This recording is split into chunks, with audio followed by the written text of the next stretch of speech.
All I ever wanted was a black grand national. Fuck being rational. Give them what they're asking for. It's not enough.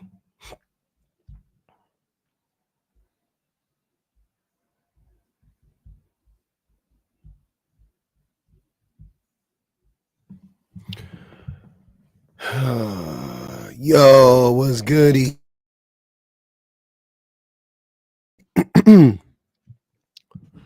It's all goody as long as I get up. Yo. All right, we in this thing. I can hear everything. Everything is everything.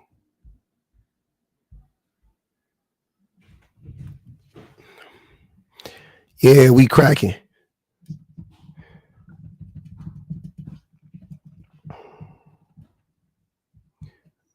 How's everybody doing today? Happy Sunday. Sunday fun day.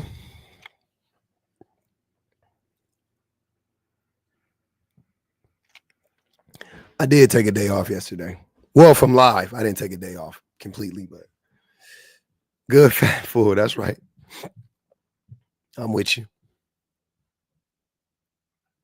Right, Miss Dark Horse. We had to run this one back one time. Especially after the morning I had. Especially after the morning I had. Reese said, I saw Lemuel's live, yeah. Go live schedule. It's hard. It's hard. You seen it, yeah. See? So we had to, you know. I was like, hey man, let's. You feel like you're doing the work, and you got to remember. What up, Lux? You got to remember that you gotta keep running it back, because not everybody saw it the first 2 times you ran it. Yeah, it was about this dude was crashing out. Black dude was crashing out on black women, talking about how black women can't, how he mad at black women because they don't because they say they hate black men and that's unhealthy for black men and you know, and things of that nature. I'm like, what the fuck? What does that have to do with anything? The spiritual dude was crashing out on the Lord's day. Amen. Amen. Yeah, it was interesting though. It was an interesting day though. I liked it. Seemed like we made a little progress. Humble Tate, what's good with you, man? Hold on, man. Let me fix my. Let me get my mic situation situated real quick. Every time I think it's right, it ain't. All right, what's good with you? I can hear you. Everybody can hear you now. We good. Go ahead. So, yo, live earlier. I just want to ask you, what was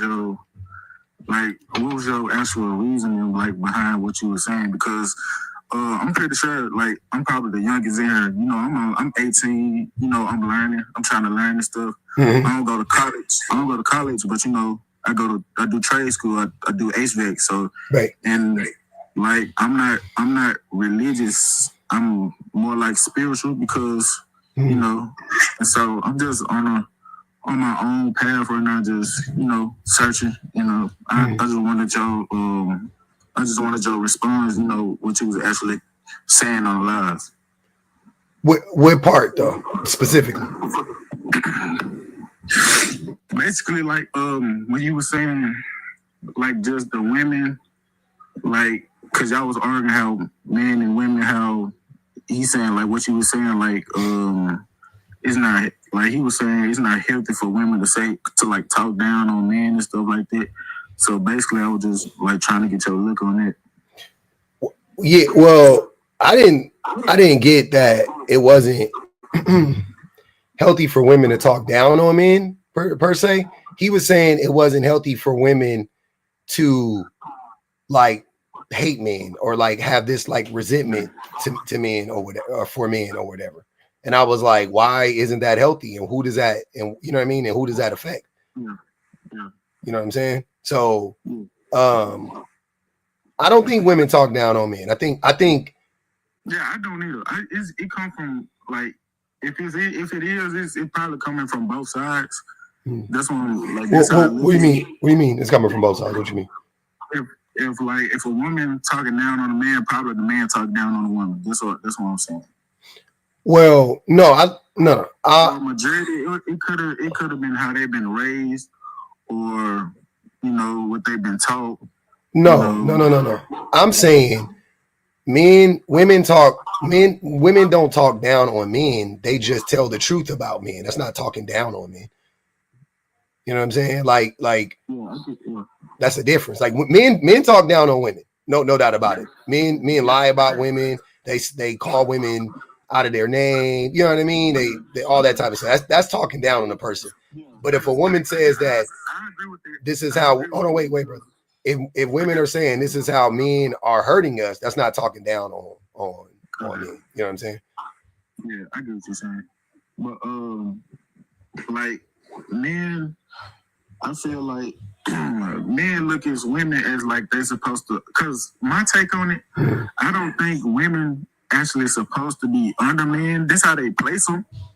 But I feel like it's supposed to be like an equally balanced thing. You get what I'm saying? Cause like they try to make it seem like a woman's supposed to be you know what I'm saying, like honor the man type stuff. But yeah, I like, to me, I personally don't agree with it. Yeah. But I get what you coming from, and I can get where he coming from. Like I said, like I'm a down earth person. Like I don't, you know what I'm saying? I don't think you could. And honestly, I don't think you could agree with both of us at the same time. I mean, so you either you can understand, which I understood what he was saying, but I understand both of y'all's perspective. But to me, the way he was framing it was like, if women hate men, then it's somehow detrimental to men. And I was like, how? Because your feelings are hurt. And he was like, what if a 14-year-old girl hears it? And I was like, she'll be safer for it. So how does it hurt? You know what I'm saying? Like if a woman says she hates a man, it doesn't hurt men at all. How does that hurt you? I mean, some tap into the feminine side, so it might hurt. But I mean, most men probably won't be hurt by it, but some will for sure. How? I mean, I'm single right now, so I wouldn't do that to myself anyway. But some just they just feminine, so they got that type of side of them, so it's gonna show. I'm trying to figure out, how does it hurt? How does it hurt men though? How does it hurt men?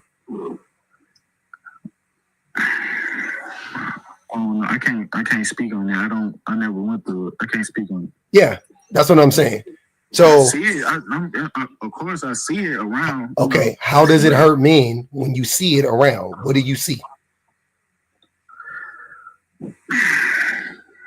I mean, like isolation, I guess. Maybe you can say that. I can say that. What do you mean isolation? That's not women isolating. You isolate yourself. You're not being isolated. Yeah. Right? I'm saying, but like if something probably hurt a man's feelings, the first thing they probably gonna want is isolation. Why? Wait. How? I'm saying, okay, let me take it back. How does if women say that they hate men, how does that hurt men beyond hurting their feelings? Because I don't care about your feelings or mine in this instance. I don't care how it makes you feel. I'm saying how does it actually affect you in the material world? Are you going to lose out opportunities at work? Are you going to? No, it won't affect. No. Yeah, like, but what are women out here unaliving men? Are they going to start turning around and abusing men? Like, is that what's going on? No, I don't see it. No. Okay, but when men hate women, what does that look like? Does it affect them in the material world? It could, yeah. It often does. Yeah. So that's what I'm saying. So why would I? Why do I care if women hate men? Why does that bother me? I don't care. So what's the solution to it? For men to do better? as in like everything wise, right? Yeah, like across the board. Like men need to be better people. We need to treat women better. We need to treat other men better. We need to treat children better. We need to unpack our misogyny. We need to, unpack our ableism, our sexism. Like we need to go through it all. So you saying it's not a man and women thing. You saying it's a man thing because if it wasn't be nothing against man in the first place. Yeah, it's not a man. Both parties can't oppress each other at the same time. So it's not a man and a woman thing. That's what I say. I said like if men was being better men, like none of this, both sides or somebody oppressing each other, it wouldn't happen. Yeah, it wouldn't have never started. Exactly. That's what I was saying. Yeah. Okay.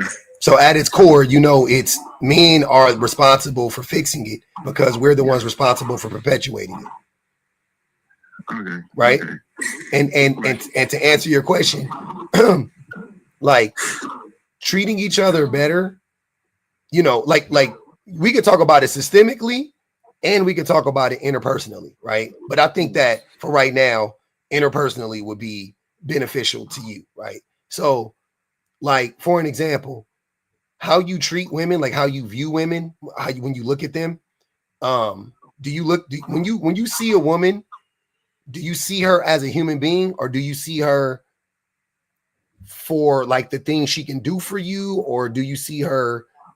Do you judge her based on her attraction? When you look at women, how do you view yourself? When I look at a woman, I see like how, like what I'm investing in. That's how I look at a woman. What do you mean? Like the later on in life look, not just because she there, what she can do or what she got. It's just that don't attract me. It's like what you got in the long run type. So it just, I don't look at women like as a toy. Okay, so you don't look at them. You don't look at them as, you don't objectify them. What you mean? You don't objectify them. You don't see them as objects. You see them as human beings. Yeah, I see them as humans. Yeah. Okay. And what do you mean by investing? I don't know what that means. Like, let's put my time into this woman. Like, will I be able to put my time into this woman? That's what I'm saying. Like, invest. But and slowly build with her. So slowly, make a family. Stuff like invest. Take my time with her. But what if it's not romantic? How do you view women in general? I just view them like as a human. If it's not romantic, I just view them as in like I will view a man just like you're a human. Gotcha. I'm gonna respect you because you're a human. Because you're a human. I like that. Like I'm not gonna look down. Like I said, I'm 18. I read a lot of stuff. Like I'm not gonna look down on a woman just because she a woman. And they picture women as like they supposed to be beneath her. I'm not gonna look at no woman like that. I'm gonna look at a woman like I'm gonna look at another man. If it's not romantic, I'm gonna look at you like you're another human. So do you think that women do you think that how do I say this? Do you believe in you believe that men and women have different roles in society? About that, I'm gonna say no. Mm-hmm. I'm gonna say no. Okay. Cause I'm gonna look, cause they like the roles, cause the man supposed to provide and the woman's supposed to nature and stuff like that. Mm-hmm. And I honestly believe that any gender can do that. That's what I'm saying. Not saying it's bad or anything. But I'm saying, like, if your woman, she tired, she been dealing with the kids all day, and you come home to the house and it's dirty. Some women will get yelled at for that, but you don't need to look at it as like she tired, bro. Like, she's a woman, she got kids, she has your kids at that. Mm. And like you like some women, like when a man come home to the house dirty, they getting beat. Like, I don't respect none of that. Like, they getting beat because the clothes haven't been washed or something.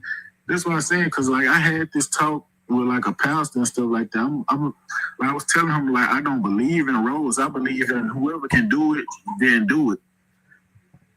Like if you able to do the dishes as a man, do the dishes. You know how to do the dishes. If you able to wash the clothes as a man, you know how to wash clothes. Wash the clothes. That's what I'm saying. Yeah. If you know how to take care of a baby, if you know how to fix a ball, take care of a baby, that ain't always a woman's job. You gave her the baby. She had the baby. You got to take care of the baby too. That's I like that. I don't believe in certain roles for certain genders. I don't believe in it. Hey, I'm gonna tell you something. Don't lose that. Don't lose that. Don't forget that along the way. Don't let these men, I don't care, moving forward, what men try to, if you ever encounter a man or you ever encounter a situation where you start to believe the opposite of that, run away from that situation. Yeah. There's no validity in that. Right? It's no validity in gender roles or women are supposed to do this and women are supposed to do that. Like there's nothing to substantiate that. Yeah. You know what I'm saying? So, you know, you being your age, I know you still, you know what I mean? You still learning and growing up. We all are, but you know, you just are significantly younger. The likelihood that we could have this conversation in a year and you be saying something completely different is extremely high. You know what I'm saying? So I'm just go try to get ahead of it now and say, bet I got you, Naima. I'm just saying it now, like, you know. I just, you know, I stay in Memphis, so I'm trying to find a way out of here. So I just been, you know, to myself. Say beautiful spirit. You know, yeah, I read. Say beautiful spirit. You from Memphis? Yeah, I'm from Memphis. Say beautiful spirit. Beautiful spirit. Ah, see, you got a little, a little bit. You got some culture to you. You got. Yeah, it's cool, man. It's a lot of kids my age that like they know what I represent and they talk to me like they feel like they can't have this, like how we talking right now. They feel like they can't say it around a lot of people because how people gonna look at them. But like they can catch me by myself or they'll come talk to me. I'm like, hey, bro, you good? You know, I think like that too. Like you don't gotta be scared to tell nobody. Or like even somebody that's like, I'm not trying to knock it, but even somebody that's like Christian, like if they have different opinions about not believing in Christianity, they feel like they can't talk about it because like the house they grew up in, they say something, they feel like they're not gonna be accepted in a family no more. You just all different type of stuff. So who do you think is, you know, I guess like rejecting them when they do that? Like who's a group of people that's doing that? You know what I'm saying? Like, so if you stray away from, you know, traditional values, who do you think are going to be the people to judge you the most? Their religion. I know. Well, who in the religion? Because the religion ain't going to judge you. Religion isn't, you know what I mean? It's not a person. Probably parents, mostly. Probably the parents, yeah. I think that men are the ones that usually do that. If you think about it, right? Like when you like, so if you tell a woman, even a Christian woman, I almost guarantee you, even if you spoke to a Christian woman and you told a Christian woman, yeah, I don't believe in gender roles, I don't think a Christian woman gonna be like, oh, what do you mean? Like, I don't think that it's, you know what I'm saying? Like, I bet you there are a lot of Christian women that are like, good for you, son. I love to hear that. You know what I'm saying? Like, I bet money. But if it's almost like they don't know their own power. It's like brainwashed. Some of them, but I'm saying like even Christian, I'm saying the Christian women in the church, even if you speak to them and you said that, I don't think most of them would have a reaction to you one way or the other. You know what I'm saying? Like, I'm negatively. I think they would just be like, at worst, they would just be like, oh, you know, whatever. They just brush it off. At worst, they would just brush it off. But a lot of them would be like, good for you, baby. I agree. You know what I mean? Like, yes, wash the clothes, do the dishes. Like, yes, most women gonna do that. But most Christian women gonna do that. But if you say that to Christian men, that's the group of people that's gonna be like, get it. Oh, You, the devil, he a demon. Lock him up. Like that's what is that. You can't let him speak. Don't let that man speak in the church. Get him out the church. Yeah, I get what you said. You know what I'm saying? So it's not the religion. I'm telling you, it's not the religion. It's the people in it. It's the people, yo. It's the people in it, yo. It's the people in it that fuck it up. You know what I'm saying? Well, religion does teach terrible things, but I'm saying like, everybody be picking choosing. Everybody be picking choosing what's in the religion anyway. You know what I'm saying? Picking and choosing what they like and what they don't like in the religion anyway. But they tend to pick the shit that's the most toxic to everybody else. Yeah, I feel like they just educate themselves enough to only know that particular thing about the religion. You know what I'm saying? Just enough to oppress people and justify their terrible behavior. They learn just enough to oppress another group of people and to justify their terrible behavior. Yeah. So when you go, they beyond their mindset. They don't even know what you're talking about. So this how I view it. Hey man, you know what, brother? You got a good aura about you. I ain't a spiritual cat at all, but you got a good aura. I like how you got it. You got the glow like Bruce Leroy right now. Don't fuck it up.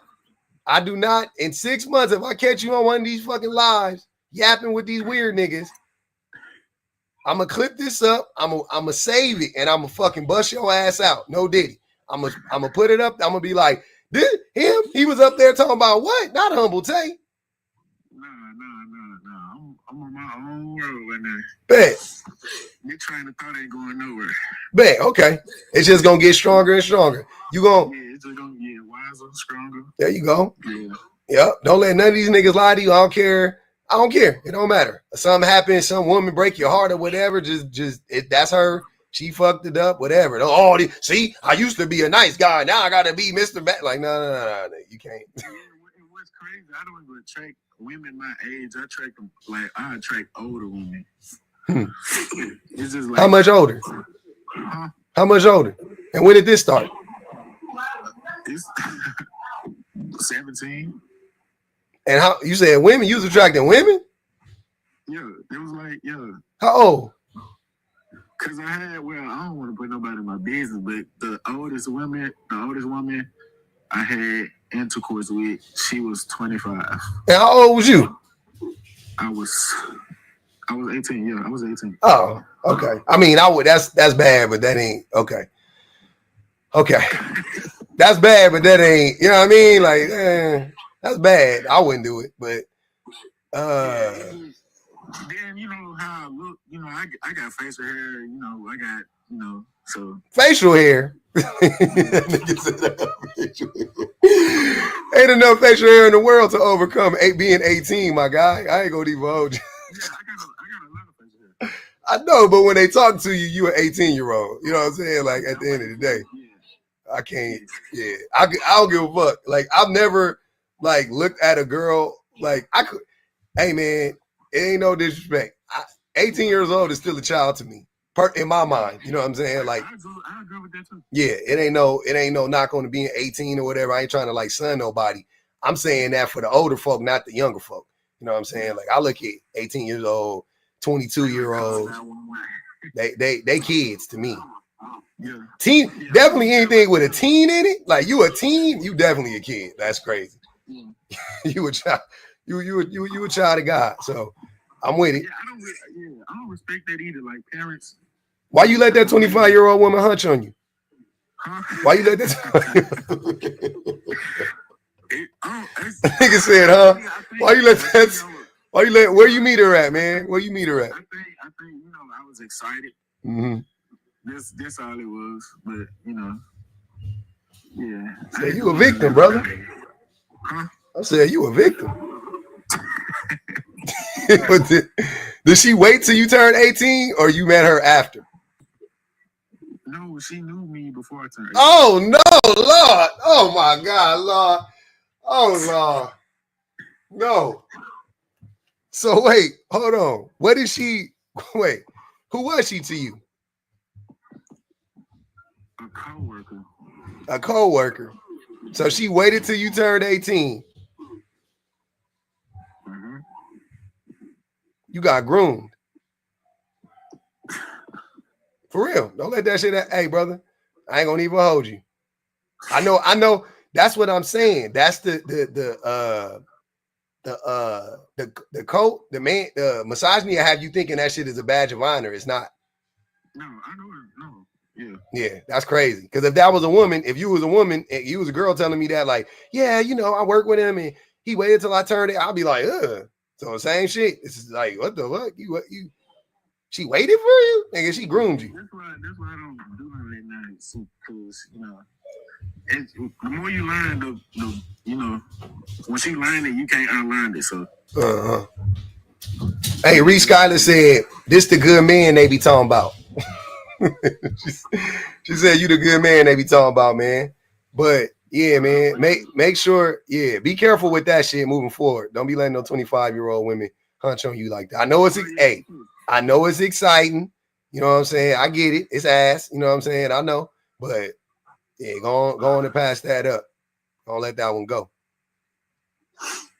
7 years, 25. She a grown woman, and you know what I mean? You still developing. So let her, yeah. Don't do that. They could. What I'm saying, like when shit like that happens, and then something happens, like in that relationship, it distorts how you view women moving forward. You know what I'm saying? So because a lot of men will talk about that, like, yeah, you know, I did. You know what I mean? Like I got my heart broken when I was 18, and niggas be 52, still talking about. You know what I mean? Like I'm like, nah, bro. And sometimes it could have been a situation like that. Some older lady was hunching on you, so okay. But but you got it. That's why I tell to the rest of the dudes too, because like I'm not trying to, you know, downplay women or not, but you know, if men like then how can I say this? If men always wasn't looking for sex, they'll understand who the woman the woman is actually is. If they can get past the ass, they can see the person. Yeah. I agree. But that's what I'm saying though. So that's a lesson you learned. What did you learn from letting that 25-year-old hunch on you? I did that, and I said what I said for real. What I did, what I just told you, I thought about it. I take that from now on. So now you know, like, all right, like I gotta look past, like, you know, I gotta get the buns. You know what I'm saying? You like, I'm gonna slow down. Yeah. See, I like that, man. I learned from my mistakes real easy, real fast. So. Did she learn from her mistakes? Is she still trying to spin the block? You know what's crazy? She waved at me before I left work today. So you like a sneaky link? No, we like, cause it happened like a while ago. But you know, how long you been 18, nigga? I just turned 18 not too long. I turned 18 in February. That was a while ago. Oh, okay. I was like, wait, is the math ain't math then? Okay. And y'all still work together. I turned 18 like February, so that was a while ago. But you know, I still, you know, right now I'm working at McDonald's, and you know, I'm working at McDonald's, and I'm going to trade school at the same time. So yeah. Hey, when you got with her, you said da da da da da. I'm loving it.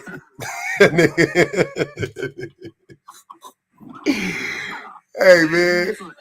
Hey, you want some McDonald's though? I'll get you. Hey, no, I'm good, man. I don't eat that shit. I had some fries. My son be eating that shit sometimes. I ate some fries like recently, but I don't. Yeah, I'm low key slowing off the meat too, cause Pause. Yeah. Yeah. Pause. No, that is. I don't mess with you.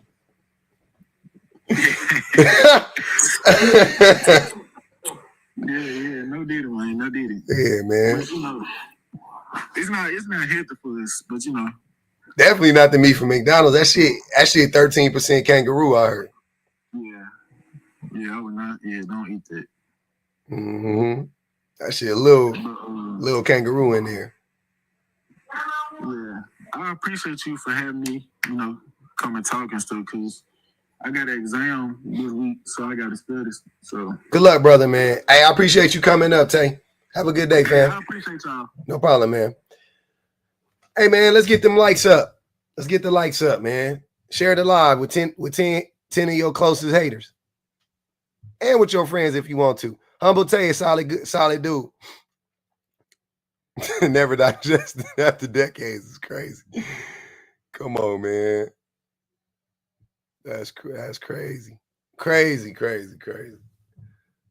Yeah, man. We gotta be careful out here, man. They be grooming people.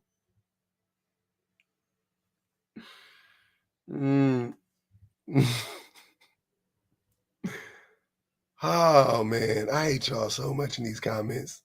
Y'all be saying anything. Appreciate y'all, man. Yeah, hey, Sean, he's straight. He's straight. He on that. His trajectory is through the roof.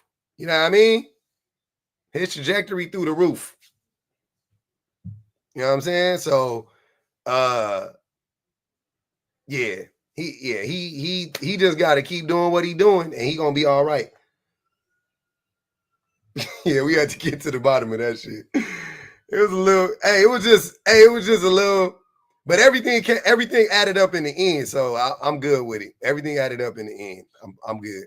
I'm good with where we at with it. I just wanted to make sure you got to protect the youth. Protect the youth. Okay. Okay. We got to protect the youth. Yo, what's good, bro? A bit. What's up, man? Hey, man, I can't complain. How about you? I'm doing good, brother. I'm chilling. Let's switching up the topic here. Am I switching it up? I ran this topic before. Oh. I mean, did you have blue as the background too? Nah, different background though, yeah. I did change the background just to do some little razzle dazzle. That's it. Okay. So lay on the premise. Why is women hating men a good thing? Say what? Are you asking me? Y'all always ask me a question when I have a prompt. It's like, why y'all always come up here asking a question? You could just.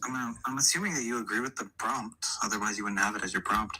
Yeah, I mean, you could tell that you don't ask. If I'm asking the question, then you have to answer it, right? Why would you ask another question? You're making me do the labor. I want you to do the labor. I've already done the labor, but I want you to do it. I want you to think it through. You tell me how hating men hurts men. Okay, I'm saying it creates a hostile environment, and then birth rates decline because marriage declines. And then when birth rates decline, society doesn't progress because there's less families. Define hostile. To carry society forward. Define hostile. Hostile. It's like you have the gender war here, you know, the whole thing with man versus bear, 4B, just. How was that hostile? It's a very hostile environment. I don't think that's a net positive.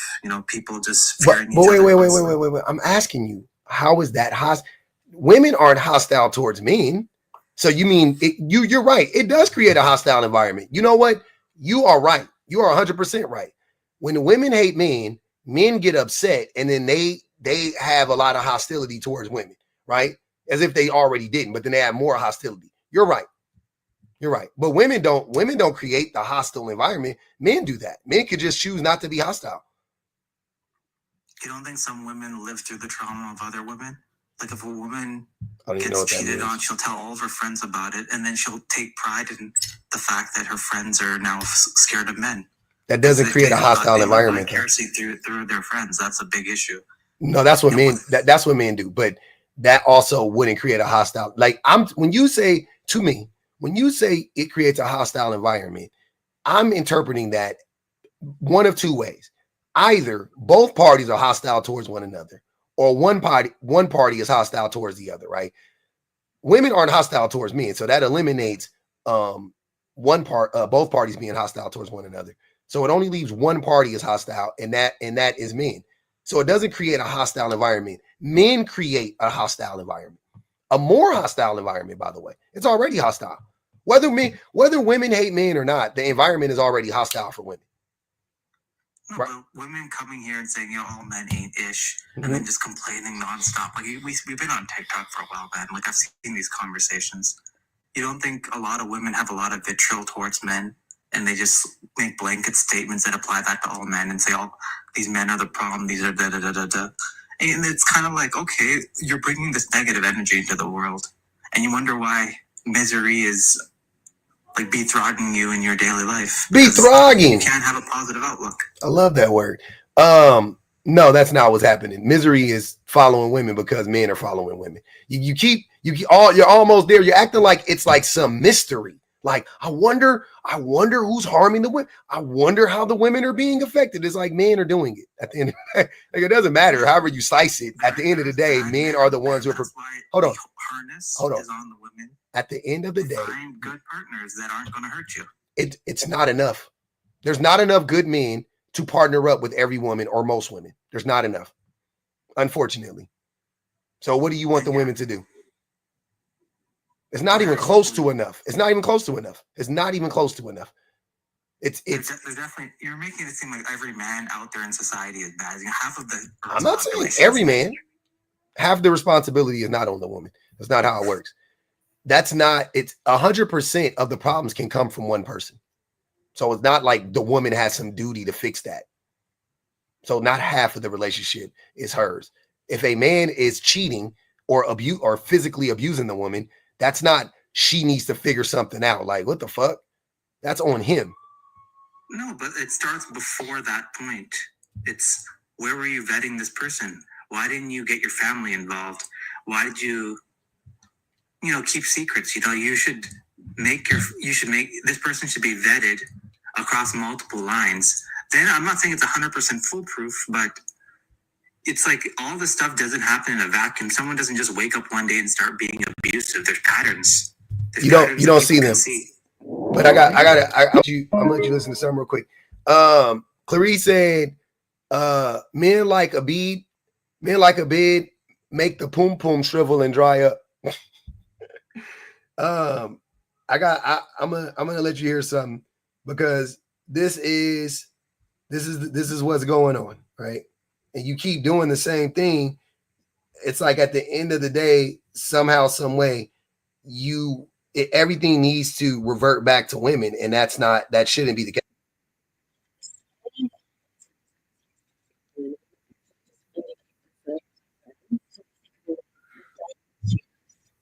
Hold on, I almost forgot. My YouTubers can't hear it. Let me listen.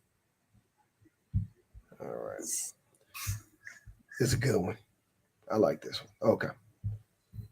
Is made to feel like the girl can't even keep her father around, when really it's that he abandoned her.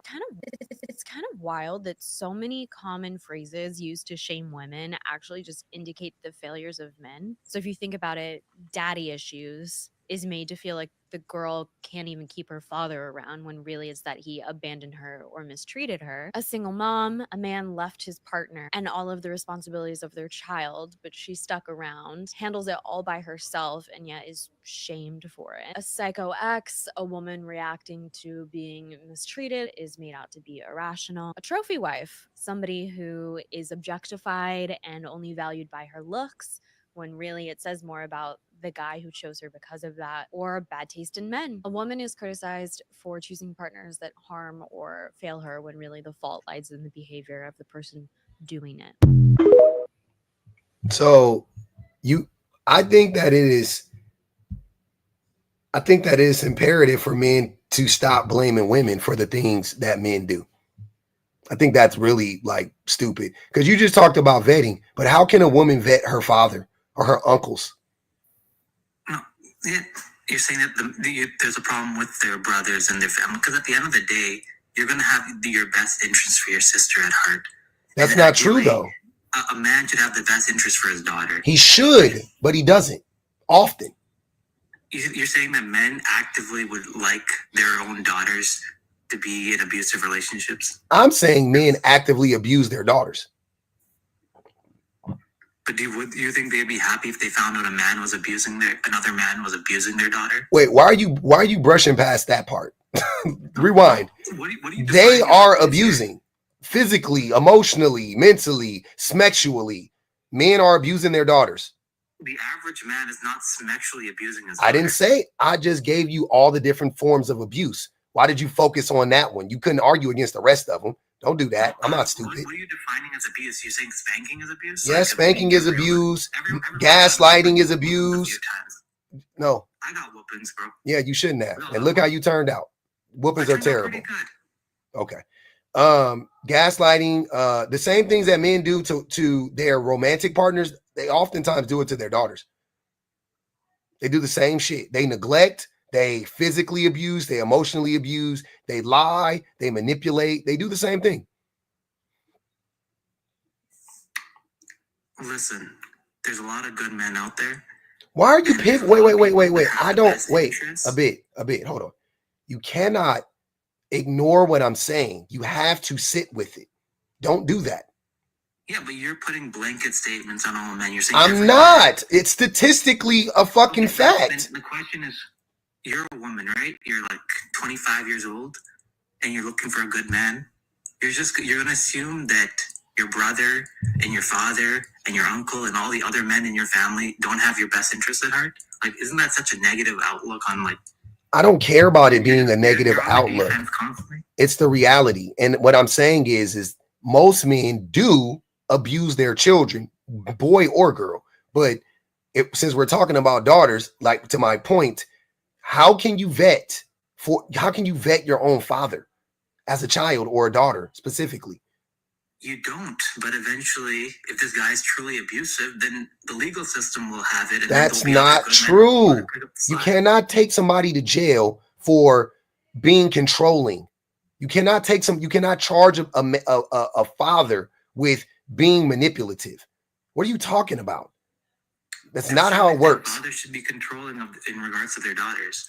You want the best interest for your daughter. You should have No. You shouldn't be controlling. Controlling is never a good thing.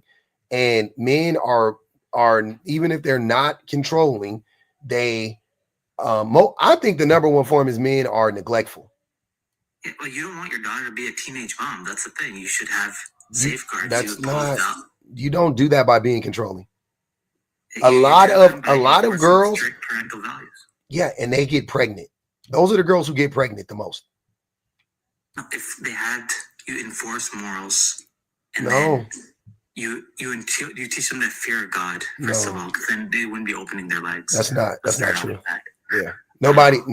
The women, the girls who are the most oppressed are the girls who do the thing that you say that they should, like trying to stop girls from doing the thing you want them to do from stopping them from doing the thing you don't want them to do typically leads to them doing the thing you don't want them to do, right? People in general, but once again, we're talking about girls, right? So if fathers are like the type of dads like, don't go out past 3 p.m. You better be in the house by 4 o'clock and you can't go off the porch and da-da-da-da. Those are the girls who end up getting pregnant when they're 16 years old. Those are the girls that end up abusing smugs when they get older. Those are the girls that end up. The problem is how the man enforced the rules, because he just gave them and told them not to do it, but he didn't explain why he was telling them not to do it. It doesn't matter. You could tell her it's a God all day, brother. Look at where the most corn is consumed. Go look at it. Men, huh? It's men who. So what? Corn. I know you're not. It doesn't mean anything. It's still, the point is still the same. In the Bible Belt, where we are our most religious, that is where the most corn is consumed. That's what I'm saying. I mean, that's because those people are fucking repressed and oppressed. That's what happens, right? So if you on the West Coast, where we have a liberal mindset, right? It's not that exciting. Not to say we don't watch it, but it's not like how it is in a fucking deep South. It ain't like how it is growing up in a Mormon house. You know what I'm saying? We are exposed to it. We talk about it. It's normalized. Smex isn't taboo. It should be taboo. It should be, well, first of all, it should be sacred, but it should only be done within the confines of marriage. And if everybody did that, we would have a much better society. There'd be much less abortions. People would be happier. There'd be more marriages, and we'd have an all-around better society. So what if marriage didn't exist? Because you do know marriage didn't always exist, right? Yeah, but I mean, as an institution. So what about all the people that had marriage, all the people that had Smex before marriage was invented? What was that then? What were they doing? What year was that? I don't know the fucking exact date. What the fuck? Marriage is an institution. It's invented. We made it up. It's not a real thing. It's a religious construct. It's not a religious it's not a religious construct. It existed before religion, but I'm saying that marriage, right, wasn't around at one point in time. And also marriage has changed over the years. It's not the same as it was. It was different in Eastern Europe 500-600 years ago. It wasn't like how it is now. It wasn't like it was like one man to one way. That wasn't what it was about. It was a whole different concept in different places of the world, right? So I'm asking you, since you want to bring up marriage and act like marriage is the end all be all, I'm saying, what were the humans doing before marriage was invented? Well, we had closer knit families, and people were, and the parents had a greater role in the lives of their kids. Says who? Who told you that? That is not true. Bigger hierarchy. People are way more individualistic than they used to be. You're making my point. People are more married now than they were before marriage was invented, right? And we're more individualistic. Hold on, you're missing. Family units. No, you're missing.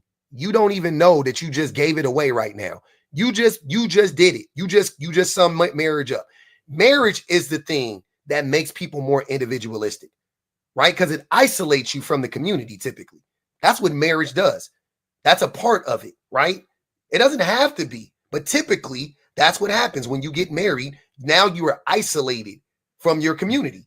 Even in the Bible, it says when you get married, you move. Hold on, brother. Hold on. It says when you get married, you're supposed to leave your mom and your dad's house and move out and do all of that stuff. That it literally teaches you to be individualistic, right? That breeds individualism. The very thing you're saying, you're complaining about, and you're trying to act like that's the problem. Okay, cool. Marriage is the thing that perpetuates that. It's a part of it.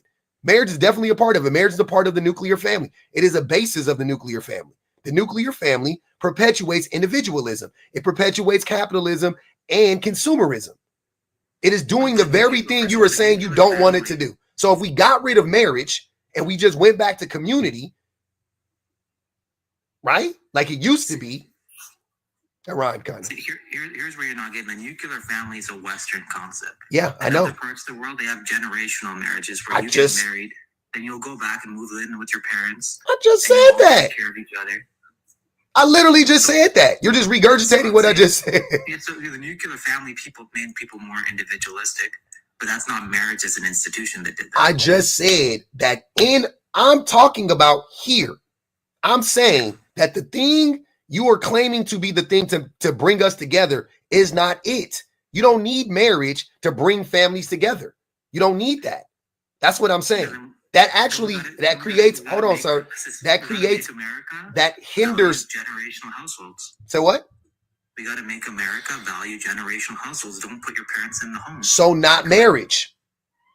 Not marriage. Marriage isn't the thing that would do that. Because kids still need their mom and the dad. I didn't say that. What are you not understanding? You don't need marriage to have a mom and a dad. Like, what are you talking about? Nobody is saying. Kids are better off when there's a structure. That's the point. I'm not disagreeing with that. I'm just saying marriage isn't the end all be all to that. That's all I'm saying. Marriage is the structure. It's not the structure. No, it's not. The commitment is the structure. That's all you need is the commitment. What are you talking about? The ultimate form of commitment is marriage. It's not. The ultimate form of commitment is a fucking child. What do you mean? The ultimate form of commitment is a baby. Divorces happen every day. How is marriage the ultimate form of commitment when the divorce rate is 51%? The hell are you talking about? Buying a house is a bigger commitment than getting married. That's not true. First of all, it's a contractual obligation between the state, you, and if you want to include religion, God as well. So is buying a house. Mine is God. Make contracts and make obligations. You're bound by said contracts. I'll tell you what. Walk out on a marriage or walk out on your home. Which one you think gonna hurt you more? Which one do you think gonna set you back more? Not paying your house note or walking out on your wife or your husband? Well, there's difference. Like, are you equating everything financially or equating things morally? I'm saying you said a commitment. So I'm saying the bigger commitment in the material world, number one would be kids. Number two would be a house. Marriage ain't even in my top 10, to be honest with you. In the material world, not even in the top 10. Not even. Marriage is not, it's not that fucking big of a deal. Well, that's why we need to make society more moral again and bring morals back to society. When we have morals. Yes. Morality. Yes. I agree with morality. Has nothing to do with marriage. Morals rooted in tradition.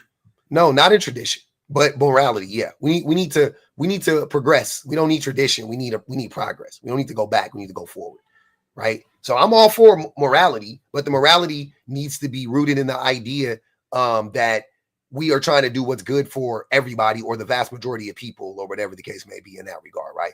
Not do what's good for men and center everything around what benefits men, which that's how our society is set up right now. A net positive for the majority of society. Marriage isn't a net positive. If it were, if marriage, if marriage were a net positive, why did we go from 85% of our population being married to 52%? If marriage is a net positive, why did we go from almost nobody getting divorced to 51% of people getting divorced when they get married? Because the rise of modern day feminism and hookup culture. Hookup culture isn't real, and feminism has been around forever. It just the phrase hasn't been coined, but the idea has been around since men started oppressing women. You think women just now got wise to what men have been doing to them? You think that just happened? No, but it's very different. Women have negated traditional values, a lot of them. What are traditional values? And they don't see men. What are traditional values? What are they? Traditional values? Yeah, what are they? Name them. Well, you could say marriage, affirming traditional gender roles, the mom and dad in the house, women traditionally being like the nurturers and homemakers, men going out and working, God, family, America, the church, God, and the kids, like that sort of What thing. Are the values? Those aren't values. So you said, I heard men need to provide, women and women need to take care of the babies or whatever, which that is what happens right now, even today. So we're still very traditional in that regard. No, you have an increased single motherhood right now in our because society. Men leave or because women leave shitty men. Yes. We have divorce rates at all-time highs. Because men leave or because women leave shitty men. Yes. Okay, we have people are like using OnlyFans, like joining that. That's like, men. People wanting to be S workers. Nope, men using OnlyFans. No, wait, who are they creating? Who's making the content? Who are they? Exactly, you almost said it. Who are they creating the content for? Men. Just because there's a demand doesn't mean. Are there more people on OnlyFans? Are there more people on OnlyFans making content, or more people on OnlyFans consuming it quickly? Well, there's more consumers. Okay, then that's the problem. The problem is the consumer, not the person making it. If there was no market, there wouldn't be a person to make it. Why would the people make it? Well, I'm saying that the consumers need to be shamed as well. Both of them. No, only the consumer needs to be shamed because there is a market for it. I don't think you should shame anybody for it, by the way. But I'm saying if you're going to shame one of the two groups, it would be the consumers. There are for every one person making the content, there are 10,000 consumers. So you're focused on the wrong person. No, it's like, let me put it this way. Like, I'll use the standard S work when we're talking about prostitution. If you know that the majority of your customers are married men, why would you take pride in the fact that your work is actively destroying marriages? What is that? Why is that on the person creating the content and not on the person who took the fucking vow? What vow did the content creator take? The problem is if you know. Answer that question. I don't care. What vow did the content creator take? They didn't take a vow. Okay, so who took a vow in this situation? Out of the two people, the married man or the content creator? The married man, right? Okay, so who has the obligation in this instance? Well, the guy has an obligation. That's it. That's it. That's it. If I know I'm hurting That's it. If I know I'm hurting people as a third party, I still no, sir. You do hurt people all the time. You get on here and say harmful rhetoric about women all day long. You don't care. No, it's not. I'm teaching women. You're not teaching women shit. I'm a net positive for women. No, you're not. I've been educating your audience for like the last 6 months. Yep. That's a delusion. But let me read these super chats. Miss Chrissy Baby said, a woman hating men comes from childhood abuse, getting followed in parking lots, rape, workplace harassment. Men hate women because of rejection and entitlement. Absolutely, Miss Chrissy Baby. Miss Chrissy Baby said, marriage was invented for losers like this guy to obtain access to women in exchange for a goat. God damn. Monogamy was invented for that. Marriage was invented to, I think, secure like lands and shit like that way back in the day. Marriage wasn't for the common folk. The common folk couldn't get married for a long time ago. It really was for like barons and kings and queens and you know those types of people. And then later on they were like, we need to do something to keep these men, keep these men under control. And they were like, I know what, we'll give them some vagina. And they were like, great idea, but not for every man. Still got to be a well-off man, some man that got something to offer. They said, okay, great, because we can't be giving up our daughters for free because we're sleeping with them. We're sleeping with our daughters and we're using them for labor. We can't give up a free ex-worker and a free laborer. You guys got to give us something. They said, yeah, we'll give you a dowry. Okay, cool. Now you think about this, when people return to their senses, they use the word settle down. And that applies to both sexes. So why is it that as soon as you get life skills, you get perspective, you become rational, you're told to settle down? Settling down is inherently shows that you have matured. Those are two synonymous terms. What's the relevancy of that? And the best way to rectify settling down is through marriage. It shows that you can make commitment, that you are committed. But women don't need to settle down though. Women are settled. Men need to settle down. Women are settled. The guys who are chasing poon and they're like 45, like those are weird guys. They should be settling down. But women are already settled down. That's what I'm saying. So once again, this is a man problem. It's not a woman problem. If women can be settled down without men, then why the fuck do we need women to settle us down? Why don't we just settle down ourselves? Why don't we stop chasing poon? Why don't we start seeing women as people? Need structure, and the best form of structure is marriage. No, you need to, sir, are you a leader or not? You believe in gender roles? Are men supposed to be the leaders? Okay, so if you're a leader and you got all this wisdom, then why the fuck can't you settle yourself down? I am settling myself down. No, you're not. You need a woman to settle you down. No, but the form of settling is the final form of settling is through marriage. Not true. You need a woman to settle you down. You need an anchor. You need somebody to point you in the right direction. You need somebody to motivate you. You need somebody to make sure that you go to that you go to the doctor. You need somebody to make sure you brush your teeth that night. You need a mammy. You need a mommy. That's what you need. That's what most men need. Women don't need a man. They are settled down already. So my point is, why can't we settle ourselves down first and foremost? And secondly, since we can't settle ourselves down, why don't we realize that we are the fucking problem? If women don't need us to be settled, then we are the problem. We are the ones who we are unsettling. That's what I'm trying to tell you. We are unsettling. Women benefit from marriage in a lot of ways. You give us companionship. They get structure. They get someone to comfort them. They get a provider. They get, you have to. They get abused. They get neglected. They get lied to. They get STDs. They get cheated on. They get physically harmed. So that all outweighs all the rest of that shit. Sorry. You're just assuming a good man will not beat his wife. That's the point. I'm not assuming that. I'm not even talking about.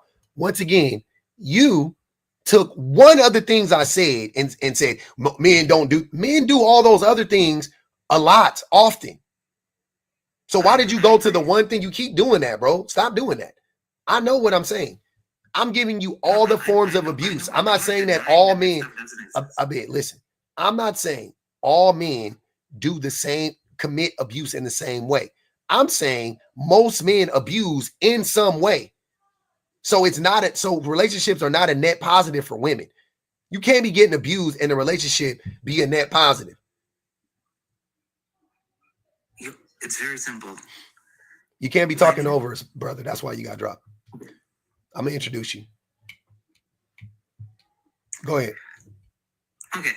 Simple, Paul. You say that men are inherently abusing women. Mm-hmm. My argument to you is then it's very simple. You know, we gotta give men the guidelines in order to be good husbands. Once we do that, we're not gonna have. So you need women to you need women to lead men while simultaneously saying men are the leaders. Please. No, other men can lead men, because then why did you need women to give you the guidelines then? No, it's other men. Men need better male role models as well. A lot of people were raised by single moms. I was raised by a single mom too. So if you're a leader, why do you need another man to lead you? No, because a lot of men need guidance. If you're a leader, why do you need men to lead you? Because everybody needs to be taught. Before you're a leader, you have to be a follower. No, you don't have, you do. I mean, you can learn. Don't get me wrong. I'm not saying you can't learn. Why do you need a man to lead you if you are a leader? Before you can. All men. Wait. Wait. All men are not leaders. Not true. Not true.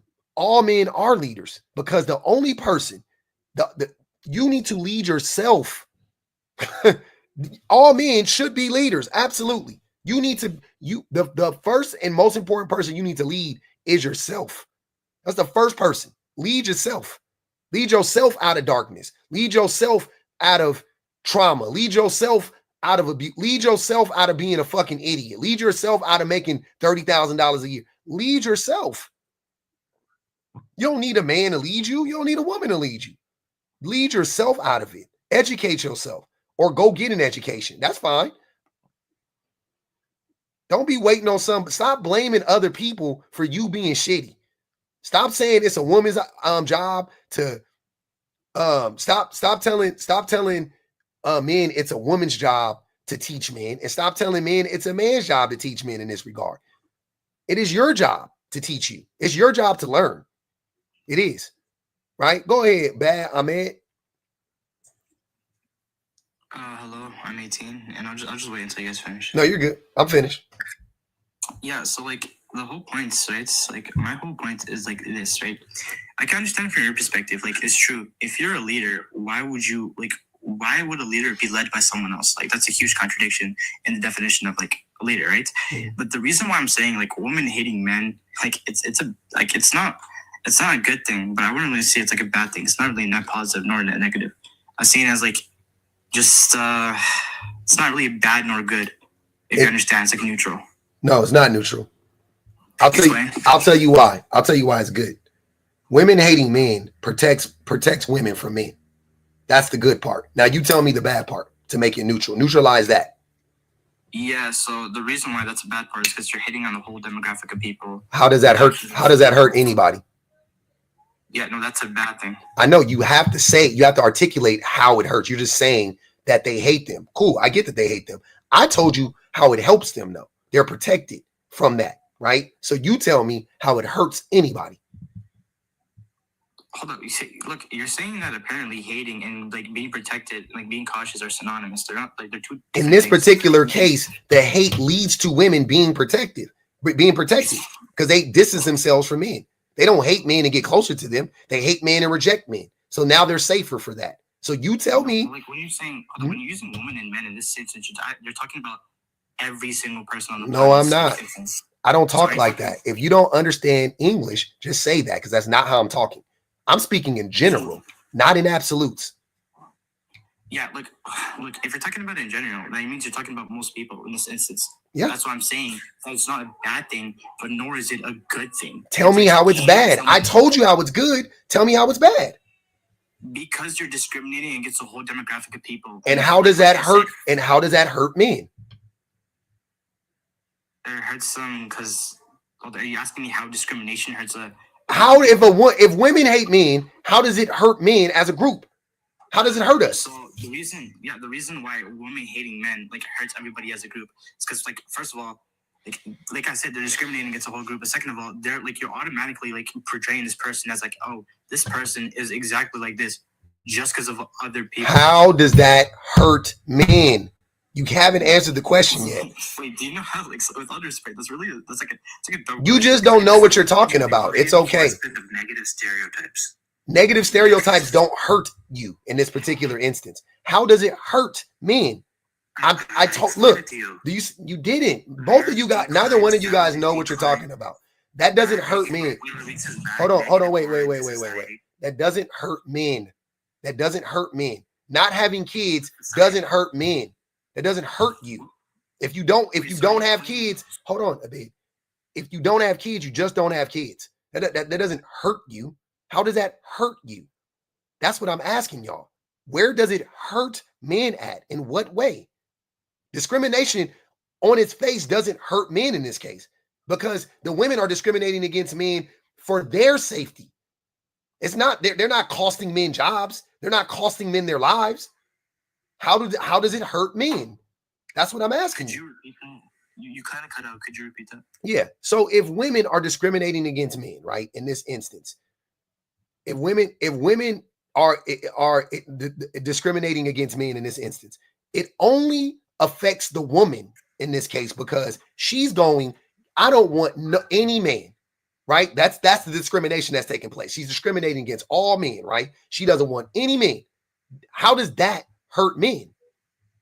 Yeah, because you're presupposing that every single person, every single man is a terrible person, human being. How does that hurt men? What's like I said, you're presupposing that every single man is like. I heard you. In general, I could see the exact same thing with black people. If I could presuppose every single black person is a bad person, that's the discrimination. That's hurting. And then, and how does and what does discrimination look like against black people? Well, it's usually like people saying you can't be in certain places, like violence, or just saying that they're like portraying negative. Okay, now flip that around and apply that same logic to women versus men. What does it look like? Well, it applies like negative stereotypes. See, you can't do the same thing. You can't do the same thing. You can't do the same thing, man. You can't do it.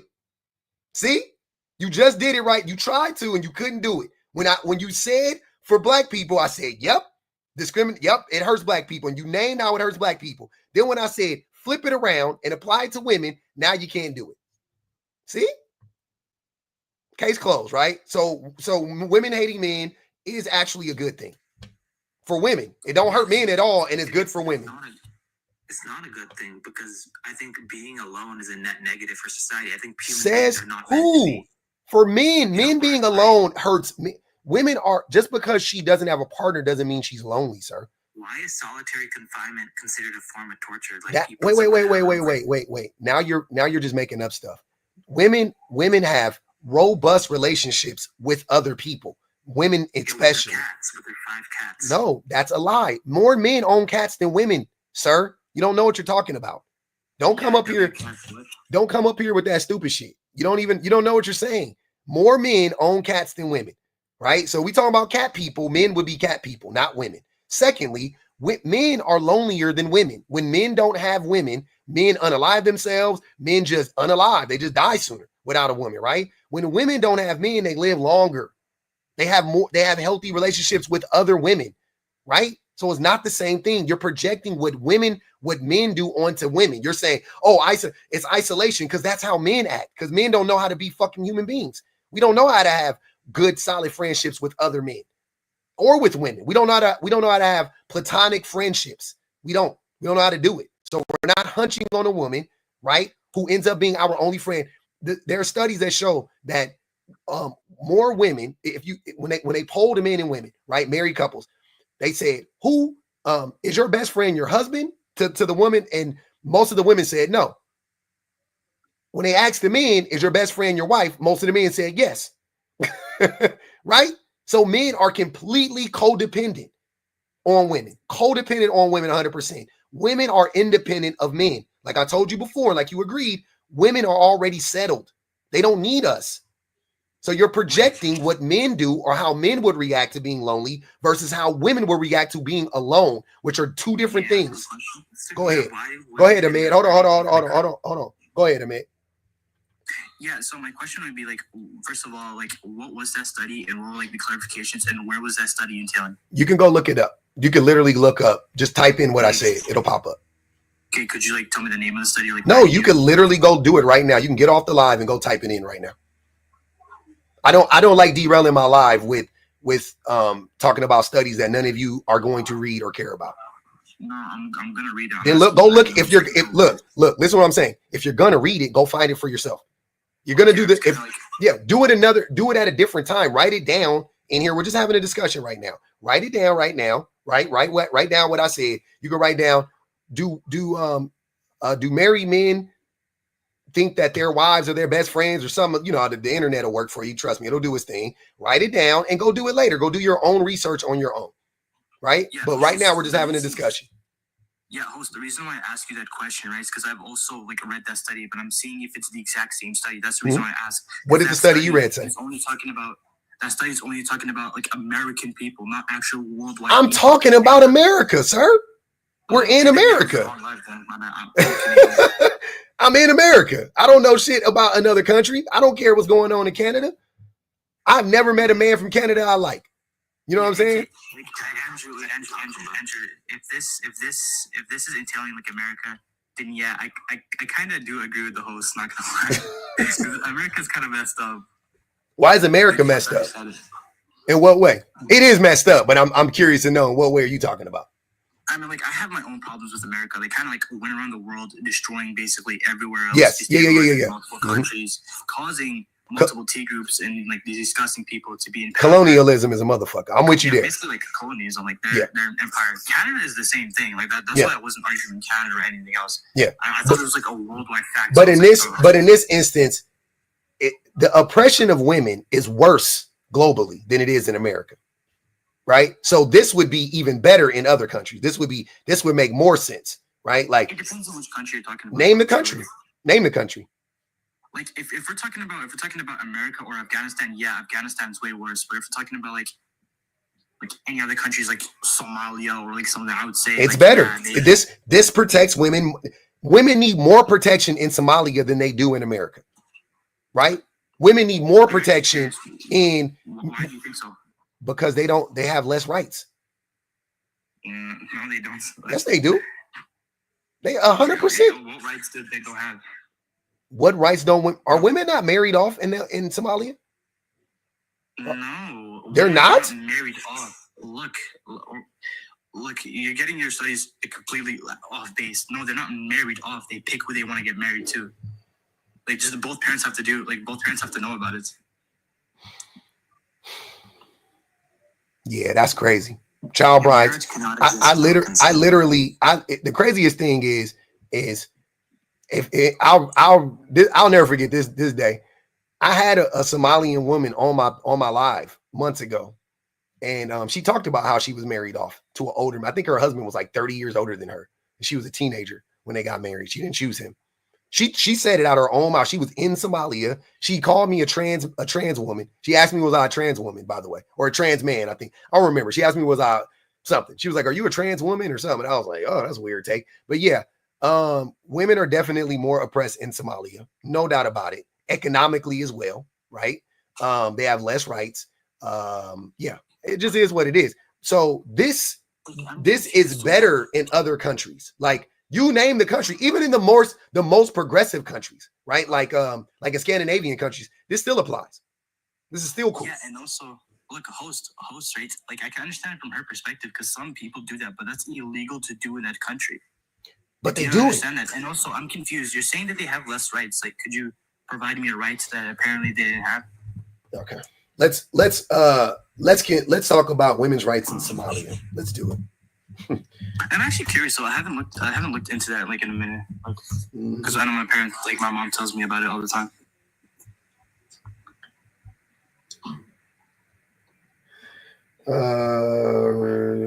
Violence, under your statement, yeah, that would be. Hold on. This is just Somalia ranks 4th lowest for gender equality globally.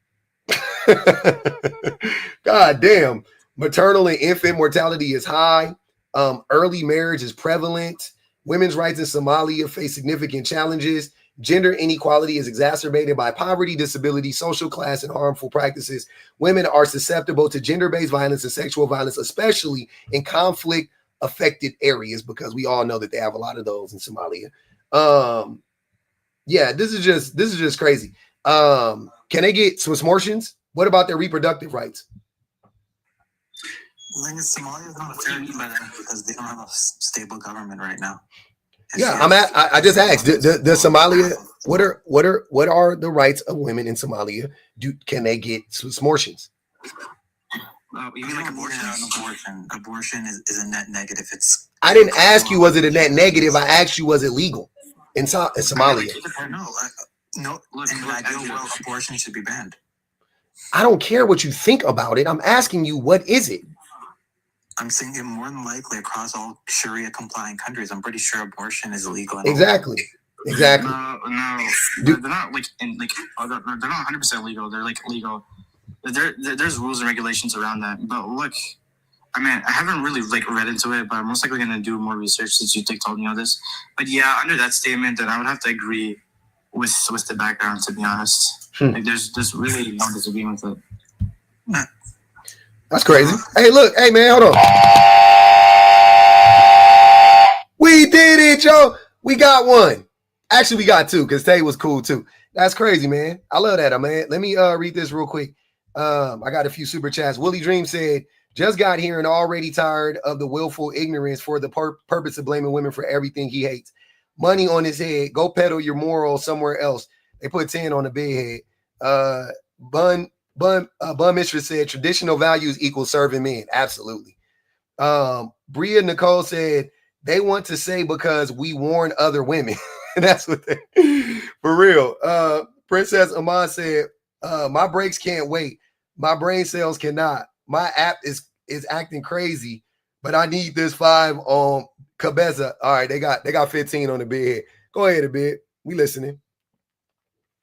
Listen, Somalia is not the best example because there's a lot of political instability here. But at the same time, that's where you got your wife from, huh? No, she's Eritrean. Oh, okay. That's close, but yeah. Yeah, they're pretty politically unstable too. Yeah, both of them. That was another point. Yeah. But they are different cultures though, definitely. Yeah. But beyond that, at the same time, you have higher rates of marriage, you have less women engaging in sex work, you have less hookup culture. You have more DV, you have more more femicide, more DV, more rape, more molestation, more wealth inequality, more wealth disparity, less educated women. They can't go to school. The girls in Somalia don't go to school. That's not a priority. If men are providing and protecting and following the principles of Islam, we don't need to worry about that because that doesn't make sense. You need who is the first teacher of children? Their mother. Why wouldn't you want the mothers to be as educated as possible? That doesn't make sense. What type of education? It don't matter to all forms of education. All for math, science, arithmetic. Math, science, language. I don't give a fuck. You need women to be the most educated as possible. Look, I'm gonna tell y'all something I'm gonna tell you something right now. Women, we should invest more. Nah, we shouldn't. We shouldn't because when men aren't as educated, they are harmful. But I will say on the basis of raising children, women should be we should invest more in education, in educating women than we do men, because women are the teachers of children. So the people who raise the kids, you would want them to be the most educated, right? You don't want the least educated group of people raising kids. You want the most educated group of people raising kids if you actually care about the kids, right? So I can make a case for women should be more educated than men per capita. They should be, right? But in reality, I think that everybody should be educated, because a problem, as you can see right now, the disconnect between us is a lack of education. One of us is educated on this stuff and one of us isn't. That's crazy. I'm very educated here. I didn't say you're not educated. I just say you're not educated on this. XO, go ahead. A different perspective doesn't mean I'm not educated. No. It's not because you have a different perspective. You have an uneducated perspective. XO, go ahead. Hey, public, how you doing? Great. Okay, so I'm just gonna go straight for the prompt. Okay. So, I would say that women hating men is not only harmful to men, but I think it's also harmful to women and children. Mm-hmm. Simply because when I think of the word hate, I've never really hated anybody in my life, because I think it's a really strong word. when I think of hate, I think like if I see this person, I'm just like absolutely disgusted. Like you can see it in the way that I talk to them. I don't wish them good, you know? Like I kind of like have this feeling that I don't really care what happens to them. That's indifferent. And that's not hate. Indifference isn't hate. Well, okay, so I would say actually that I think that hate is more like you would be happy if something bad happened to them. Because like hate and indifference aren't the same thing. Mm-hmm. I agree.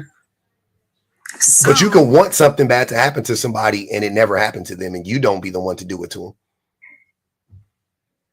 That's true. But I think that like since women have to interact with men, since we live in the same society as them, I guess like most of us, I think it's not very productive to like, you know, have this type of disdain for them because it'll show up in your interactions with men. Yeah, which it should. And I'm asking you, how does that hurt men? I think it hurts men because like, okay, so let's say you're just trying to be cordial. Like, let's say you have to work with a man and you're a woman and you don't like men. Like, you can't be cordial with someone that you wish harm on. Are you sure about that? Have you ever worked around white people? Yeah. Do they? I worked around many white people. I worked around some extremely racist white people too. They've never actually like done anything at work. They might make like some comments or you know what I mean or something like that, but they've never like actually like done anything. Like they just, but I know they don't like black people. I know they're racist.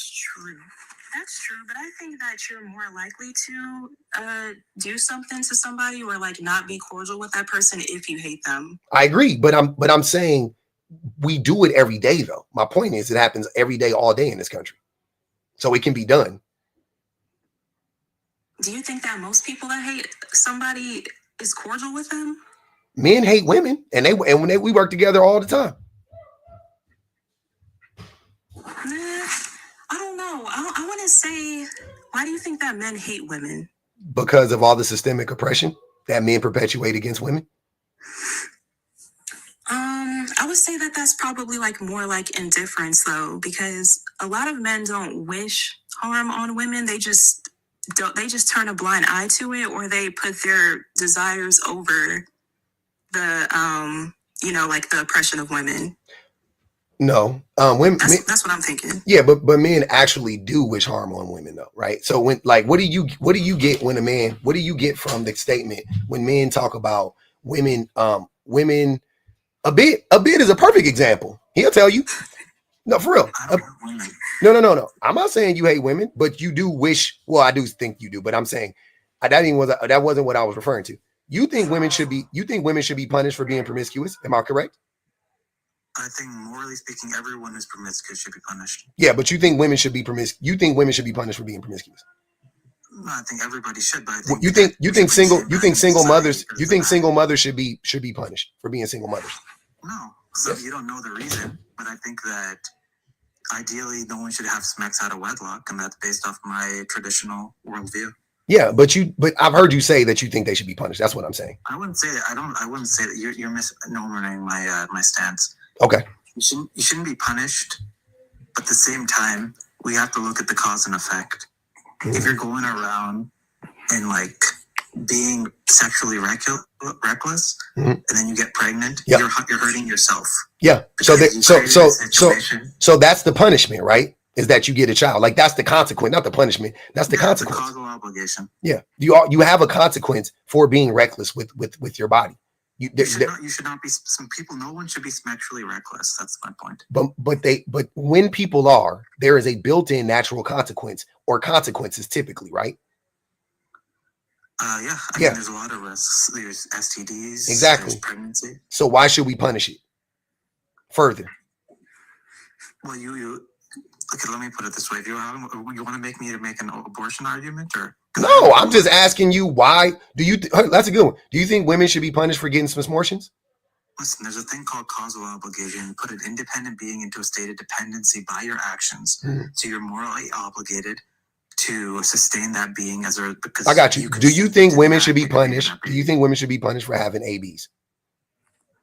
I think they should have to give birth to those babies. And that would be a punishment because that's against what they want. So yeah, see what I'm saying? And that's just one example that like how men want women to be punished. And they also want women to be punished for leaving their abusive men, right? That's what she gets. That's what she gets. I want single. That's why you a single baby mama right now, and and all that type of shit. Men long for women to be punished simply for choosing better, for not choosing them. That's a false analogy, bro. No, it's not. Go ahead, XO. So you think that well, you just made the case that men hate women, and these are the ways that they show it, and they like wish harm on them.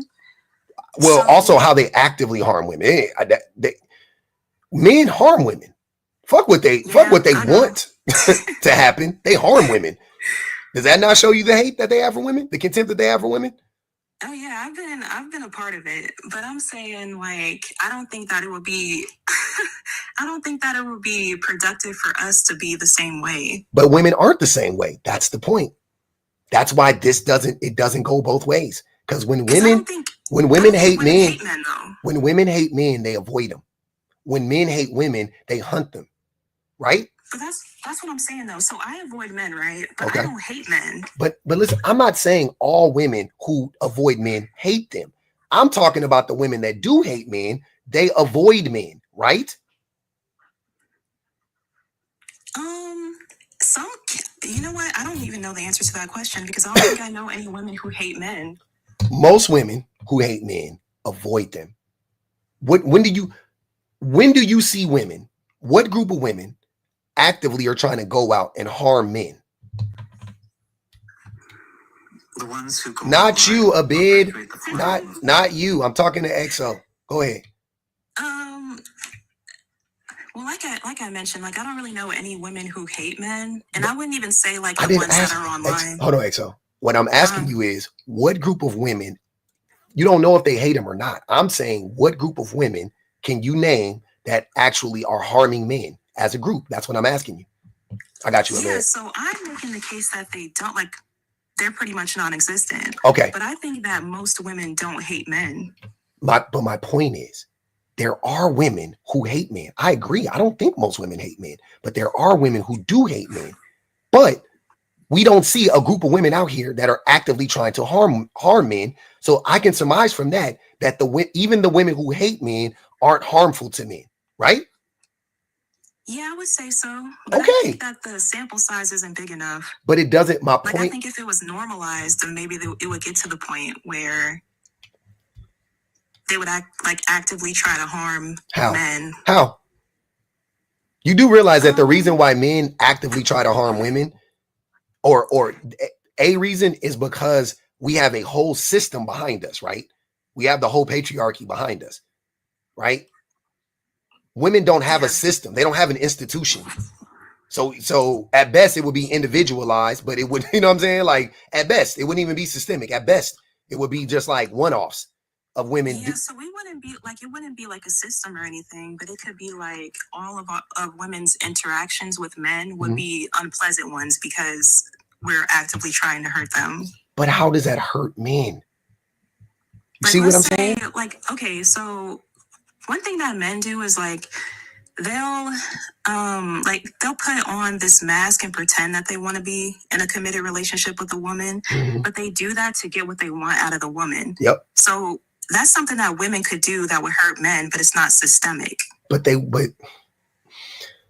wouldn't benefit women. Because once again, there is no system. Women wouldn't benefit from that socially or economically from doing that, but men do. Go ahead, Ahmed. So you're saying like hate, like I'm not trying to be that guy that says like, oh, this is that, but like what do you mean by hate? Like, could you define the word if you don't mind? The hatred. So like you can call it a disdain, even like a strong, just like it's a strong disdain for a group of people, a dislike. That's all it is. It's just a strong disdain for a group of people. So how does that, like, once again, I have yet to hear anybody articulate how this hurts men. It definitely saying that it hurts because this says men. This doesn't say children. If women can hate men and not hate children, little boys are not men, they're boys, right? Yeah, I was just gonna say, like, because when you use the word hate, I had another thing in mind. It's completely utterly different. But when you say it in that sense, then yeah, I would say, like, I agree. And I would honestly even make the argument somewhat that Islamically you would agree. I would say, I don't know. Yeah, I'm just XO. I think that I'm just trying to figure out where are you seeing women hating men being a bad thing for men? Because we know, let me ask you this. Is women hating men a bad thing for women? Yes. How so? Because, like I mentioned, like you have to actually interact with men. You can't really get around that unless you leave a society. Mm-hmm. So to have like a strong disdain for somebody and have to cooperate with them, Mm-hmm. I think is draining for the woman. And I think even children, when they're around that, can pick up on that. Like, wow, she doesn't like there's something strange about this dynamic. Like every time she's around him, she just seems so drained, and like she always has like this tone of voice where it's like combative, or I disagree with that once again, because once again, men hate women, and yet we don't do that. We're not drained. The kids do see it. The kids do see it. But once again, women, if a kid see women hating men, how does it hurt the kids? That's what I'm trying to understand. If my daughter grows up to hate men, how does that hurt her? That protects her. I would like for her not to, but I would never go to the woman and say, you shouldn't hate men. I would go to the men and say, hey, why don't y'all stop being people that women hate, right? Why don't you be a better person? That way women won't hate us. I'm not going to ask the victim to change. I'm going to ask the oppressor to change. And I agree with that, but I just think that, if you're saying that women who hate men don't express it outwardly, and it's not like draining to them to be around men, then I would say that it's not really negative. But I just have a hard time believing that that's the case. But you can't. I think if you don't have like this disdain and like. But you can't show us though. That's what I'm saying. You can not believe it all you want to, but can you articulate it? Can you show us where it actually exists? You see what I'm saying? You're speaking about things in theory and saying it could be. I'm saying because there are women that do hate men. There's a lot of women who hate men. Tons of them. Now it ain't most, but it's a lot, right? But yet I'm not seeing any evidence of a large group of women doing harm to men. So I'm like, how does women hating men hate men? I mean, hurt men. And you're speaking about like theory. You're saying like, well, it could, but does it though? Because they already do. If you don't mind, if I could like quickly interject, all I have to say is like, I gotta go. Thank you for letting me up though. No problem, man. Appreciate you, brother. I miss you. Where'd he go? Oh, he's back. I'm here. Okay, so I just think that I think that if it were the norm for women to hate men, that okay, so think about it like this. Most women know that men don't see them as so most women know that most men don't see them as humans. Okay. And don't like take their emotions into consideration and don't have their best interests at heart. Which is hate. And so a lot of us move accordingly, and we know that. So I think that could be the same for men. Like I don't think it encourages anybody to like change when you know that person is like, because at that point it becomes a game of like, how, like, let me get as much as I can out of that person to serve my own best interest. So then, and like a lot of guys make this lie up already that women are like that, but most women aren't like that. Exactly. Hold on,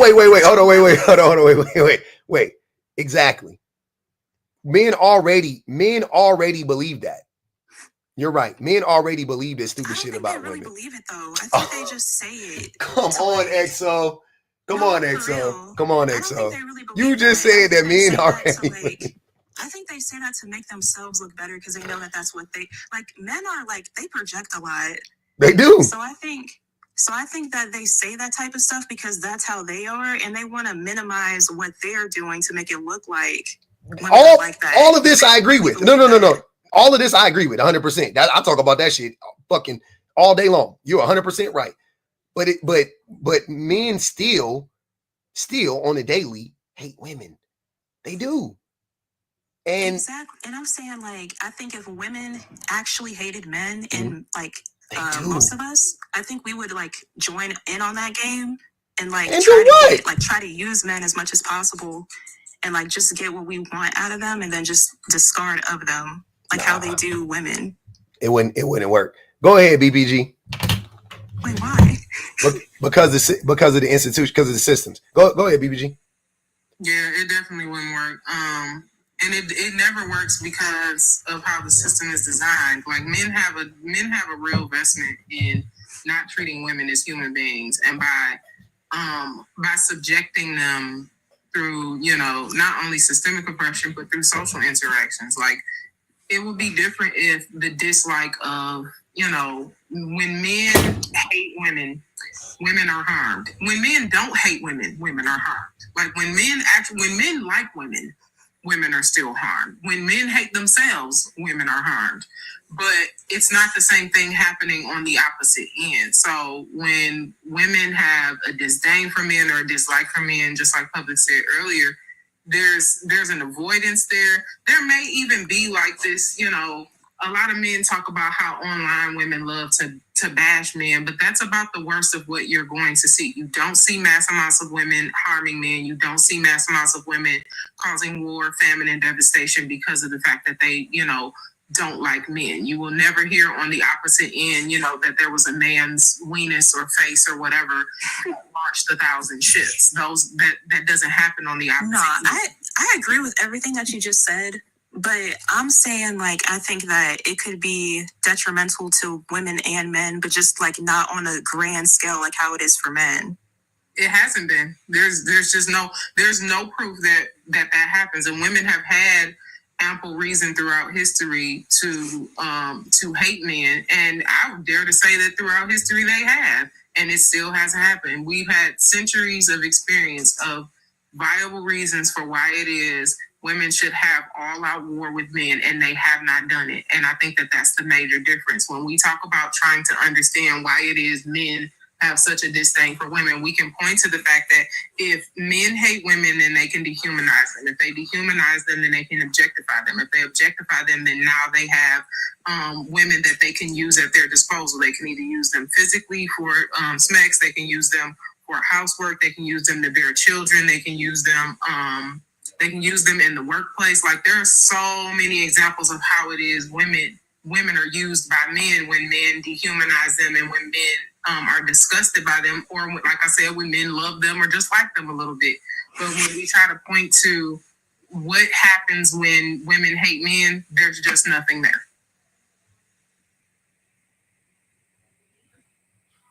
I think that women are more forgiving than men. So most of us, and that's why most of us don't have a hatred toward men, like how men have a hatred toward women. But I think that like if it were like if the roles were to reverse, or if both of us hated each other at like equal levels or whatever, then like you said, like how men do, women would start to dehumanize men, and then like they could do the same manipulation type of stuff that, well, not the exact same, of course, but it'll be like the female equivalent of the manipulation that the men do to women. Like let's say a woman like meets a man and she's like telling him like all this different stuff about how she's like in a committed relationship with him and she's only talking to him, and like, making it seem like she's actually interested in marriage or whatever the case may be.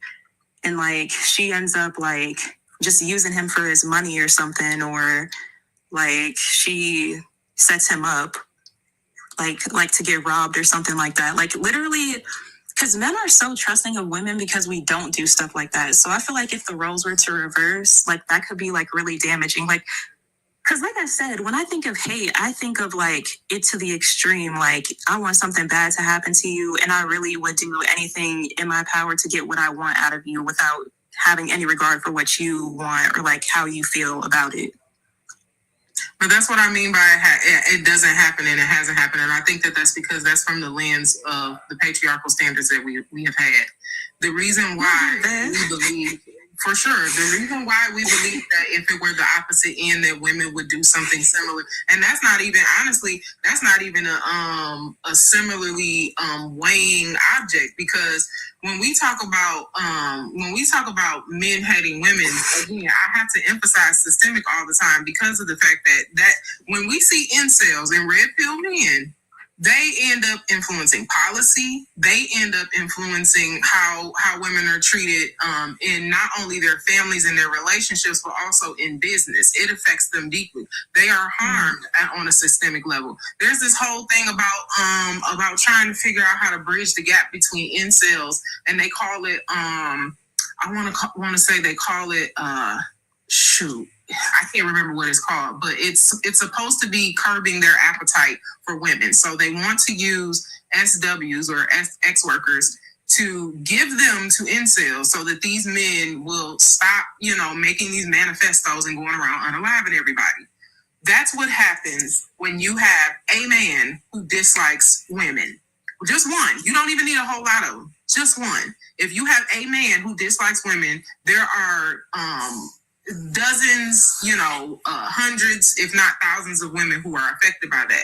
We don't have that on the opposite end. So when we think about whether or not women will ever have access to that power and hating men in the same way, we always think of it as the opposite of the structure that we already had, which is patriarchy. Women don't have that because we haven't been socialized in that way. Because of the fact that we think both logically and emotionally, we think about the larger community and we think about ourselves and we think about, okay, how will this look on a systemic level? How will this look in education? How will this look?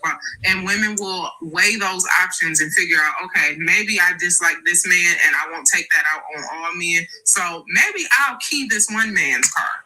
Maybe I'll key his car. Maybe I'll tear up his stuff and bleach his stuff. We've seen those movies 12 million times where the woman goes in, she's pissed off because the man done cheated on her and she does all these things to his stuff. Men, when they get pissed off at women, they burn the entire apartment building down. Women, when they get pissed off at men, they throw his stuff out the window and they burn his stuff down. That's the best example that I can give of how that doesn't work in the opposite way, because women haven't been socialized in that way, so we just wouldn't. Exactly, I agree. I'll counter that. There was a woman on The View who found out her husband was cheating, and then she talks about how she dismembered his part and threw it into a garbage disposal, and then all the women were cheating. So mutilating a man's genitalia because he cheated on you, is that not inherently violent? And why were women praising that? That's what I just said.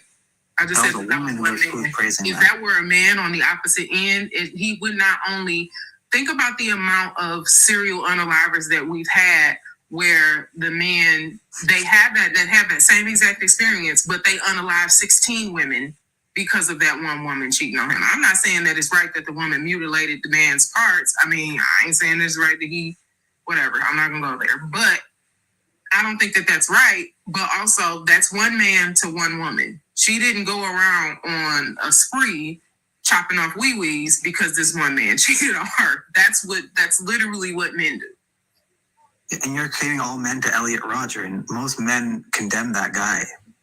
We should get rid of incels. Most men don't.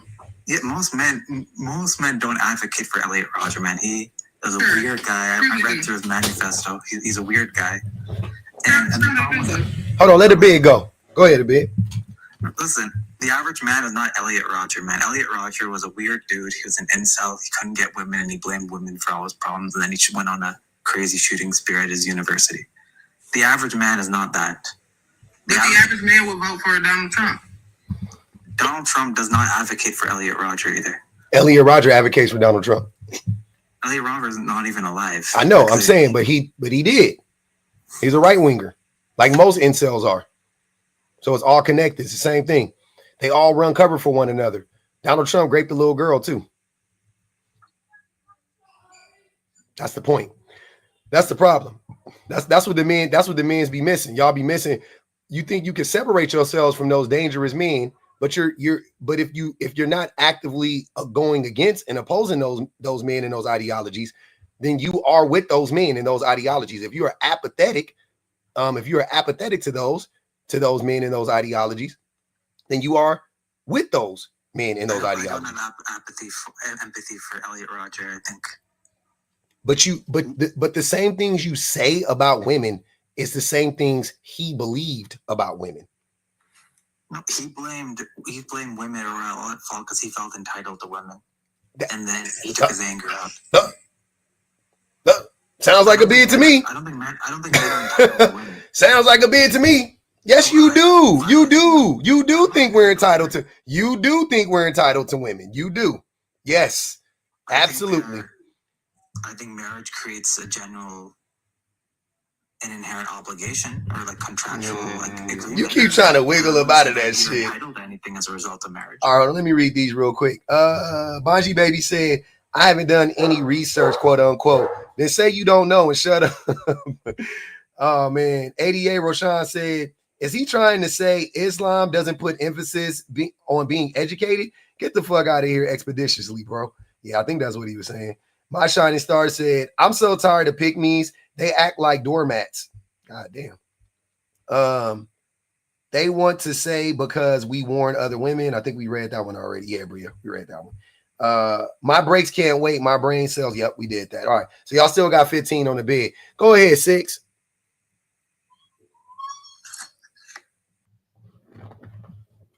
Yeah, I just came up here to say, if we live in a world where women hate men and men hate women, is there any good from that at all? If we live in a world where women hate men because men hate women, nah, ain't nothing good about that. That's why men need to stop hating women.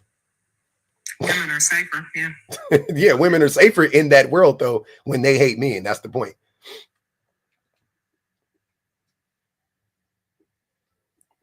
I don't feel like you answered my question. I 100% answered it. 100%. You don't understand it? Ask the question again. I'll answer it again. Watch. If we live in a world where women hate men and men hate women, what good could possibly come from that? The good is women are protected from men. Do you think long term going into the future that would be positive? For who? Let's think if we for the whole world. For humanity? No, but I don't give a fuck about that. That's not my problem. My problem is to protect the people that are here now, not the people that may come, right? Like I'm saying I won't say that's the only thing I care about, but I'm saying like number one is to protect the people that are here now. So the women now are the ones who would suffer the abuse or, the trauma caused by men. They're the ones right now that would suffer from that. Why does the future kids or the future men and women of the planet supersede? Hold on. I didn't finish asking my question. How are you already interrupting me? How do the future, the offspring, how does their wants and needs supersede the wants and needs of the people today? I'm not understanding that. In this instance, I'm not saying in general, it could in certain instances, but in this instance, how does it? So you're saying that the women nowadays, essentially, you're saying this, the women nowadays should put themselves in harm's way and be around dangerous men like you in a bed, right?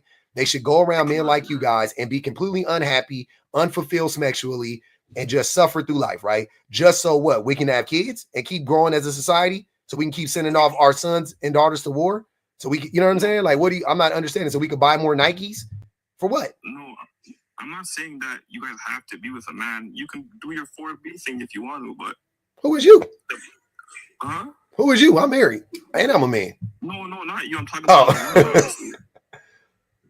But what I'm saying is the hate part. Mm-hmm. You don't have to hate. Do your 4B thing, but don't hate. Why not? Why are you telling them what to tell men not to? Sir, why do y'all only care about women hating men, but y'all don't care about men?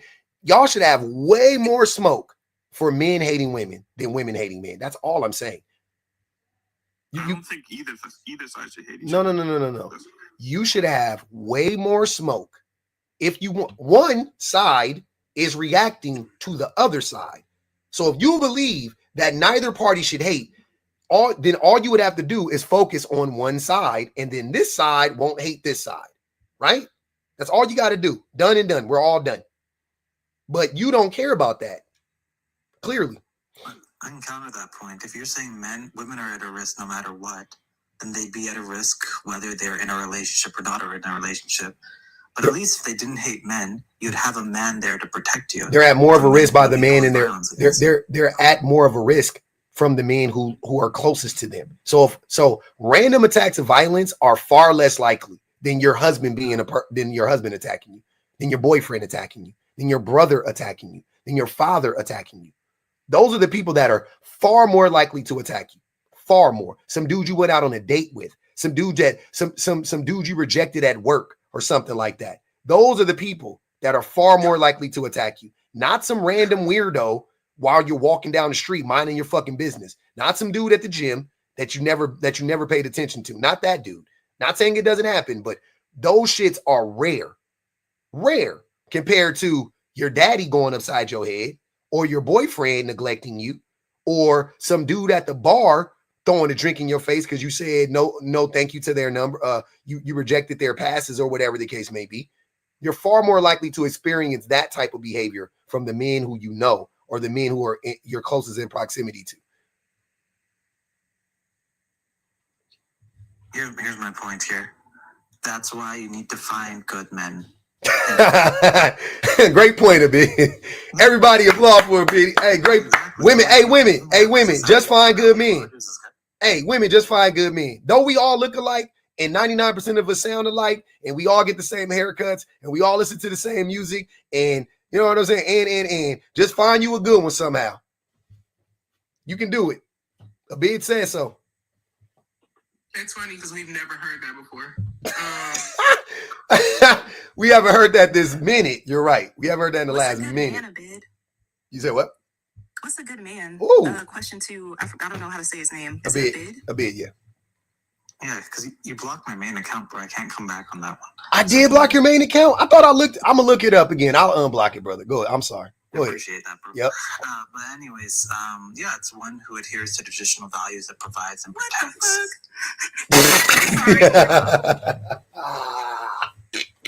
And one, you know who's there for his companion. You know, does his part, does his obligations.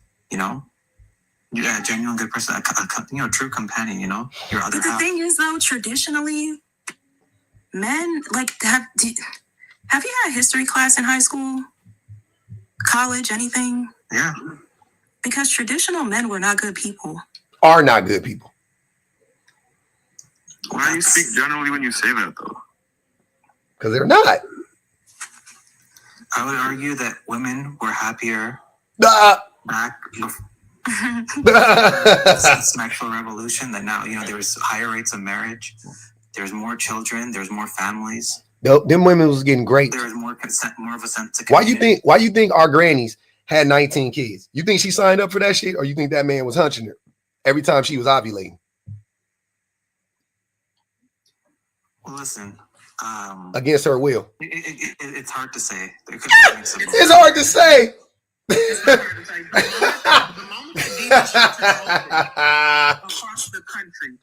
moment that DV shelters opened across the country, thousands of women left their husbands. Thousands. 1,000 sounds like a lot out of 400 million, though. I don't mean 1,000 as in like 5,000, 10,000. I mean thousands as in 20, 50,000. What did you say, Six? In the first couple years. Hold on, wait. I gotta hear. Wait, what? What'd you say? So she said about 50,000 went to domestic abuse shelters, right? Okay. But that's a very, very small percentage of women. So that would mean that majority of women weren't doing these horrible things. How many women do you think are in America right now? I would say half. So 200 million, maybe. There's 365 million people. So it's about 185 million girls or women, right? How many of them are girls? How many of them are 80 years old, you know, how many of them are like when you start boiling it, ain't that that's a lot, bro. 50,000 women, and that's just the women that could escape. That's what you're not understanding. That's not 50,000 women flooding the facilities doesn't say, well, that's it. It's only 50,000. That's a fraction of the women that are actually being abused, though. You think most women can flee to an abuse shelter? Fuck out of here. You think? And that's a fraction of the women who could. That's a fraction of the women who could leave. But also, he's doing that math wrong. He's talking about how many women there are in the U.S. period, and not how many women were married. When you start to boil down that number, even smaller. Yeah. Married, yeah. Yep. And the women who are experiencing that abuse, that number gets scary. Yep. Yep. That's what I'm saying. The more you boil it down, it's like, oh wow, it's like 50,000 versus like 30 million. That's a lot. 50,000 out of 30 million is a lot. And I bet you it's lower than I'm just making up a number or whatever. Like that's a lot. That's the ones that could leave. Because that's the ones that could leave. So I'm going, okay, damn. So if 50,000 could leave, I got to think at least 10 times that are trapped. Right? Like just being like low ball. It got to be like 10 times that. Got to be trapped, right? And this is during the period where you could technically still spank your wife or physically discipline your wife. So imagine how many of those women were women who had to go back. Yep.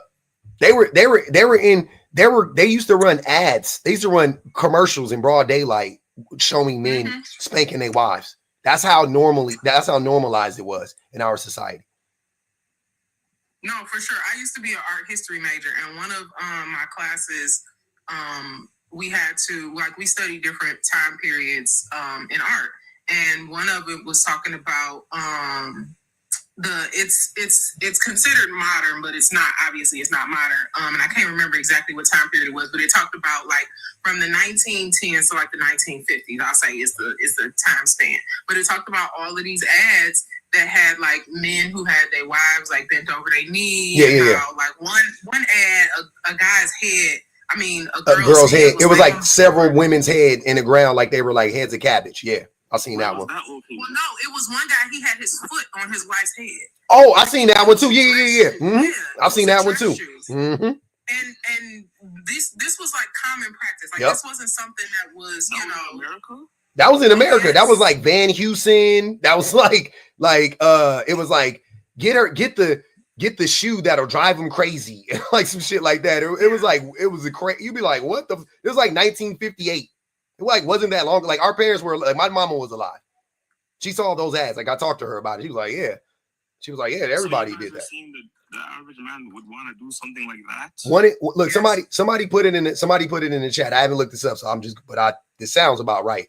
1 out of 4 married women experience DV. For everybody, not every man DVs. 1 out of fucking 4. Let's cut it. Hey, let's cut it and let's go over half. 1 out of 10. Let's say those numbers ain't right. 1 out of 10. 1 out of 10. I'm going. Listen to what I'm saying. I believe it's 1 out of 4, but I'm saying let's not even do that for argument's sake. Let's go 1 out of 10. 1 out of 10. That's not fucking high as hell. Okay, that's not a lot. 1 out of 4 is. I'm sorry. 1 out. Wait. 1 out of my. I stumbled. Hold up. 1 out of 4 is a lot. 1 out of 4 is a lot. 1 out of 10 isn't a lot. Let's just stick with the real numbers, you guys. No. I know, but I'm just for argument's sake. I'm saying like so that we could just so you can see how much of a problem it actually is. I don't even have to go 1 out of 4. 1 out of 10, let's say. That's not a lot. 1 out of 10? Yes. I'm going to be very, very honest. That's not a lot. Wait, let me finish. That is not a lot, especially if you guys are up here saying that majority of men do this. How many women is an acceptable number to be raped and assaulted a year? 0%. There's no good number for that. So it's a lot. You know 20 people? Of course I know 20 people.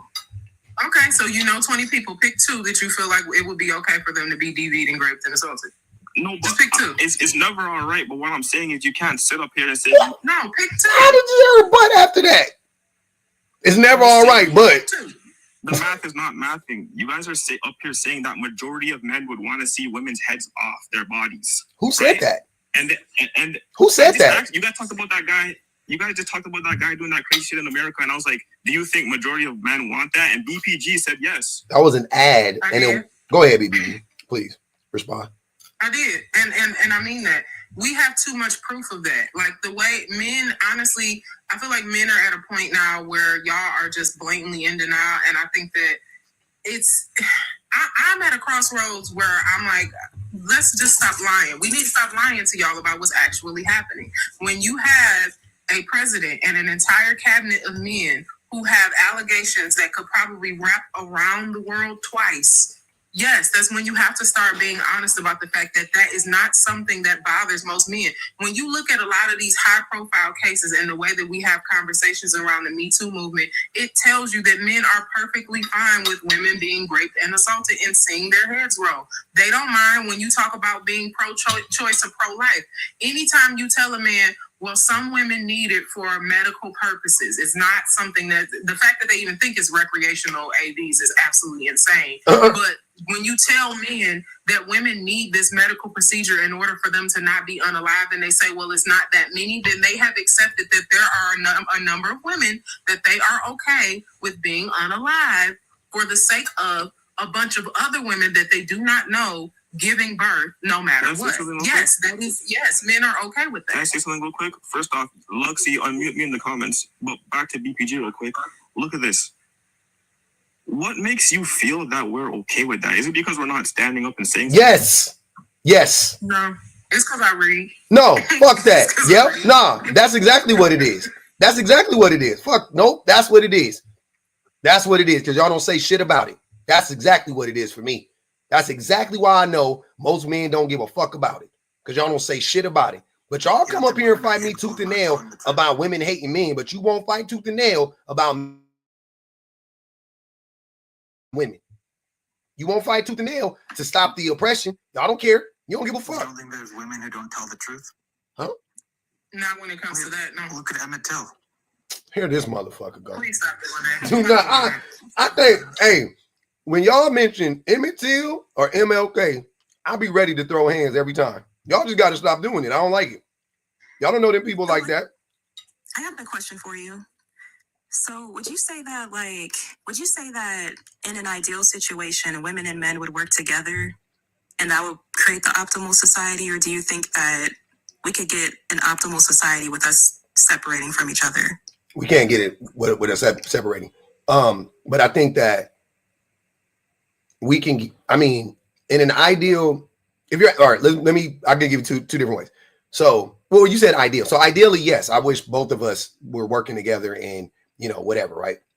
That would be great. So do you think that if the majority of women hated men, that we would extend an opportunity for them to become better? They want nothing more. The women who want to see men do better the most are the women who hate men. But I don't hate men. Okay, but okay, I'm gonna counter that because I think most women want men to do better, but most women don't hate men. I agree. Why? We going around in circles. Hold on, XO. We going around in circles. I don't think most women hate men. I know they don't. That's not even the part. That's not even up for discussion. I'm asking, when they do though, how does it hurt men? And how is it bad? And I'm saying, like, at the very least, it creates a situation where we are not willing to extend an opportunity for them to be better. Why do women need to do that? We don't.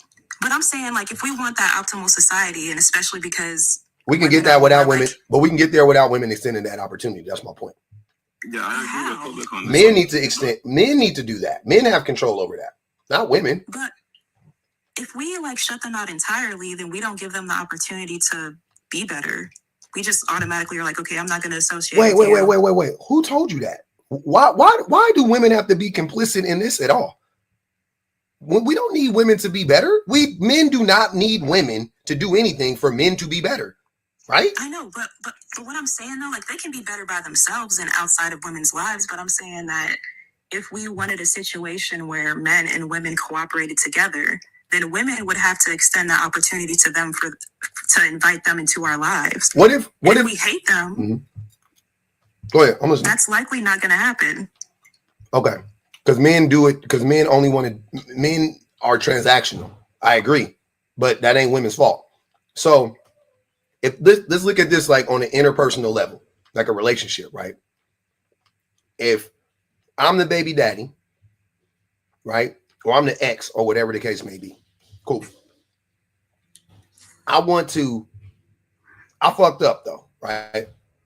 We ain't together no more, right? But I want to show you, I don't want to get back with you though. That shouldn't be my motivator. My motivation should not be to win you back, right? My motivation should be for me to just treat you the way you deserve to be treated and to treat our kids the way that they deserve to be treated. That should be it. That should be the reward. The reward should be just being a better person, right? It can't be wrapped up in what is the reward? What do I get from her? It should be, I just want to do it because it's the right thing to do. As soon as you make it transactional, that is problematic. And you're saying that, yeah, I understand that men are transactional. So let me just allow that to be the case. And that shouldn't be the case. I'm telling you, men should not, us being better people should have nothing to do with women. Zero to do with women, right? We shouldn't do it because we want our mothers to have a bet. Like none of that.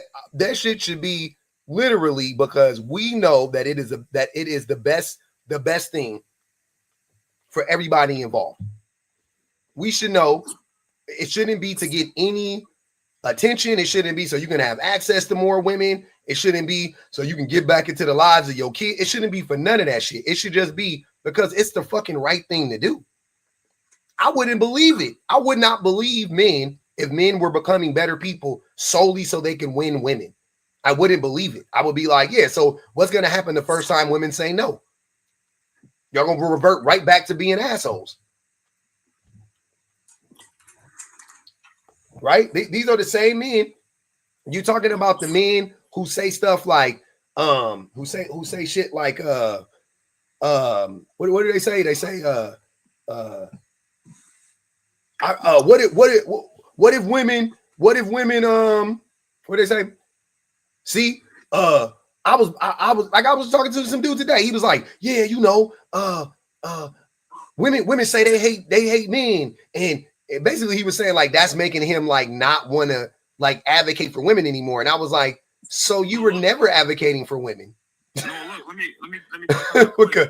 It's because look, when BPG, no, I'm not trying to hope I'm not offending nobody. When she says something like, yes, most men want to see women's heads disconnected from their body, it makes somebody like me who doesn't want something like that or doesn't do that, it's like, why should I help you now? You're gonna look at regardless if I help you or not, you're gonna look at me just like that. Because I never became a racist because people of color criticize white people and white supremacy. So I don't think that's a very good argument. Yeah, that's weird. That's exactly what it is. Why, what are you not understanding? It doesn't matter how women feel about you. It doesn't matter. Do you love them or not? Do you want to see better for them or not? Love somebody that hates me. That's dumb. Because it's the right thing to do. Love somebody that hates you. Love somebody. No, stand up for people. Stand up for people who are being oppressed. How do you not fucking? Sorry. How do you not get it? Because he wants a cookie. So you think that people who are oppressed should just be nice to their oppressors, and then the oppressors will give them rights? And if they're mean, then you have to negotiate with the terrorists? That's ridiculous. I'm using my inside voice. I'm sorry, I can't tell how loud I am on the thing. I'm on my phone. It doesn't tell me how loud. I'm sorry. Don't pay him no mind. You can say it with your chest. We like that. Imagine calling 50% of the human population schmarrers. Nobody said no. Thinking that 50% of the population is inferior.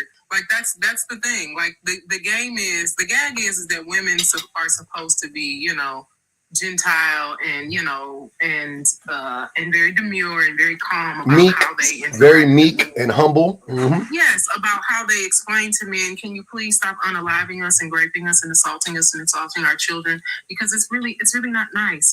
Who cares? You weren't invested in helping women as human beings in the first place. Because how many men, if we're honest, y'all never use this as an example. Public embarrasses y'all all the time. All the time.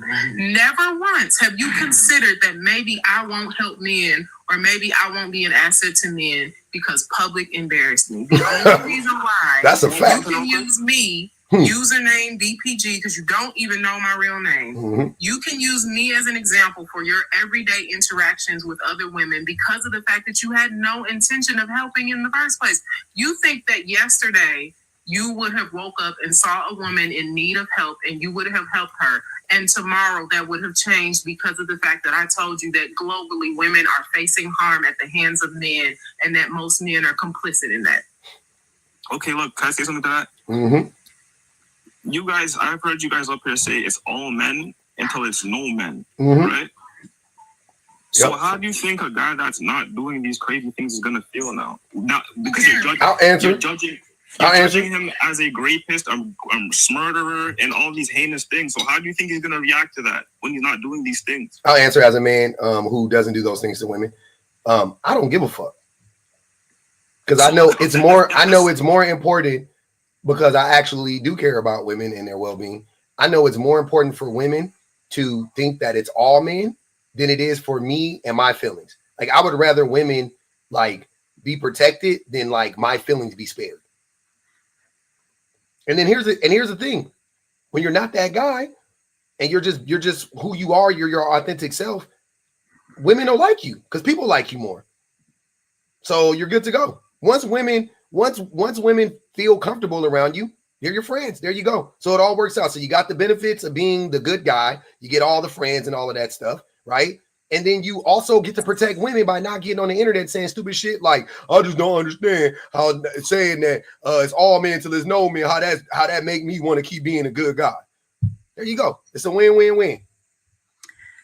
But Public, I think you said something pretty insightful when you said that, like when you were like, well, do you love women or do you not? Because that shouldn't be the determining factor of whether or not you help them or whether or not you care for them. But I would say that flip-flop that, and like, because I think that there's a difference between I hate this person and I hate the way that this person is acting. Because I still love men, but I don't like the way that they act. Like the majority of them. So you hate the action, don't hate the sin, don't hate the sinner? Exactly. I hate both of them niggas. I ain't gonna even hold you. Damn. Because you are your actions.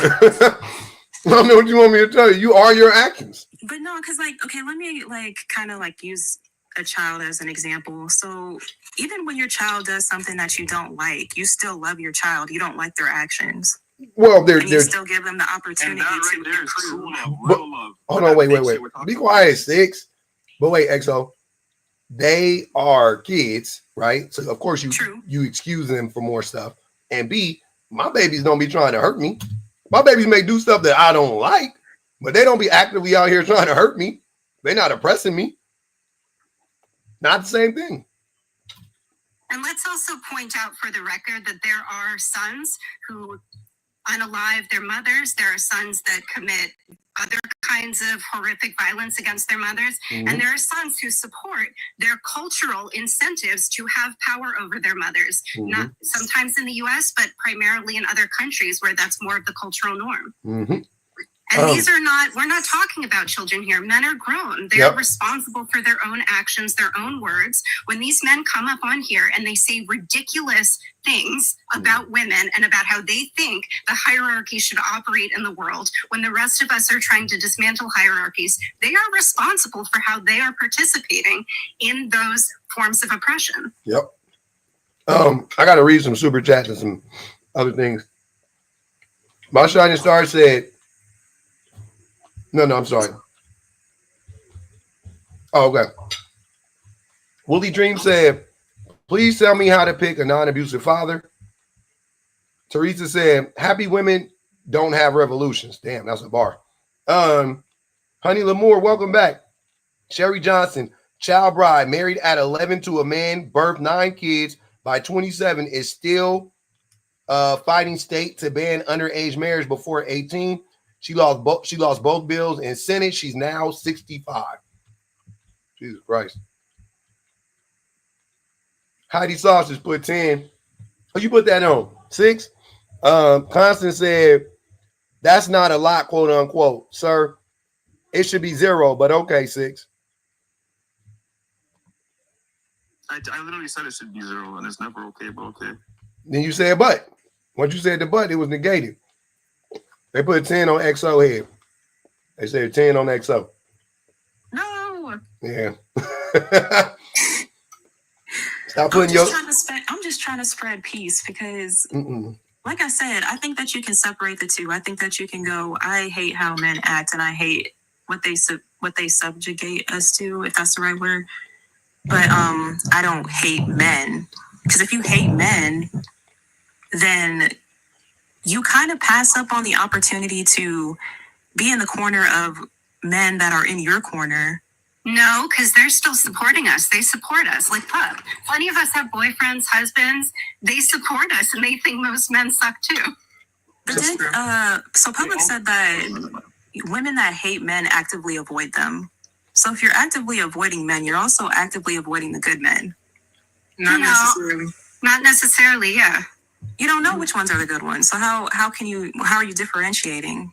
I have good men in my life, and I avoid the ones that I don't know, the ones I don't have to spend time around. It's not causing any problem for me. It's not causing any problem for them. So you had to meet them at one point, right? And you didn't know them all the time, unless all of the good men in your circle are your family. Mostly. But that's proof that women are able to humanize men in a way that men aren't able to humanize women. Like, women can recognize that there are still men who are good people, who still have human characteristics, who still practice empathy, and be able to still understand that just because that's my experience doesn't mean that that's the broad experience of everybody. And I think that you have to know your enemy. You have to know what the tactics are. You have to know that just because you come in peace doesn't mean that they do. My favorite movie is any version of Troy. Helena Troy the series. Like, I freaking love that entire storyline. But I love it because every single time when they pull that freaking Trojan horse onto that beach, and they think that those people just sort of, gave up, and it was a peace offering, it was love and harmony, and they just walked away. They let their guard down, and instead of them understanding that their enemy had such a deep desire to defeat them and to tear down their walls and burn the entire horse, they decided, hey, we're going to have a parade, and we're going to wheel in the one thing that's going to unalive us. And I think that for a lot of people, particularly women, what we do is that we still have so much humanity within ourselves that we wheel in the Trojan horse, and we go, well, just because women are loving, kind, peaceful people, I know that I can make peace with other women, so surely I can make peace with other men. And then they pull in the horse, and the horse has a bunch of men in it that are there with swords and axes and all kind of stuff ready to burn the entire place down. More hobby. What? Hobby. What? Hobby. You want my last bite of fish? A fish. Dang, just got robbed for your fish. Thanks, brother, for leaving me a little bite. So I'm curious if you go on to men's podcasts and lives where they talk to other men and they say hateful things about women and speak out in those circumstances, because I see you here now speaking out against women, but I very rarely see the same type of mentality when it comes to men saying things about women. Well, the thing about me is I'm not really big on, I don't really like social media like that. I'm literally just here for Public's live because I've been watching Public for the past couple weeks since I found out about him, because I agree with most of the stuff he says. But there are men here who are saying hateful stuff. There are men that come on to Pub's Live that say hateful stuff about women. Did you speak up then? This is my second time requesting up, and the first time I wasn't he had to go So he said it was like favorite person's day or something, and he had to go. But yeah, like when it comes to infiltrating men's spaces where they pretty much like spew hateful rhetoric, I would never put myself in that position just because I know they're not listening to the women anyway. They literally will do that. Like they make those podcasts just so women can go up there and they can clown women. So why would I put myself in that position so they can get what they want out of it? They're not going to listen to nothing I'm saying. And I'm not speaking out against women here. Only thing I'm saying is, like, I think that it's good if women remain, not indifferent, but like, I wouldn't say that it's a good thing for women to hate men. I would say that it would be more productive for us to not allow them to treat us in a certain way when we can get out of that situation, and to encourage. I don't want to say encourage either, because that's a difficult thing for women to do, and I think it should be men encouraging men to be better. Absolutely. But I think that, like I said, I just think that hating men, if our goal is an ideal society at the end of the day, right? Mm-hmm. I think that men and women cooperating together would be the best case scenario. And I think in order for that to happen, neither side can hate either side. And I think that but why though? That men's mentality is right now is because they were socialized to think certain things. Like, for example, women don't get hurt by a man and then want to hurt all men, or like even a good portion of men. But men, I don't think that it's natural for men to think that way when they get hurt by a woman and be like, oh, I just want to see them suffer. Like they want to humble a group of women and stuff. I think that is I think that's a symptom of patriarchy. It is, but that whether it's inherent or innate, who cares? It's the reality. Hold on. But I think it can change though, is what I'm saying. I agree. Because I know that I just told you that 15 minutes ago. Sorry, what did you say? I know. What the man on TikTok say? I know that ain't my. I know. Okay, well, VPG, if he said that, then that was on point. But I just reiterated it, I guess. Right. Like, yeah, that's on point. And I think that if we want an ideal society, I don't think that we should do any of the legwork. That's not what I'm saying. I'm saying that it's best for women to abstain from men that mistreat us instead of actively hating men. Because if you actively hate men, then you just disassociate from them and you don't give them the opportunity to be a good person in your life. Just like do you need that? The other woman said, XO, most of the good men in her life are her family. XO, do women need do women wait. Do women need that? Is the question. Do women need, like, what do you mean? Do they need that? Do they need a man? Do they need, like, you know what I mean? Like, do they need that? I don't think that we need men. I think that it would be ideal if we were to be able to have men in our corner. Yeah, but to actually care for us. I think that we, like, ideally both of us, like men and women, would have each other in their lives. But they don't. And they're like, we get along. You know, we actually care about each other, and they view us as human. We view them as human. I think that's the ideal society.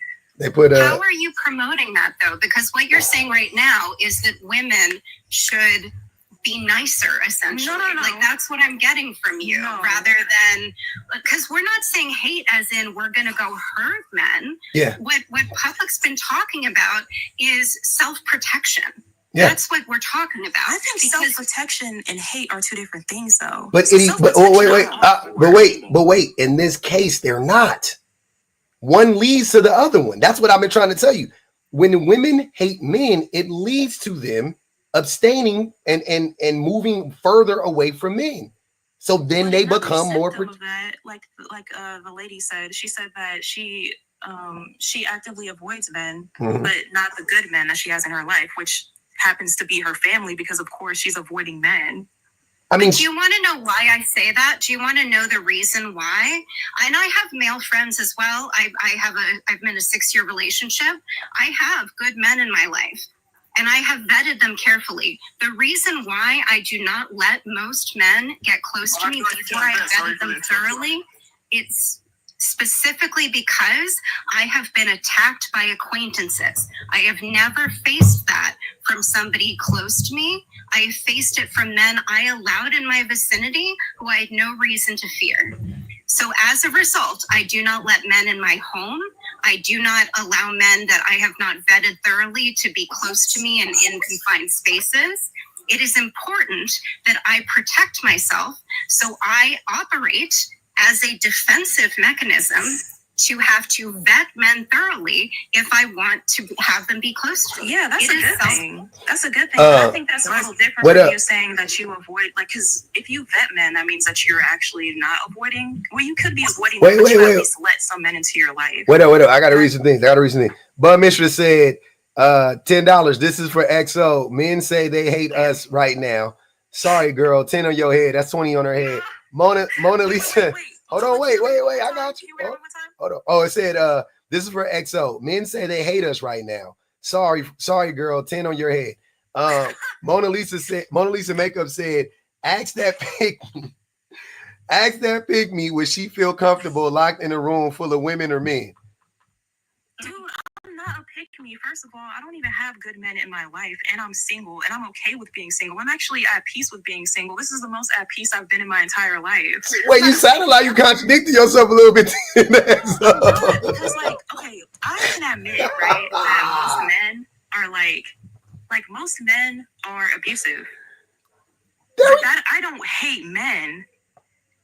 I mean, but if you did, wouldn't that be understandable? If you and I know that most men are abusive, and then you hate men because of that, what's the problem?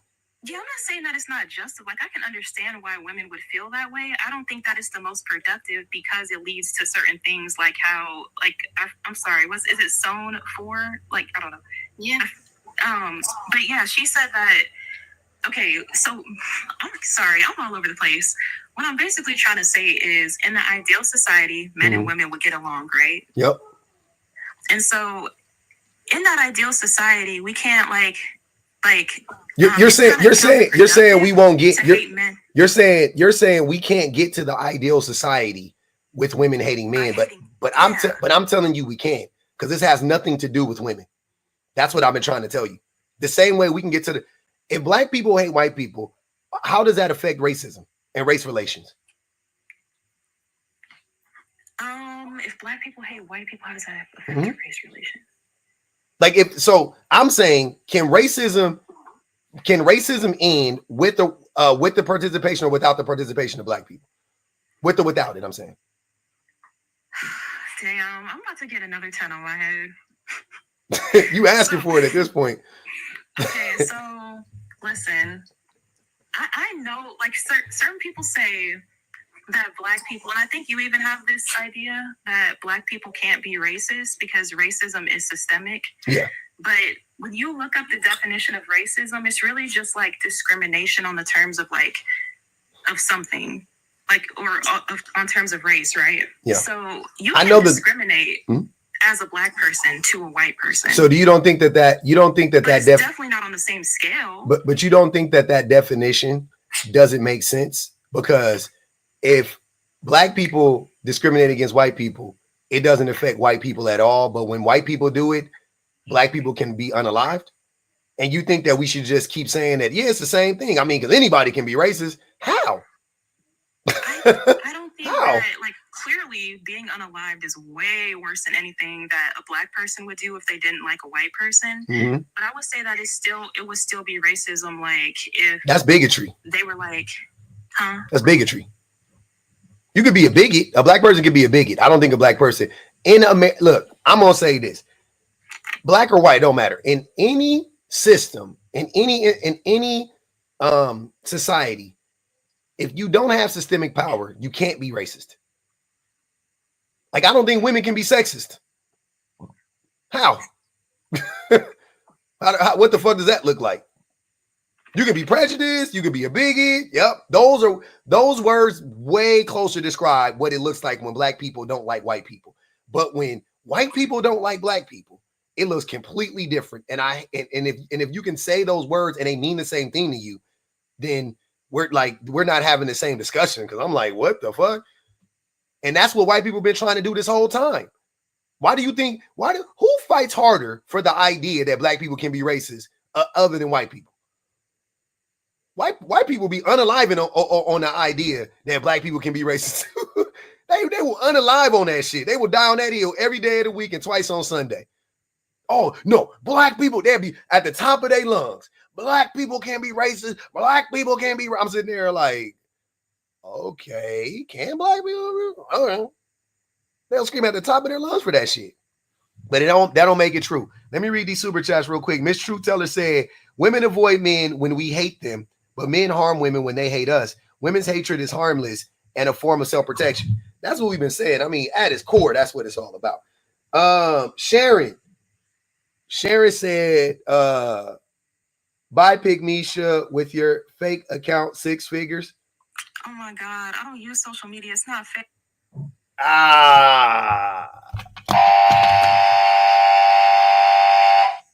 We did it, Joe. Come back tomorrow, XO. You know what it is, man. It ain't nothing to it but to do it. Let me read the rest of these cash apps real quick. Oh man, that was funny. Constance said, men just oh my God, why did that happen? Men justifying hating all women because one high school girl rejected him. That is a fact. Men do that. He said, give me some of that green beans and rice, homie. No, it was mashed potatoes and green beans and salmon with the L in it. Now your friend, I appreciate you. Now your friend, Erica said, Stipe, XO, we did. And Constance, okay, cool. So we got through all the cash apps, man. Hey, y'all definitely bang the cash app one time. Keep supporting the live.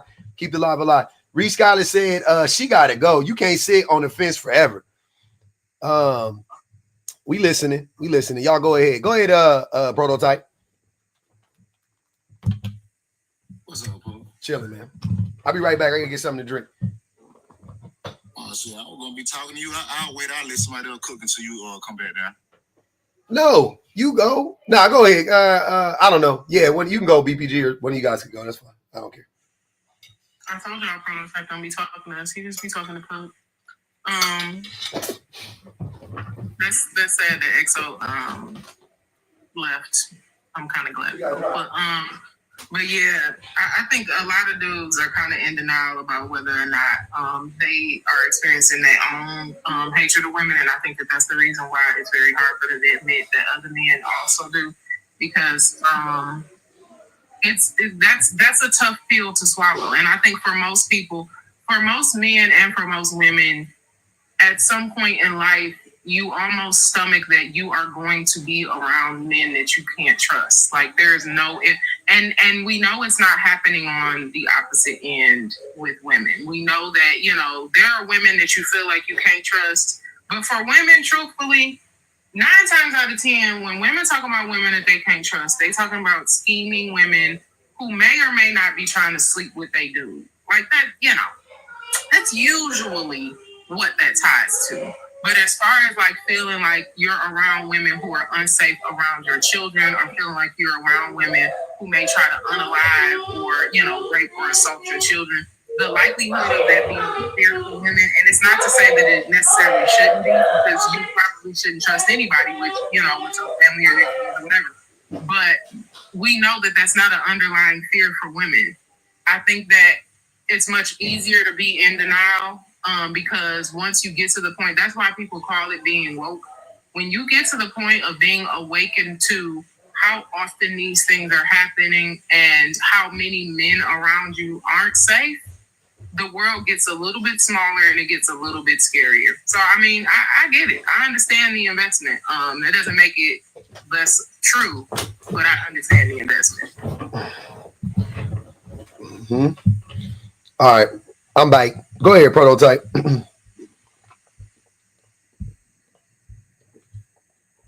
Oh, shit. My bad. You good? I ain't gonna lie. I agree with a person like XO point, because I think that a lot of men didn't get the memo of us being the problem. So us turning our back on each other, it really isn't gonna have any leverage over the situation at hand.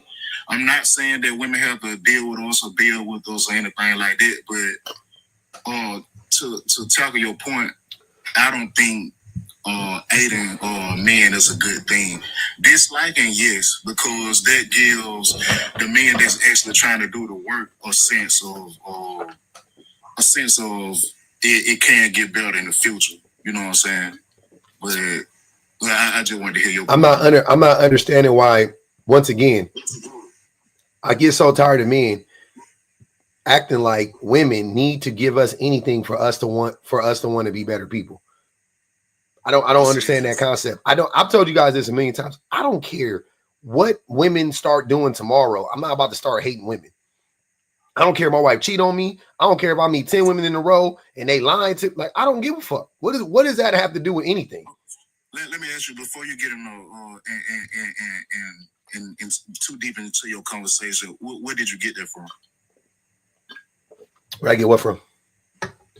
About everything you just said. Because you're saying, and this is what XO was saying, you guys are acting like the onus in some way, shape, or form should be put on women, or you're acting like the reason why men don't want to be better is because women hate men, or you're acting like if women hate men, then that's going to stop men from wanting to be better.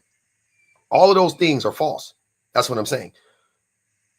And none of the, and if you want to be better, you should just want to be better. You should not. If you want to be better, you should want to be better for yourself. You shouldn't be better just because like so you can gain access to women. You shouldn't want to be better so that you can have a wife so that you can, you know what I mean? Like, you shouldn't want to be better for those, and you should want to be better because it's the right thing to do.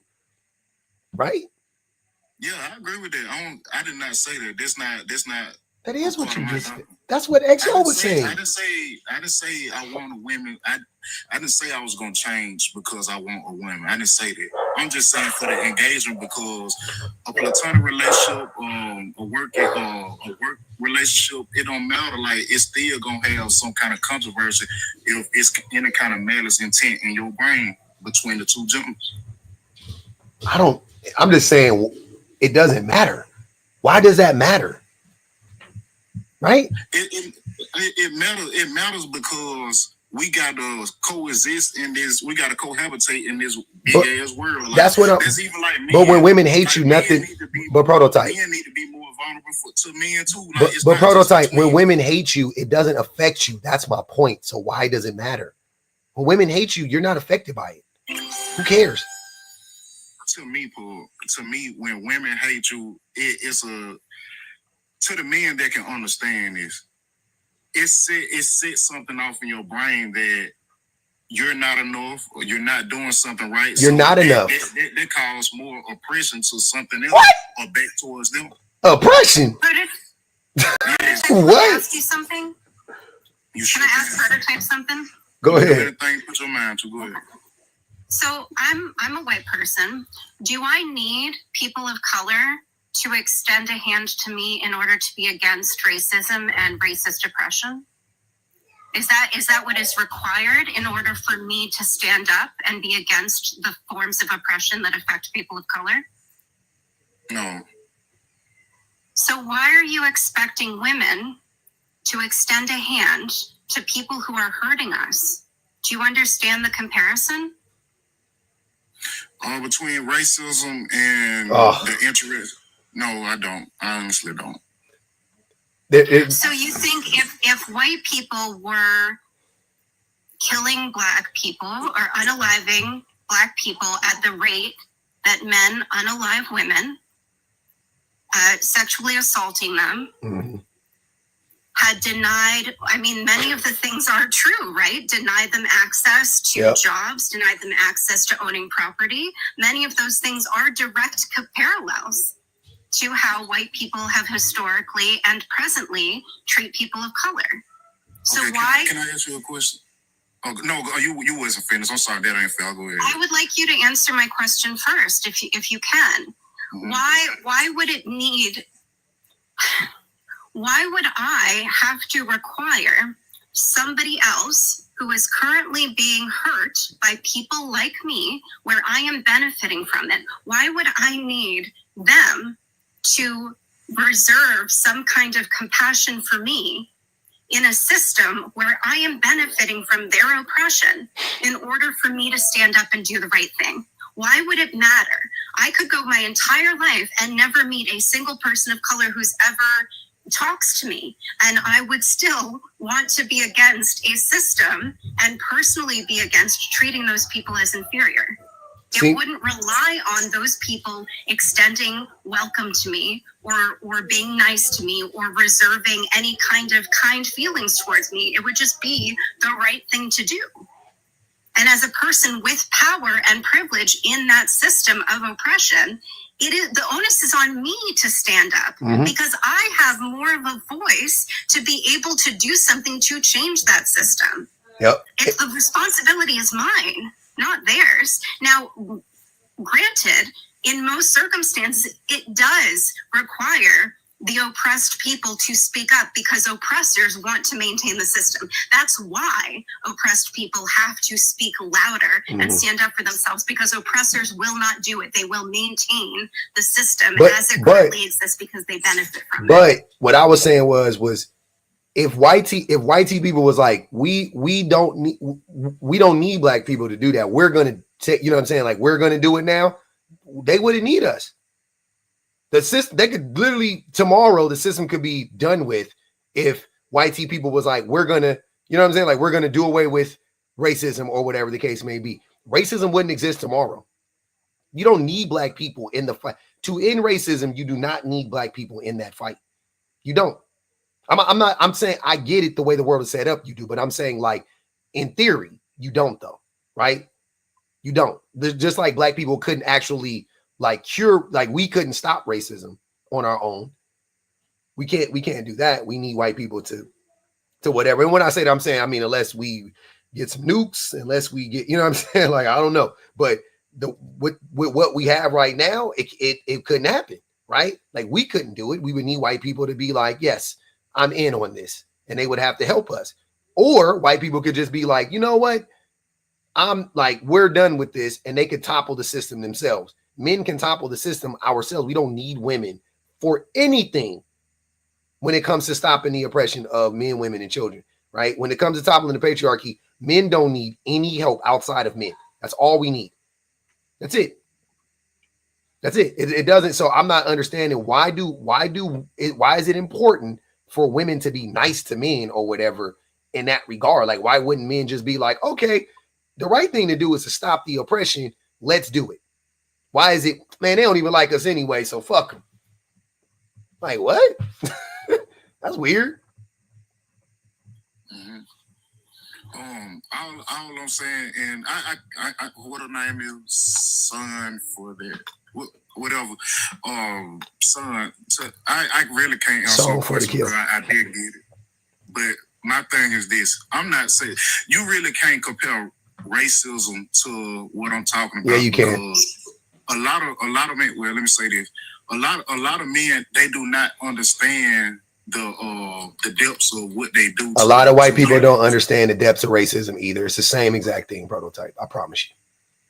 It's the same thing. I don't know the cognitive dissonance that exists within black men's mind when it comes to talking about the patriarchy is wild.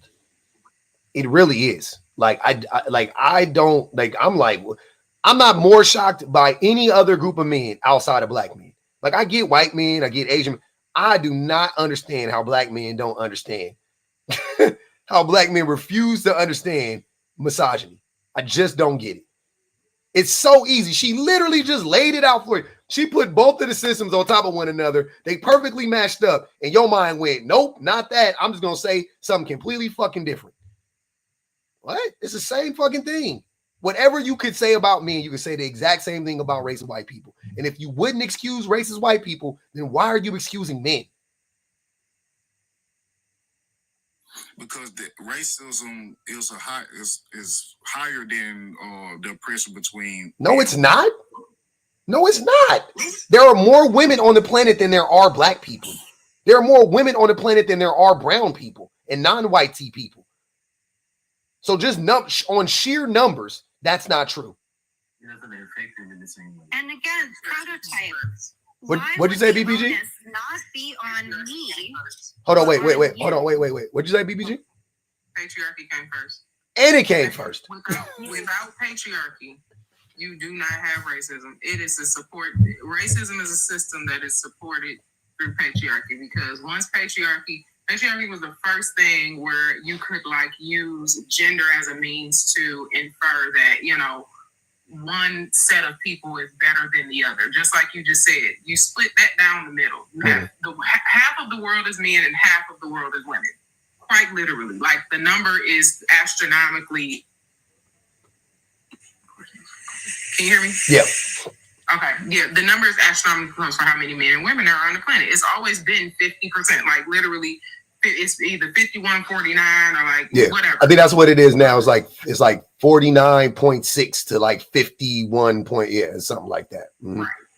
But the system came first, where there was gender-based violence and gender-based oppression.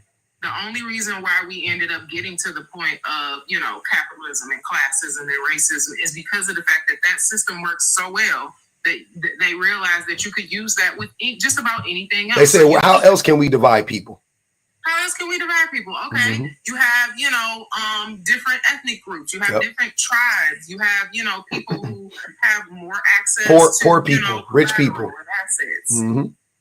And you just kept separating based on those things. And like, it's really weird to me that men, you know, intentionally are like, no, well, you know, one is way worse than the other. No, it's not. They literally piggyback right off of each other. It's just because one affects him and the other, the other one he doesn't think affects him.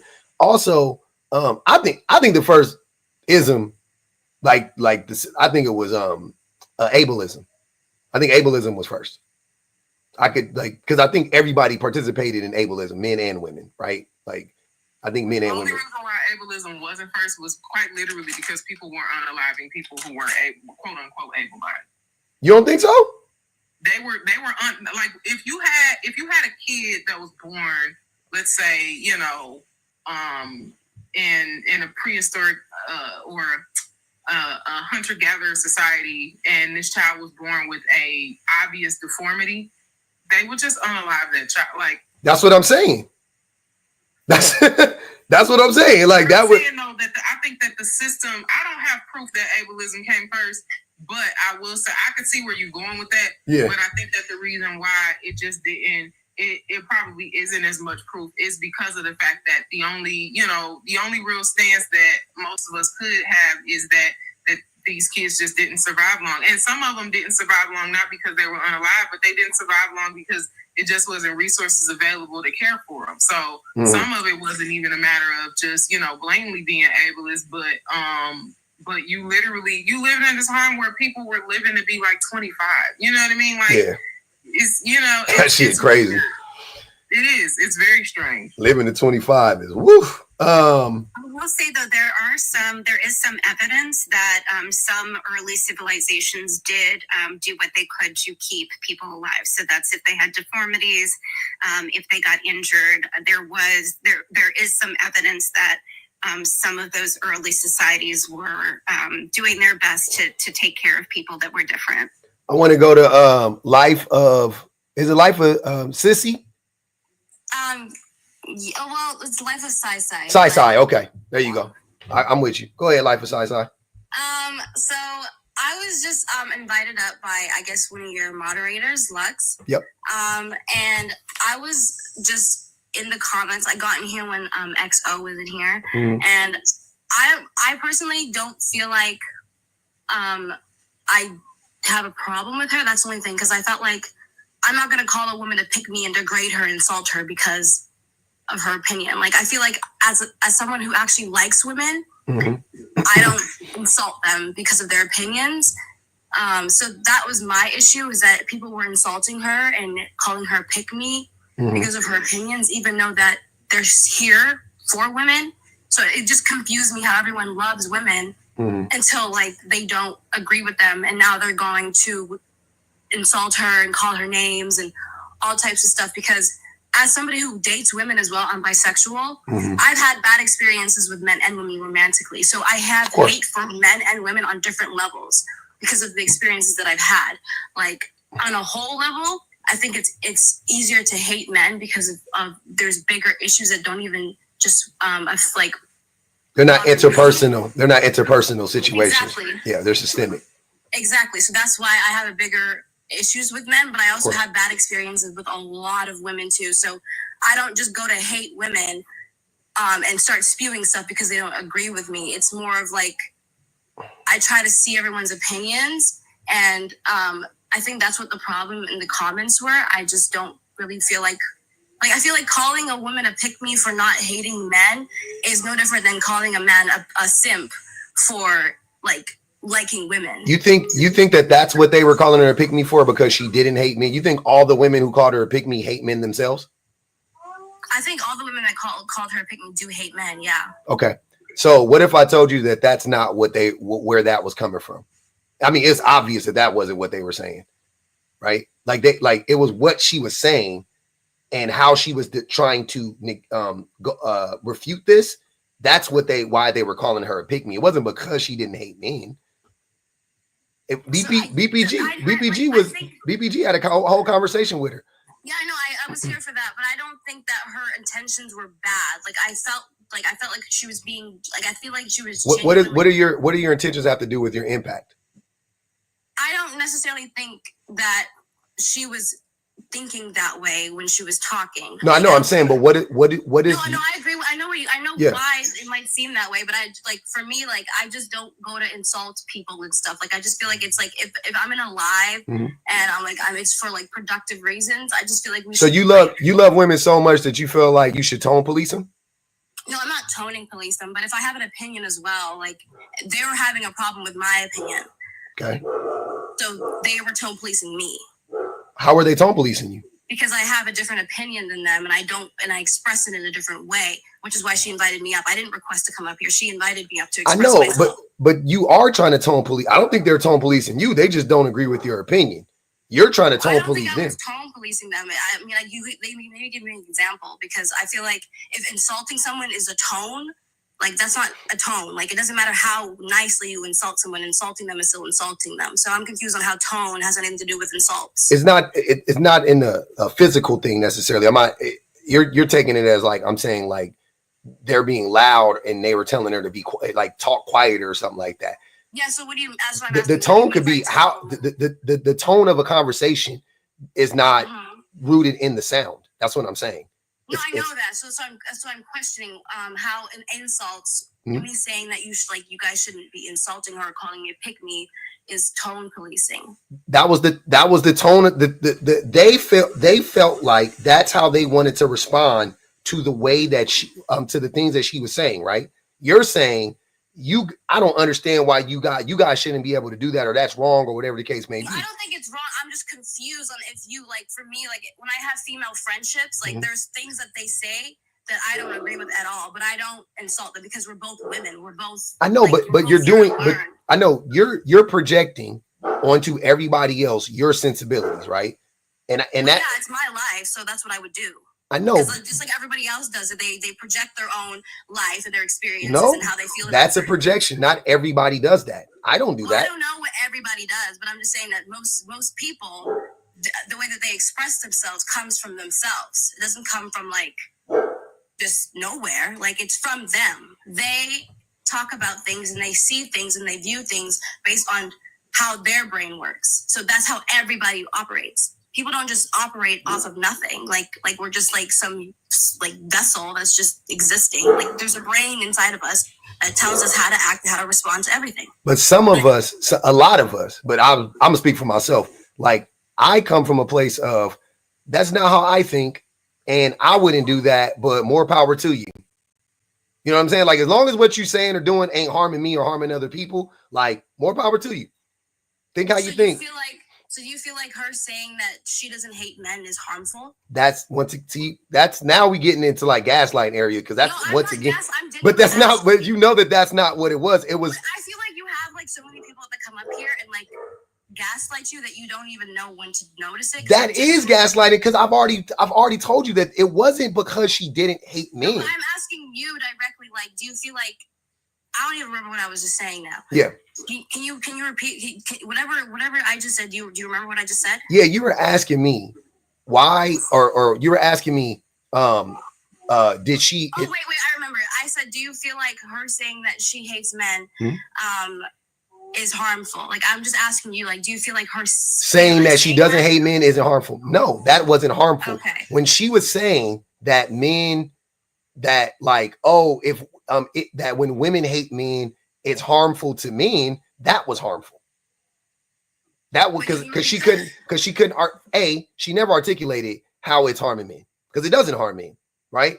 Okay. So by doing that, now you are basically you're undermining, right? You're undermining women's protection, because women hating men is good for women, for the women that hate men. I'm saying it's good for them because it protects them.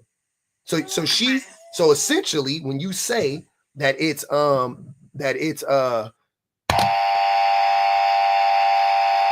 shout out to Sharon. She said, bye, Pygnisha number 2, 6 figures. Real quick. But I'll finish the statement. So essentially, when you are trying to convince women that hating men is harmful to them, but you can't say how it's harmful to them, right? Then you are trying to get those women who are protecting themselves. What if they listen to you? What if they listen to you and they said, okay, well, I'm like, all right, cool, I shouldn't hate men. And then they start to open themselves up to men, and then they get fucking unalived or hurt or whatever the case may be, right? We all know that it's safer for women to avoid men altogether. So what bad is it for women to avoid men altogether? How does that hurt women? How does that hurt men? It doesn't. So anybody that tries to undermine that idea, essentially, you are trying to undermine the safety of women. And some women don't like that. Some women hate when people try to undermine the safety of women. They take it very personally. And they might call you a pick-me because of it. And I don't have any problem with that. I don't think that that's unfair. I think it's fair. I do. Go ahead, 6. Yeah, son for the kill, drill. She said she was saying a whole bunch of stuff, and she said she successfully vetted her man, right? But I thought your whole thing was we cannot vet. Who is your whole thing? Isn't that's what you guys always say? You cannot vet a man. It's impossible. Well, it's not 100%, but with a reasonable understanding of my safety and my power and lack of power. I mean, I spent a year getting to know him, not in the context of a relationship. I know how he thinks about things and how he responds to anger, how he responds to frustration. How he responds to rejection. How he responds to rejection. Oh, like I do the best I can, Okay, so public, you're telling me I didn't come up here on multiple occasions and say, vet a man, it takes about 6 months to a year, and you guys all disagreed with me. And now she's saying it, and now you're agreeing. What am I agreeing with? That's my risk that I'm taking, though. She's still taking a risk by being with the man. Every day that she's with him, she don't know she still don't know. That man is her own, you know what I'm saying? Like she can have faith, she could believe, she could whatever, but she still don't know. We people. Okay. I agree with that, I guess. But look at this. The point is, she successfully vetted a man. You're not understanding. It's not successful until she unalives happily and safely, right? Until the day that happens, it is an ongoing process. That's what you're missing. That's not wishing that on her or anything. That's just the reality of it. Until you unalive healthy and not healthy, but you know what I'm saying? Like you ain't unalive from that man's hands or whatever the case may be. That is an ongoing process. It's not like you beat the game. You never beat the game. Women never beat the game. There are 75-year-old women that have been unalived by their 79-year-old husbands. You know what I'm saying? Who never did that shit to them. They never tried to pull a pew on them or none of that shit. And then now they're 79 and they freaking yeah, that shit happens, bro. I don't know what you're talking about. It's never over. The threat, as long as she is in close proximity with men, there is a threat there. Is it minimal in her case? Yep, cool. I'll accept that. But it's there. It never goes away fully, ever. One more question for both of you guys. So just to clarify, public, you say there's no way to vet a man, correct? Right? It's impossible. Okay, now, son of for the drill, do you think it's possible? Yes or no? There is no way to 100% be certain. Yeah, that's what I'm saying. There is a case right now. Look up Giselle Pellicot in France. She was with her husband she's an old lady. She had 3 kids with him. He was drugging her for years, found within like a 30-mile vicinity in this little town in France, 70 men to come rape her while she was drugged unconscious.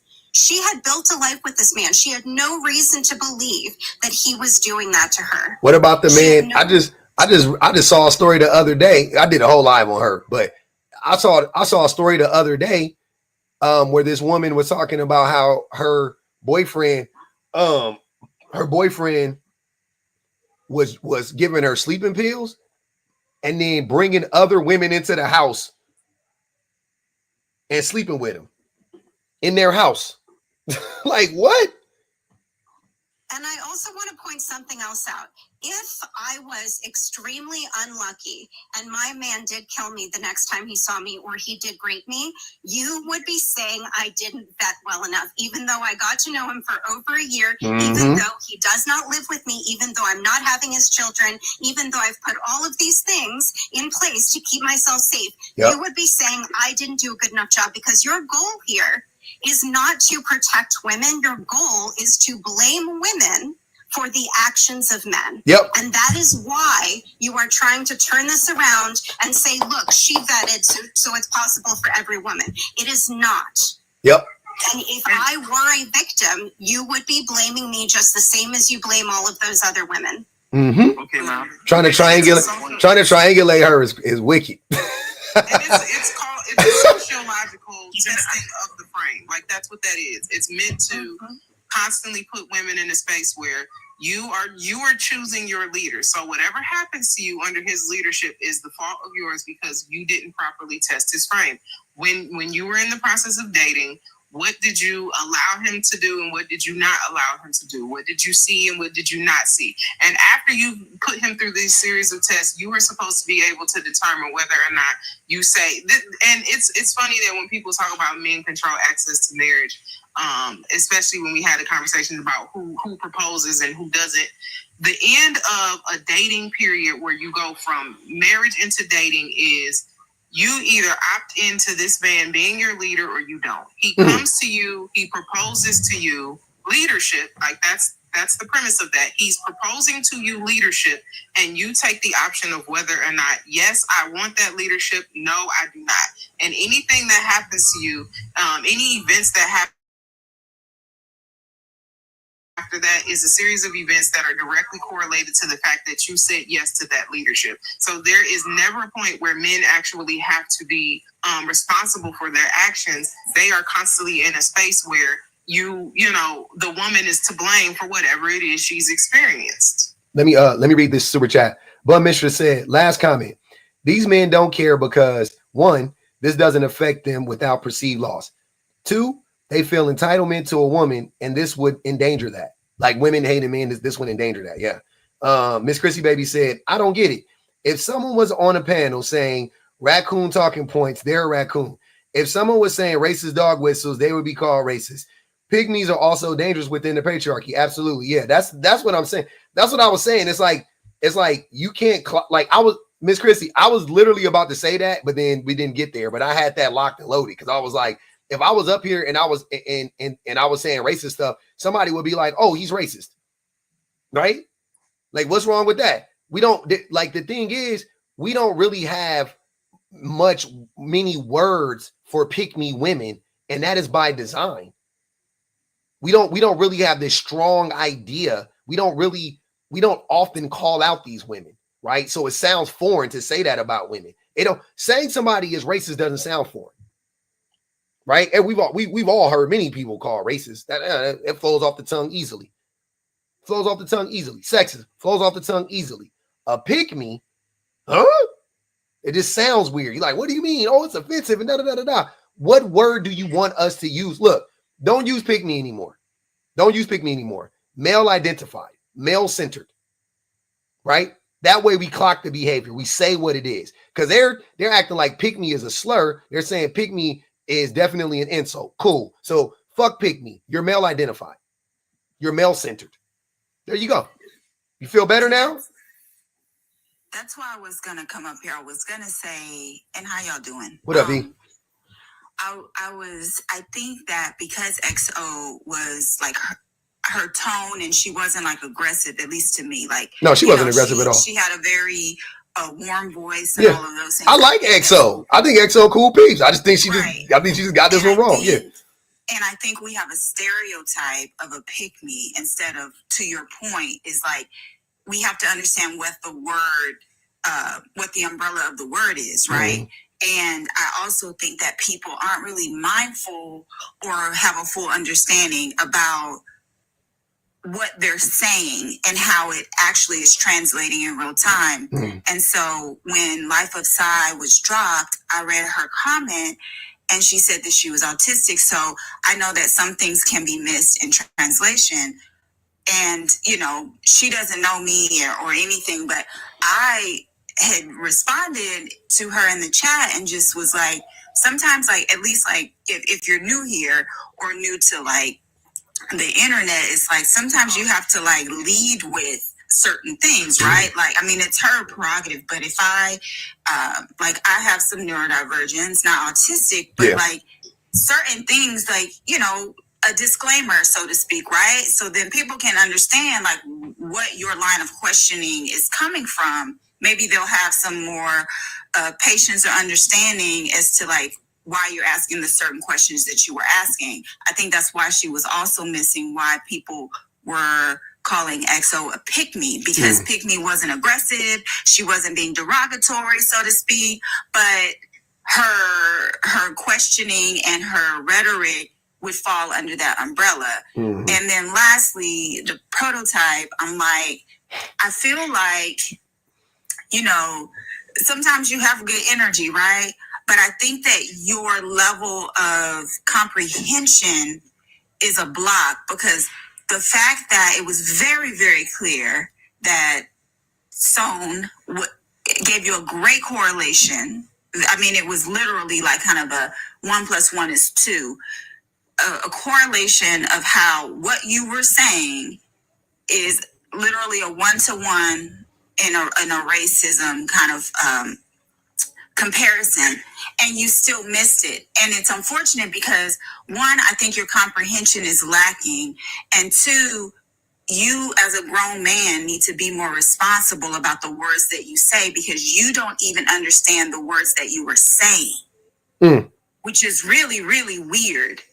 Like, I think that people think like he is aware. It's like he is not aware of the language that he's using, because he can't even connect it to something that is comparable for better understanding.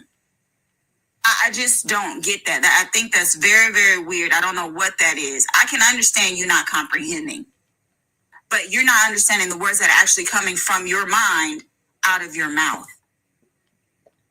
I don't know if you don't have self-awareness or self-consciousness or what, education or what, but you really have to stop, because you do it every time you get on the panel. Every time. Go ahead, Prototype. You can respond, brother. Yeah, if I can date back to June. I think I called it out for myself. So I gave y'all the gas to put on the fire. You know what I'm saying? I should have never ever said that I couldn't articulate myself, because it's been men up here that sound way slower than me with their points they're trying to make. But with that being said, if you could, can you articulate something that I said that was harmful towards women, or whatever statement you tried to prove? Can you prove it to me? What? Is that any woman or? Right. I think it's the fact that you basically were saying that you didn't see the correlation between, you were saying women should be a part of ending the oppression and the misogyny, You know, public called you out about men should not be wanting to change to be better, to dismantle systems that are oppressive, whether it affects you directly or not, right? It's about who you are at the core, right? You shouldn't have to be subjugated to the oppression to give a shit about it. Exactly. There you go. Point. Exactly. And so when some hold on, let her finish. Let her finish. Tried to give you a correlation that was something very similar, because oftentimes people who miss it can maybe sometimes make the connection when it comes to race, because that's also an oppressive system, right? And her basic point was Black people shouldn't be a part of, like, white people shouldn't need Black people to like them and be a part of it for them to give a shit to stop something that is detrimental to a group of people. Yep. Like, it should just be because you're a good person and you don't want people suffering. I just, you know, and the fact that you just can't get that part. Yep. Women, like, and it proves Public's point time and time again, is that men are hella transactional, because it's always like, in order for you guys to do this good deed, you have to be getting something from it. You know what instead of understanding as humans, just be a good human and have integrity, because integrity is doing things even when people aren't looking, even when you're not getting credit, even when it's not acknowledged. You're just doing it because it's the right thing to do. Men always want a cookie. Always. What I think about every single time I listen to people like Prototype, I always think about that one part in Spider-Man with Tobey Maguire, when he could have stopped the robber that ended up unaliving Uncle Ben, when he could have stopped him, and then he was like, not my problem. Like, two wrongs oftentimes don't make a right. Oftentimes, right? But Paul, if we being honest though, you cannot link my name to any foolishness that I said that we need women to help us be better people. You cannot link my name to that. Just like the other video you said about the hate smacks, I went back and actually watched that video. I did not say that. You inserted it. So that's what you implied. But that's what you implied. And that's the comprehension disconnect. He doesn't get the implications of his words. Yeah. So that even is scary, because, like, what is it like for your actions? Yeah. Can I clock you? Like, you can try. Your intellect is so high. If your IQ level is so high, you should be able to get the message and not the package where it came. I mean, you should be able to get the message at the end of the day. Sir, we get the message. The message is you think it's okay to hate F your girl. And I just said it. You tried to look. Here's what I'm saying. You ever ate at Chipotle? This nigga, man. I'm dead serious. I'm in Cali. I don't even know whatever, right? But you ate at Chipotle before. Okay. What the fuck is the difference between a burrito bowl and a burrito minus the goddamn tortilla? It's just a burrito deconstructed. It's the same shit, right? What's the difference? Chicken, rice, beans, wok, fucking whatever the fuck. It's the same shit, right? It's still a fucking burrito at the end. That's why it's called a burrito bowl. It's the same shit. All you said, the thing you said was just the deconstructed version of hate effing a woman. That's all it was. I just framed it in the right way. I just gave the proper application to what you were saying. That's it. And I do that all the time with y'all, and y'all say you putting words in my mouth. No. It's think about it like this. It's almost like what you guys do is you give the definition of a word and I give you the word. I just match up the word. Y'all will say the definition, or vice versa. You will say the word and I'll give you the definition. Either way. But typically it's like y'all give me the definition, so you give me the deconstructed version of the word. And then when I say the word and you put two and two together, you go, oh, wait. That's not what I meant. And I say, okay, say it again. Say what you mean. I do this shit all day long. So what did you mean? Okay, no, you say the same, and you say the same fucking, you say some version of the same thing, and I go, yeah, that's you. You are just saying you want to hate F your girl. No, pub, that's not what I'm saying. Then stop saying that. because that's what you're saying. To E's point, maybe you just don't know what you're saying, but I think you do. But here's what I think. That's what I'm saying. That's your. No, I'm gonna tell you what I think is happening. Men mask. Men. We are conditioned to speak like racist white people talk about racism through dog whistles and innuendos, right? We know not to say the thing directly. Never actually reveal your hand. Never actually tip your hand, right? So we know, but I'm telling you, it is so inherent, right? We are so indoctrinated that a lot of us don't even know that we're doing it. But that is what you do often. That is what Six does often. That is what y'all do so much. You're saying the thing, you're saying something, and then we identify the thing, and then when you go, oh no. Yeah, we just clocked it. It's okay. You think I don't know what you're saying? You think, and I'm not even joking with you, prototype. You really think that you're saying stuff that's going over my head? Like I just don't get it? Like, please be fucking for real. Of course I understand everything you're saying. The question is, do you? I get it. I'm more asking you, do you understand what you're saying? Do you understand what you're implying? To E's point, it just seems like you don't even understand what you're implying sometimes. That's the whole thing. And you're trying, and instead of you processing that and sitting with that, you're doing this shit. You're pointing everybody, no, y'all just don't get it. Really? You're being defensive. Oh, since you so smart, since your IQ is so high, it ain't even about that, brother. It's not what it's about. But also, I charge Prototype to take his own advice, because if we're looking at the topic and we're trying to get to the bottom of why it is women might hate men, or how that looks when women hate men, and we know that a lot of it stems from what women face at the hands of men. Like that's the conclusion that I think we've all come to, that's the reason why these women are hurt, and the reason why they want to avoid men or hate them or whatever is based on that. Then why can't we look past the package with this? Because when y'all come up here and y'all say this very strange all the way up to completely egregious things, we're supposed to be able to decipher oh, well, there's a good man underneath the surface of that. He has good intentions underneath that. We're supposed to be able to make that assumption. Why is it when we have topics like these where we're talking about how women have been hurt by men and what their reaction is to it, then now we got to look at the package and we got to look at what's inside the package. We got to look at the whole thing when it comes to these kinds of topics. But when it comes to y'all specifically, we have to pivot a little bit and make a little room. Mm-hmm. Now can I talk to BBG for a minute? Absolutely. That was fine. I like it. Absolutely. We never I can speak for the men like me, right? Well, I don't know how they look, but me personally, I didn't adopt this talking style in the last 4-5 years. I always advocated for women since I was a young boy. You know what I'm saying? So this ain't nothing new to me. You truly, Prototype, you truly believe you're advocating for women with the things you're saying?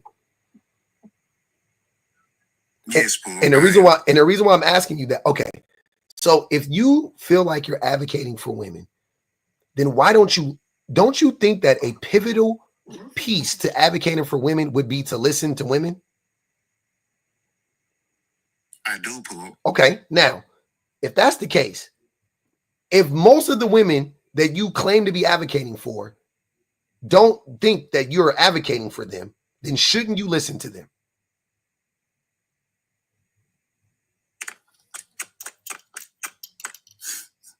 I mean, listen. It's all about perspective at the end of the day. Oh, no, Lord.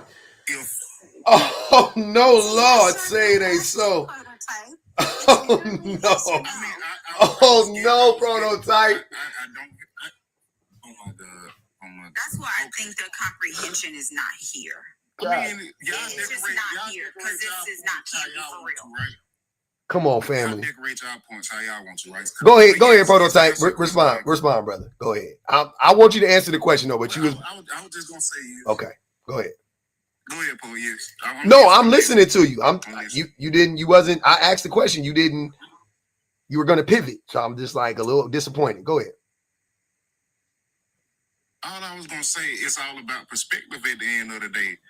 if like Sean, I'm gonna call Sean. I don't care about the name drop. I'm sorry if I'm disrespecting your platform, but he told me if I call a woman hurt, that's disrespecting. I don't see that. I feel like the longer we prolong saying stuff for what it is, the longer we're gonna prolong the development of what we're trying to get done at the end of the day. LaMonica said, so all I'm saying is, oh, I'm sorry, I thought you were there. No, you about to read the cash up? Yeah, I'm about to read the cash up. LaMonica said prototype needs a full body detox and an exorcism.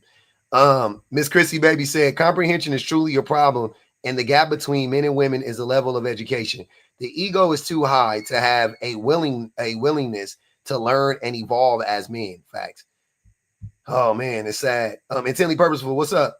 They said anyone that can't say other should not be here. What? Others are to nourish. Come on, man. Why do you guys make me? I read these things and the secondhand embarrassment is crazy. Anyone that can't say other should not be here. Others are to nourish the prototype. Something you are not doing. 5 to get him the fuck out of here. That's 10 on the prototype here, by the way. All right, fam. We listening. Go ahead. Go ahead. You go ahead. You respond. So this why I say the things I'm saying. Like they come from my critical thinking skills, right? They come from it. But if this shit is crazy. You can't write. He's a comedian for sure. You cannot write this. These jokes are better than like this Cat Williams level comedy to me. Go ahead. I'm listening. I mean, I'm just saying, like the way from what I perceive what y'all saying, right? It's only for certain people. Like even if let's just say if I'm being slow, y'all being an ableist, right? But by calling you slow, I ain't called you slow though. So, but yeah, you're right. If they calling you slow, that's ableist. Yep. Okay, if I'm a slow ableist man and I'm affecting women, and y'all wanna defer me from this conversation, y'all are being more hurtful than I am, right? Hell no. Hell no. I know this nigga. We are speaking to your comprehension skills and your challenge with articulating what it is I think you're saying. You know what? We use the term that you just used, sure. But at least for me and not anybody on this panel, we're very careful not to use that word. Now, are they thinking it? I mean, I don't know. Come on, E. Those were your words. Come on, E. Those were your words. What happens if you go somewhere and you get tested and you find out that you actually are reading and comprehending at a 6th grade level? What if you go somewhere and you find out, like a lot of us, a lot of those 80s, 90s, latchkey, former smack baby kids is actually finding out that a lot more of us. That's why I draw the line. My mama smoked cigarettes with me. She did not do smack. But go ahead, we listen. That's a fact. And she drank a little bit too. A little bit. My mama smoked Virginia Slims and Black and Milds for a little while. Yeah. So Newports. Menthol. Okay. Newport 100 and Newport 100 menthol, the green box. Yep. There you go.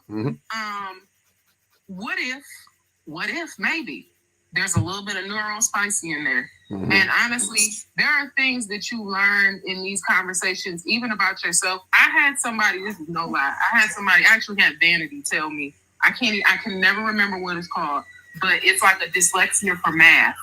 And I kept trying to figure out dyscalculia. I always forget the name. Hey, hold on. What is that? That might be the answer to some of my what? I said it as a joke.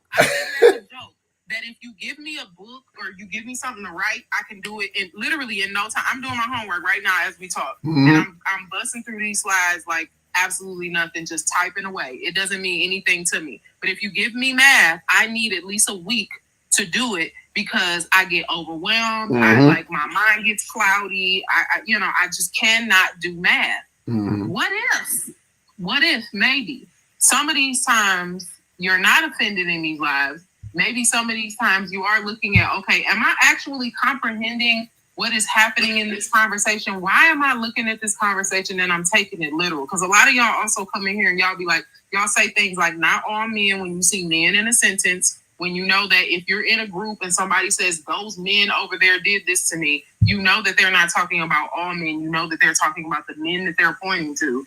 There are certain things that you actually can look into, like, okay, maybe I do need to be reading more. Maybe I do need to be figuring out I need to be reading things with contextual clues. I need to be comprehending more. I need to be writing more. Because for a lot of people, they actually don't understand these conversations because they are quite literally too big for their britches. I'm going to say something right now.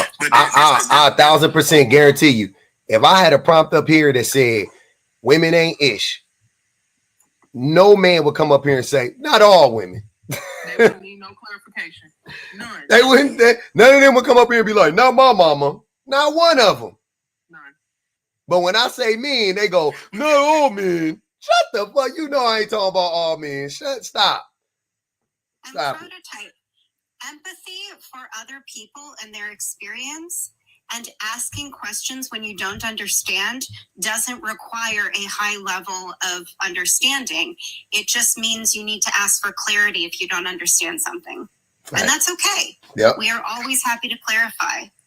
Shit, I love getting clarification. But that's the thing. I don't know I don't understand how that correlates to anything I said. Anything y'all said, I comprehended. Now, this the thing. This the catch-22.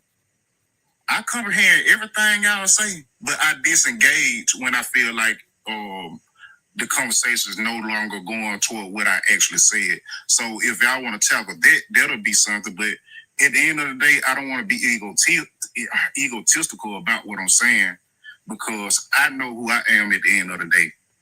We spend 30 minutes to an hour, maybe even 4 hours to 8 hours every day. You truly will not grasp who I am just by me articulating myself to a specific topic. So yes, I disengage when people I would never tell long-winded or they. I would never tell people they don't know who I am. The people who you guys see me talk every day for hours on end. And that's the thing. We gotta respect people for who they are, Paul. No, I'm saying that's why it's important especially when you're on these internets, to always be presenting yourself how you want to be received. Yep. Right. I would say only this, and I say that because when we see you on at least Public's platform, it is a consistent representative, right? And for the most part, collectively, most people are on the same page about the words and language that you use. And if it's the majority and not the minority, then it's one would ask, like, so where is the disconnect? Is it with everybody else or is it with Prototype? Yeah. They never do this. They always think that's what I said. He's always pointing at everybody like, y'all just don't understand. I'm like, we understand completely. We get it, bro. Okay. You know what I'm saying? Like, if y'all truly understand why we can't concede to the fact of it's a problem, men aren't the problem, women aren't the problem, conditioning and the system is the problem. Why can't we concede Who made to the system? and make better points on who made the system? It? Not lower level men. Let me say that. It don't matter. Men made the system. Okay. Who upholds said system? Lower level men. Exactly. So it is men. Who has the most power physically, socially, economically? Who has the most power? Who has the most weapons? Yes, it's men, bro. What are you talking about? It's like y'all acting like these systems were created by nature and we got to fight against nature, right? That would be more in line with what you're talking about. Like that would be the argument that you would make in that case. But since we built them, since men built them, then it's men's fault. Since we uphold them, it's men's fault. And misogyny and patriarchy is not an opinion. It's an actual active moving thing, right? So that's the other part. It's a lot of the times you guys want to like argue it as if it's an opinion or just like some idea that's like, no, this is a real thing. It's a fact. There's only but so much you're going to argue against it. Yep. Miss Chrissy But Baby you guys don't even understand it. Miss Chrissy Baby said, not trying to be funny. I challenge him to read a chapter a day from a book and write a short summary. Then ask someone to test him. Self-improvement doesn't stop at high school. I'm gonna be real. I probably can't even do that. But at the end of the day, that's your standard. You can't hold me to your standard. You right. That has no. You right. That has nothing to do with me at the end of the day. You right. I definitely want to decenter prototype. Go ahead, Big. Yeah, what's up? Sure. I want to say something here about this. Go ahead. There's a symmetry breaker here. I believe the patriarchy has actually benefited women in many ways. How? You know, the motivation for men to work and get up, like garbage men, they're going to get up at 3 a.m. They're getting up to feed their families. No, they're getting not. up to provide for their women. No, they're not. The women benefit from this because it's the man who's obligated to care for them. Who benefits from their husband being a fucking garbage? Women want to be nurturers. What woman benefits from a man making $60,000 a year? How is that a benefit to her? Well, she has safety and security. Now, no, she doesn't. It's not the fault that how? Wages haven't gone up with inflation. Sir, wait. Time out. How? How is that safety and security making $60,000 a year? That's neither. Yeah, at the end of the day, it's food over the table. They're not going to be homeless, ideally. But she can do that on her own, though. She can provide for herself. Yeah, but when she's pregnant and she can't, she's on maternity leave, etc., and she has to child fear, someone has to stay at home.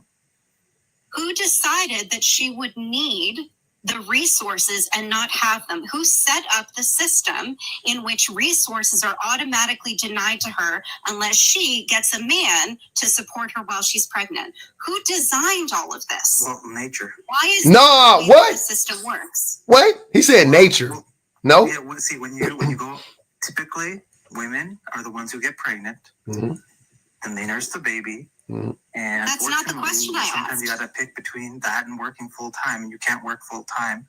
So ideally, the structures are in place that the man will work, and you will. Why would she need to work? Why wouldn't she have access to support inherently as a person who is literally reproducing the next generation? Mm-hmm. Who set that up? That she would be denied resources unless she has a way to get money, and who deprived her of the ability to earn equally in the first place? Well, America is the only major country in the West with no paid maternity leave that's sponsored by the government. So I said I was supposed to be a private. So men did it, sir. Men did it. Just to answer the question, so you can stop. And I'm talking about way before all of that. We've had communities of people for a long, long time, long before we had any of the things we have today. And this goes way before that. Why, in a community of people where women are the ones literally breeding the next generation with their own blood and bones and effort, why would they not automatically be supported? Who decided that they would not automatically have everything that they would need to produce the next generation? Man. That is vital for the survival of our species. Man, you pick a good man. That's stupid. Who decided that? Hold on. Wait. Please tell me. Men decided that, but that shit is so dumb and so corrupt at its core. Like, it's like the same thing with like retire. Like, why if I work for 30 years, why do I need to put my money in a fucking slot machine that you guys call the stock market so that I could retire? And if the stock market goes belly up in I'm about to retire and I'm in year 27 and the stock market goes belly up, I could lose a third of the money I needed to retire.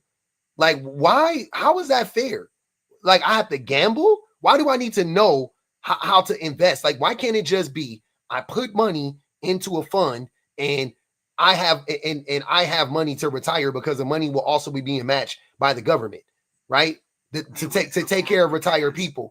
That's stupid. You have a 401k. I know what I just described, a 401k versus a pension. I know what they are. 401ks are gambles.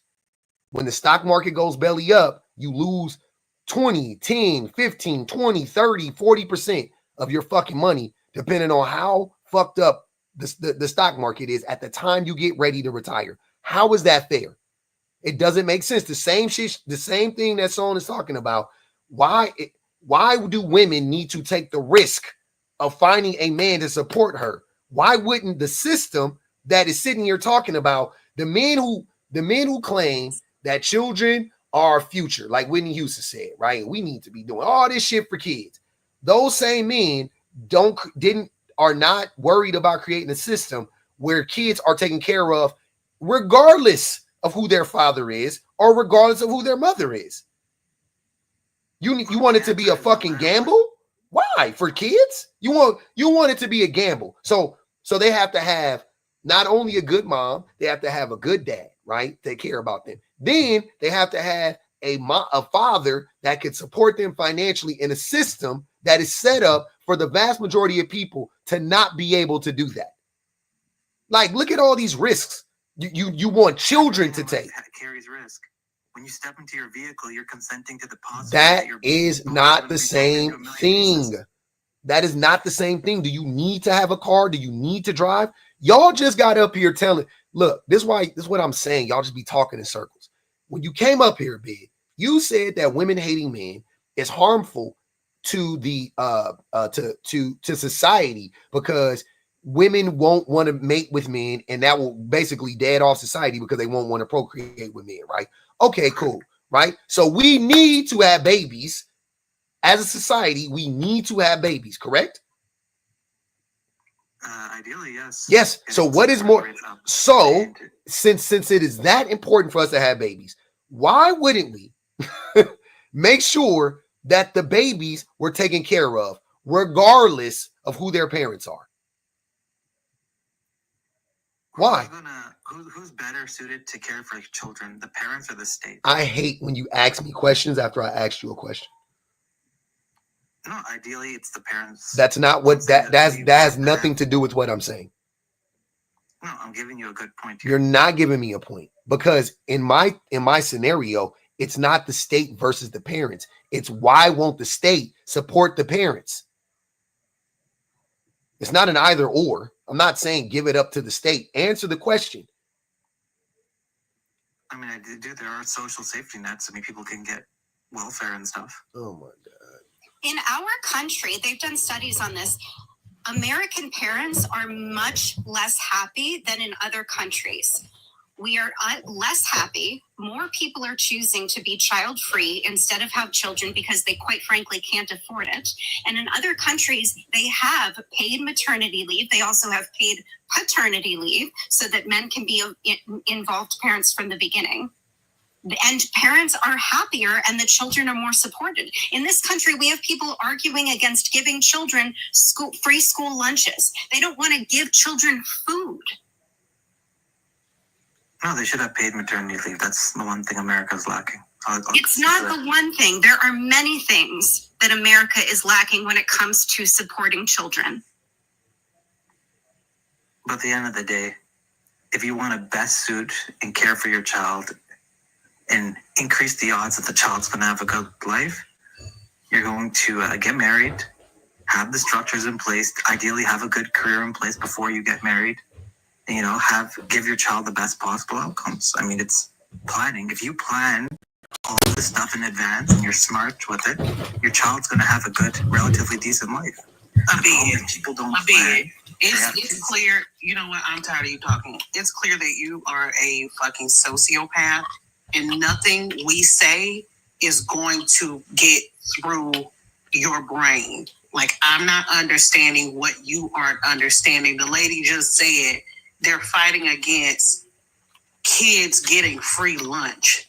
They disbanded funding for daycare centers, i.e. the food programs that they participate in, so that they can feed the kids during the day. So now parents are having to pack lunch, seeing diapers, all that jazz. Before, there were programs that supported these facilities with things like that. The system isn't set up to support the people, is what we are saying. And you keep equating it to marriage between a man and a fucking woman. I really need you to get a life and get a clue. Oh, no, you should contact your representative in Congress if you don't like the policies passed by your legislature. Listen, kiss my ass and lick it with it, okay? I don't care How much is on the bed head? 10. I know y'all lying. Mm-hmm. I got 10 on that boy here. Policies passed by your legislature. Contact your member of Congress.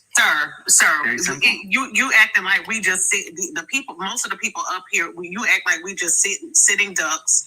I've written to my congressman when I was in Georgia. I've written to my congressman. Now I'm going to start writing to my congress people in Florida. So thank you for that suggestion. That's something I'm already doing.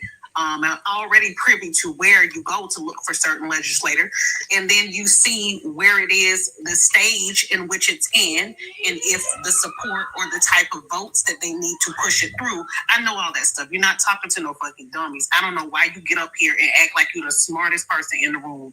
You're not. And these things that we're talking about, they affect everyone, not just the poorest people among us. My parents had 4 children and both worked full time. And even so, when my mom needed to divorce my father, she had to stay with him longer than she should have had to, because it would have been too financially difficult. Even with somebody with a college education and good career, she made more than my father ever did. She still had to stay with him because the way the system is set up, if she was going to divorce him in court, he would have tried to get custody. He basically blackmailed her to keep the house. So he took the house and she had to move out with 3 underage children. God damn. There are many, many things wrong with this system. Oh, he's gone, isn't he? Yeah. Your daddy diabolical like my daddy. My daddy was worse though. Hey. Look at God. We did it, Joe. Hey, Sarah said, fuck you a bit and keep God in your life. Fuck, nigga. I love that for Sarah. Listen, you know what? If I don't know nothing else in this world, I know Sarah don't like for me to be distressed, baby. Because every time I say, what's going on, Sarah come through for you, girl. Sarah, lunch, baby. She come through and windmill on you. Get in my body. Sarah something for Christmas. Mm-hmm. We definitely got to do something nice for Sarah for Christmas. Y'all do something. We're going to do it. Because Sarah done bailed me out like 3 times. Hey, when he said, a bid is a creep and dangerous to all women. I mean, is she lying? Y'all don't judge me for, y'all know I got ADHD sometimes. I'll be needing, here, fuck it. Y'all be in the comments on, why y'all be so disrespectful to me? What have I done to y'all for y'all to disrespect me like that? I can't chew my gum. What have I done? But you know, Sister Vanity can't stand the chewing. Yeah, Vanity don't fuck with it. She'll come up here just to tell me to stop. I'm like, God damn it, my bad. You right. I did come up here because I think Sister Girl already chewed Prototype up with this, but I came up here literally to say, stop asking women to do labor. Stop making it our job when you're not doing what you're supposed to do. I seen a man post about it was International Men's Day. And what was there? Crickets. And then a woman commented and said, were you expecting women to put something together for you all? Because literally, y'all can't even have an idea and you don't have a clue without a woman giving it to you. I'm going to need you to learn how to wipe your ass on your own. We're tired. I had no idea. We're unavailable. I had no idea. International Women's Day? Men's Day? When is that? International Men's Day. Ain't that every day? It was more posts about men saying that they didn't know about International Men's Day and complaining about it than men just talking about International Men's Day. Right. That's the weirdest part about it. Like, you really, the time it took for you to make the post to say everybody forgot about International Men's Day, because they do the same thing with Father's Day. Like, Father's Day roll around and they be like, you know, when women get Mother's Day, they get all of these gifts and they get, you know, showered with presents and blah, blah, blah. Nigga, don't nobody want no more macaroni necklaces. Like, I promise, women are not being showered with gifts and loving them kids. They be getting on their nerves all year round, or been getting on their nerves since they was born. The only thing they do is they come to mama house or they take her out to eat and they yell all over the dinner and bring them bad grandkids with them, and then Father's Day roll around, and men think that they gonna experience something different and grand. But what actually ends up happening is they experience the same thing that women do. They get the corny neckties and them socks. They got the face on it that don't nobody care about. Like, it's the same thing. I don't think I've ever disagreed with you more. I hate how you just disrespecting the macaroni necklaces right now. It's fine the first time. The first time when you're a new parent and you got that little kindergartner and they bring you that, and it's so, it's so sweet. It really does. It breaks your heart all into pieces because they so proud. When they small, it's amazing because that it was from the heart.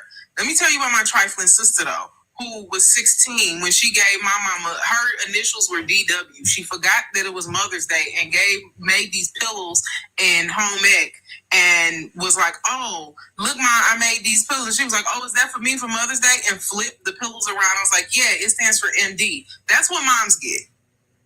What MD stand for? Oh, Mother's Day? Yes. Was it fluffy? Who cares? But see, I don't like how unappreciative y'all are of these gifts because I love them gifts. I beg to differ with BPG because I see your macaroni necklace and I raise you a Cheerio heart. Oh, I eat that shit. Paper that I still have. I eat that shit. All of Juliana's things. I know, but I keep all of her things in a box. I've started a box. I put everything she's ever done. Yep. I put it in that box. Yep. And then I throw away the box at the end of the month, but I still put it in a box though. No, I don't have my box for 5. She's 5'9". I don't have my box for 5 years. I do. Hey, I do put everything they do in the box and then I throw it away at the end of the week. But now I feel you. I'm just saying the box is the trash. But I'm just saying, I just like it. Look, this is what I do. When I get the necklace, I get it, and then I take like a mental snapshot of it. I just blink my eyes and just lock it in, and then I'm good. That's just what it is. But I love that shit though. Sure that at the top of the year, I explained to my husband that when Mother's Day rolls around, I expect the carpet to be rolled out. I spent a collected, I don't even know how many weeks pregnant with these people. One was 37, one was 42, and one was 43. I expect a lavish lifestyle for one day. For one day, I expect that. Now you're gonna be sliding down the wall when they go to college. BP. That's what I'm saying. You're not locking it in. Man, I'll be locking in all that shit. I'm soaking in all them corny necklaces. Cause what the fuck do I need? Like what do I don't need nothing. Them niggas can't give me nothing anyway that I really want. I like the gifts. Like that's what I did. Look, it's the same gift. Hey, it's the same way I don't get mad at getting vagina for Valentine's Day and my birthday. Because I'm like, what the fuck? What do I need? I always need some vagina, though. I'm always a little short on vagina. I'm always looking for a little bit. I'm like, damn, I ain't got no vagina. Okay. Always. I'm always patting my pockets for a little vagina. That's what I'm saying. Like, I would never get tired of that gift. That's the gift they keep on giving. It sure will. That red snapper. Mm-hmm. But no, prototype, you is harmful. I ain't gonna hold you.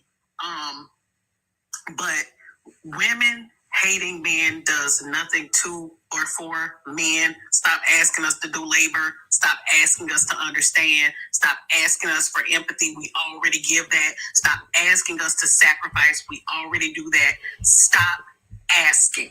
You know how when your mama say, don't ask me for nothing else. Imagine that I'm your mama. Don't ask me for shit else. Okay? Because I ain't got it. And I won't have it next time you ask either.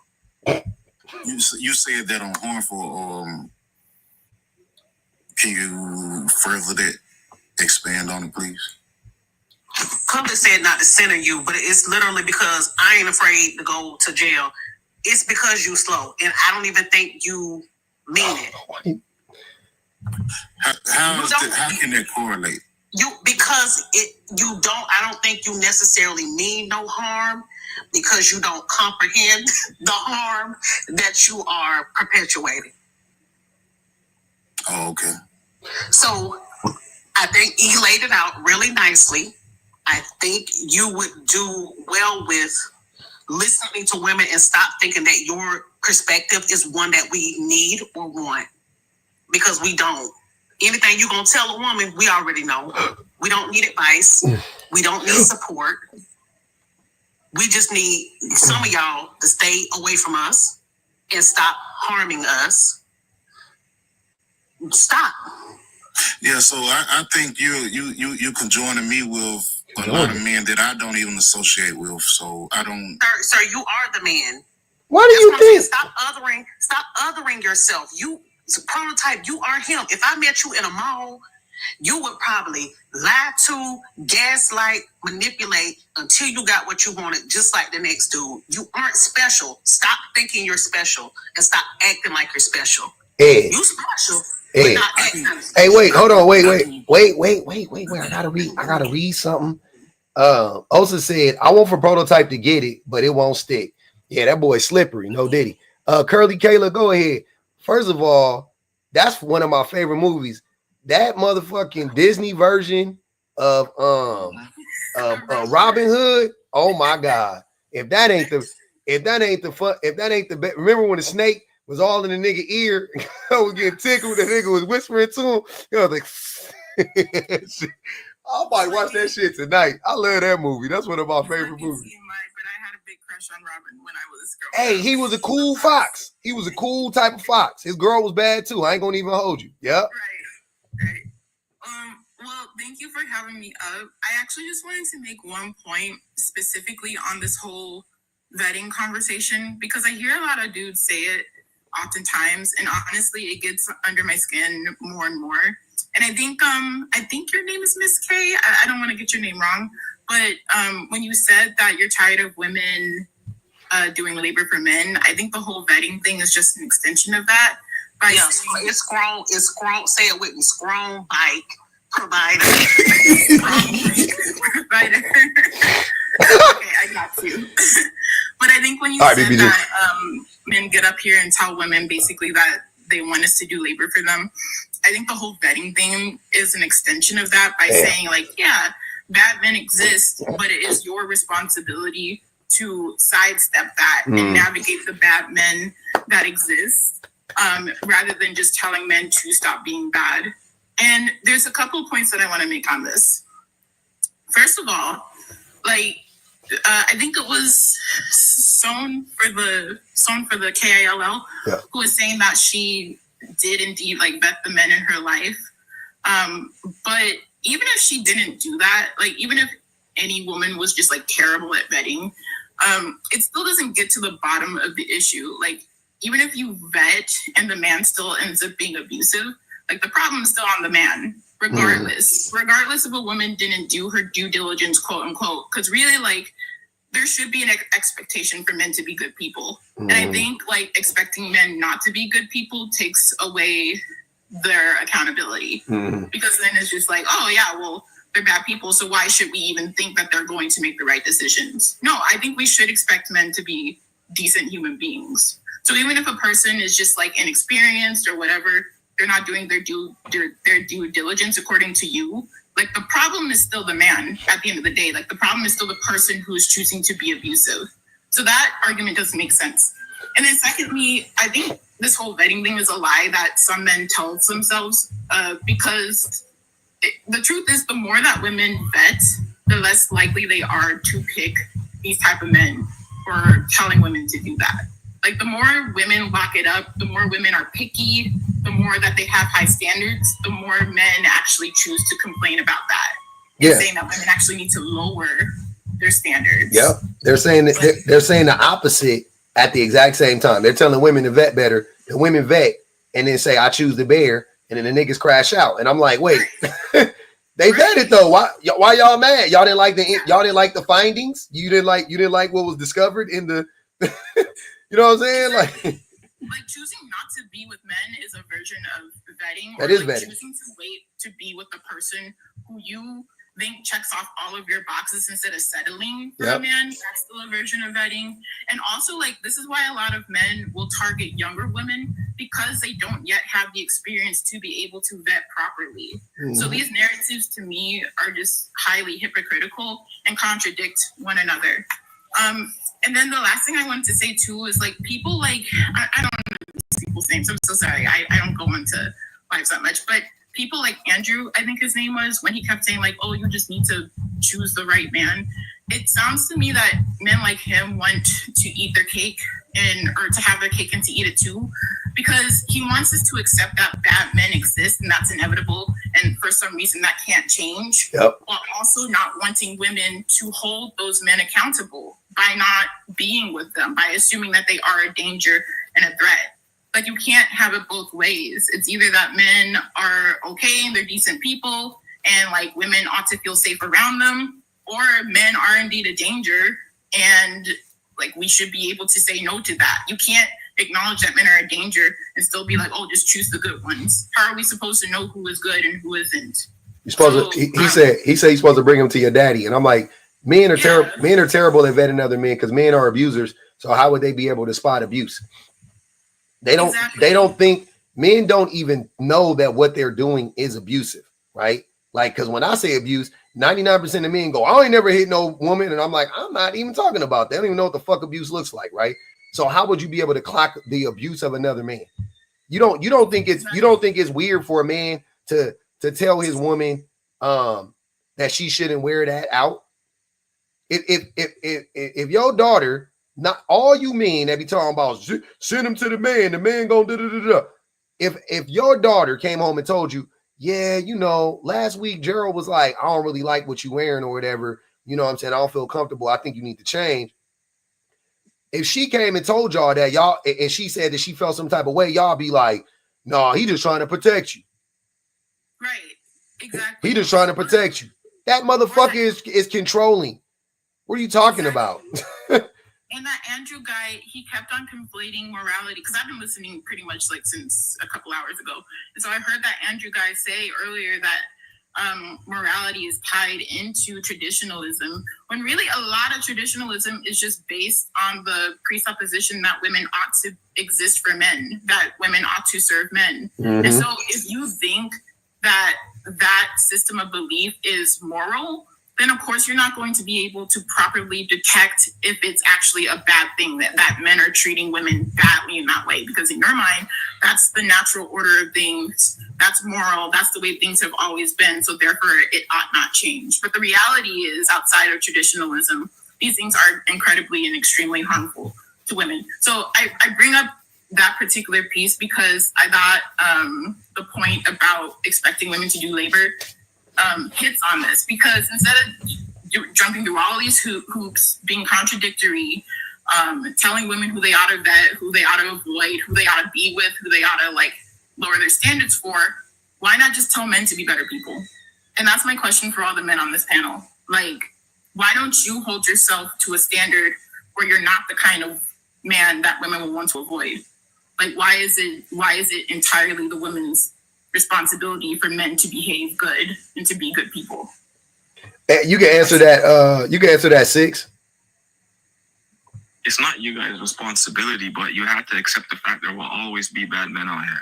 Okay, but why do I need to accept that though? Because if I accept that, then doesn't that mean that men aren't actually accountable for their own actions? That doesn't necessarily mean we're not accountable. It's just reality. There's always going to be bad people out here. Like, you're asking for a utopia. No, we're not. I think it's wait. Yeah. To ask men to be better as a group is not asking for a utopia. You need to go to this extreme so that you can lie, right? Because nobody is saying all men need to be good. Vetting wouldn't be a thing if most men were actually good, though, right? You don't need all men to be good, but if most men are good, if you can trust, like, look, let's do it in reverse. Perfect time. Bud Mishra says men don't have to vet women. Why don't men have to vet women? Why do you think that? No, we don't. Yeah. You don't, brother. I could almost guarantee if we had arranged marriages in America, right? If that was like a normal practice in America, the success of the relationship those relationships would be extremely high if the men who are in those relationships decide to not abuse the women. Like, so what I'm saying is, if you just put a random man and a random woman together, the woman will 99 times out of 100 make the man happy, right? Make the man will be content. She'll do all the things that she needs to do as a woman. He don't have to teach her nothing. She's already built. She's already ready to go. Wait, Tio, that last part. That last part. Can you repeat that real quick? 99 times out of 100, if you put a man and a woman together that don't even know each other, right? The woman will satisfy them. Like, she will do the things that she needs to do. She will contribute to the relationship. She will help with the labor of the house, like all of this stuff. Like, the women will do that stuff, right? Okay. But if you flip that around, it's almost the inverse for men. Like, the man in that relationship won't do that stuff. The man in that same scenario will not show up for that woman in that way. The man in that scenario will not help with the dishes. He won't help cleaning up. He won't help with the kids. He won't be emotionally available. You know what I'm saying? Like, but the relationship would be extreme. Those relationships can work out. I think dating and all of that type of shit, I think all of that type of stuff exists because of how shitty men are. I think that if we lived in a world where most men were decent people, you could almost, in all honesty, you can almost put any two fucking people together, relatively speaking, and the relationship will work out. I don't think you guys understand that the thing that is the reason why most of the relationships like are so fucking terrible is because it is literally directly related to how the men act in the relationship. Like, women will show up, bro. Like, women are good to go. Women are good. I promise you. I'm saying this in general. I'm not saying every woman. There are women that are shitty. Right? Cool. But way more women are good to go than men when it comes to relationships. So all you got to do is just put two random people together and just have the man be a decent human being. Win, win, win. But so men don't have to vet. We don't. Men don't vet. Men go, oh man, I like her, but her ass ain't. Man, I like her. She ain't the baddest. That's how niggas vet. Niggas don't vet. Me, I'm sorry. My bad. No, a nigga give her 2 kids and then say, but I'm still not sure if I want to marry I'm her. not sure. They living together with this woman for 10 years, talking about, I don't know. I really don't feel ready to commit yet, Big Sean. You know, they want an easy way out. Exactly. And that's most men. And that means they're not vetting. That means they're not vetting. That's what I'm saying. Like, that's not vetting. That's my point. So men don't have to vet women. What are you worried about? What are you worried about? You get with the woman, what are you worried about? Like, and I'm saying based in reality, not based on you fucking making up some cockamamie story. What are you actually worried about when it comes to you dating a woman? What are you worried she's gonna do to you? Well, me personally, when you guys say these things, I always think back to all the men that I just hear say that, like, don't get married, right? Like, why are they saying these things if women are so perfect? You didn't answer my question. Asking why stupid ass men say stupid ass things doesn't answer my question. Why? What are you worried about? You vet women? What are you vetting women for? What are you worried about? Worried that I'll end up like those guys that are telling me. No. That's stupid. You don't even know why they're saying that. So you're not worried about that. What are you worried about? What are you worried that women will do to you? What are you worried about? Keep in mind, I'm asking you, what are you worried about? What do women do to men? What do women do to men currently and historically? What have they done to us? Tell me. Ending up being with a woman that's making me miserable. That's vague. How will she make you miserable? Nagging, complaining. What is nagging? What is nagging? I don't know, man. Anything it could be about. They can nag about anything. I know, but what is nagging? Just complain about things that don't matter. Like what? Like what? Give me an example. What do women commonly complain about that don't matter? I would have to think about that. So you don't even fucking know. That's what I'm saying. You know, y'all don't vet. Y'all don't vet. You ain't gotta vet. You ain't gotta do shit. All you gotta do, all y'all do, hold on. All y'all do is find them, all men do is find the most attractive women they can get with. You're not worried about when you talking about nagging and complaining, you're talking about women holding you accountable. You don't want to be with a woman that ain't gonna let you run ramshot over her. That's it. If you get with a woman and she not gonna lay down like a fucking doormat and let you walk all over her and wipe your dirty boots on her, then I don't know if I could deal with that. Oh, I don't know. I can't deal with no woman that's gonna hold me accountable. I said I have to think about it. I have one right here. Go ahead. If a man's out with his friends, oh my God, not a nigga thetical. Jesus fucking Christ. Am I wrong there? Yeah, not a nigga thetical is not the answer to what I'm saying. It's a behavior, not a fucking one-off scenario. Name the behavior that you're concerned about that is commonly found in women. Name the behavior that is commonly found in women that you are concerned about. I don't get how I'm not answering your question. You're asking, my nigga, like, I'm not getting how I'm not answering your question right now. You're not, because you're using random anecdotal stuff that you've probably done in the past, which shows poor character, lack of responsibility, and accountability. Because why would you be out drinking too late when you told her that you would be home at a certain time? Wait, but you're inserting lack of accountability. Also, it's a character issue. Wait, y'all. One at a time. I really want Six to tell us what is the behavior. Name the behavior, not an example of it, what you think it is, because then I'm going to have to tell you what the behavior is. Name the behavior so we can know what it is that you're on the lookout for. Because I don't drink. You see what I'm saying? So why am I worried about being out late when my buddy's drinking? I don't drink. So name the behavior, but the behavior should be applicable across the board. It shouldn't only happen when you stay out late drinking with your boys. Name the behavior. You got it, bro. You got it. You can't name a behavior? I feel like you gotta not accept my answer. You're not giving, bro. I'm sorry, Six. Seriously, I'm not joking. Do you understand what I'm asking you to do? Yes, I do. Okay, so for an example, okay, I'll do this. There are 3 women on this panel. Curly, what are you worried about happening to you? What is a behavior that men typically exhibit that you're worried about happening to you as a woman if you date a man?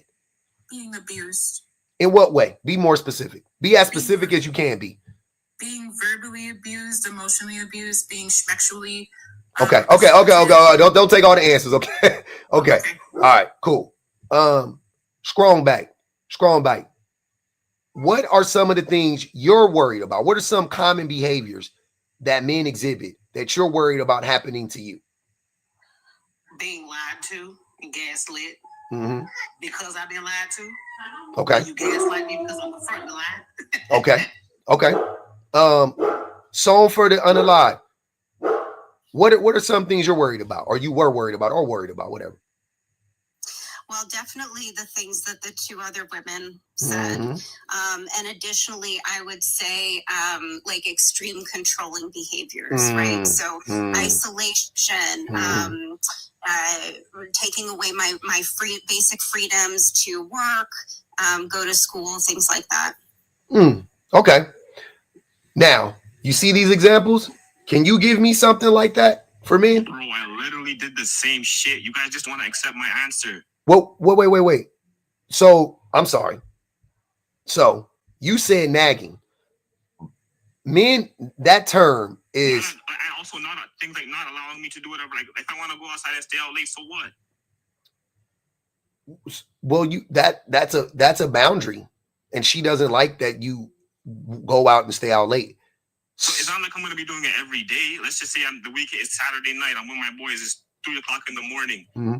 If I want to do that on a Saturday after work, or after I did a whole week of work, what's wrong with that? Let me live. That's her. How are you vetting for that? Yeah, and that's her choice. The way you vet for that is when you get into a relationship and she has a problem with that. She does it once, twice, 3 times. You're already in the relationship. You're already in it. But part of it, I feel like a part of vetting is if you get into the relationship, you still gotta continue a bit more. It doesn't end right there because, as you said earlier, you can get unalived at 70 years old. Sir. So it never ends. I got that from you. Hold on, wait. Don't try to y'all don't be using my tools right. What I'm saying is, brother, that A, that's not vetting, and B, what you're saying doesn't make any sense because that isn't a behavior. Are you trying to say that she's controlling? Is that what you're trying to say? Yeah, that's perfect. That's perfect. Okay, yes, that would be the behavior, right? Her being controlling, right? Yes. Like Son said. Okay, so you're afraid that a woman will be controlling. Can I ask you a question? Yeah. Are women typically controlling? Yes. They are? Yes. So you think a person that they themselves don't go out and hang out late at all hours of the night. You think them reasonably expecting their husband or their boyfriend to be home with them late at night, right? The men that claim they're protectors should be at home with the women at night to protect them, I would think. You think that a woman... I don't claim that anymore. You guys proved me wrong on that, and I give you that. So okay. I don't refer to it as a... I don't see it. Okay. So you doing that, right? You being that person, her expecting you to be home at a reasonable hour is her trying to control you? Yes. Her telling you, that's like saying her telling you she don't want you to sleep with another woman. It's like saying she's trying to control you. This is extreme. Look. If I'm doing this every single night, you're right. You got it. But on a Saturday night, 3 a.m. Is it every Saturday night? How many Saturday nights are there? Look, all right, now if every day is too far, but every Saturday, let the man live, bro. No, that is 4 times a month. So what if y'all have kids? Oh my gosh, out of 30 days? Out of yeah. See, you don't. Oh, this is disgusting. This is really crazy. This is you don't want to wait. Is she going out till 3? No, she at home. I was gonna ask, would you want your wife to be out that late?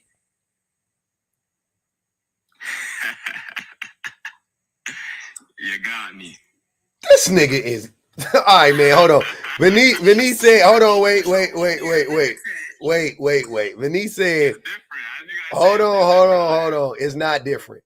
Venice said 6 is a child and a bid wants a child bride. She telling y'all to go on and hunt each other. Go ahead. Finish 6. God damn. Oh God, you couldn't make this shit up. You guys got me there, shit. I guess I'm being a hypocrite, but I just think 4 out of 30 days is not that crazy, bro. It is, because you don't want her doing it once, but you can't understand why she wouldn't want you to do it 4 out of... Okay, look at this. If she said I'm going out with my friends to this location, I no problem. Every Saturday? Yeah. So think about what you're saying. You're in a committed relationship with this woman, and every Saturday she's gonna go out with her friends and stay out till 3 a.m. and you're gonna go out with your friends and stay out till 3 a.m. Why don't y'all just go out together? Because sometimes I want to chill with my friends. Because you like men. No Diddy. No, all the Diddy. What the fuck? Diddy with the extra Diddy sauce. But wait, so don't you have friends? You have to go have.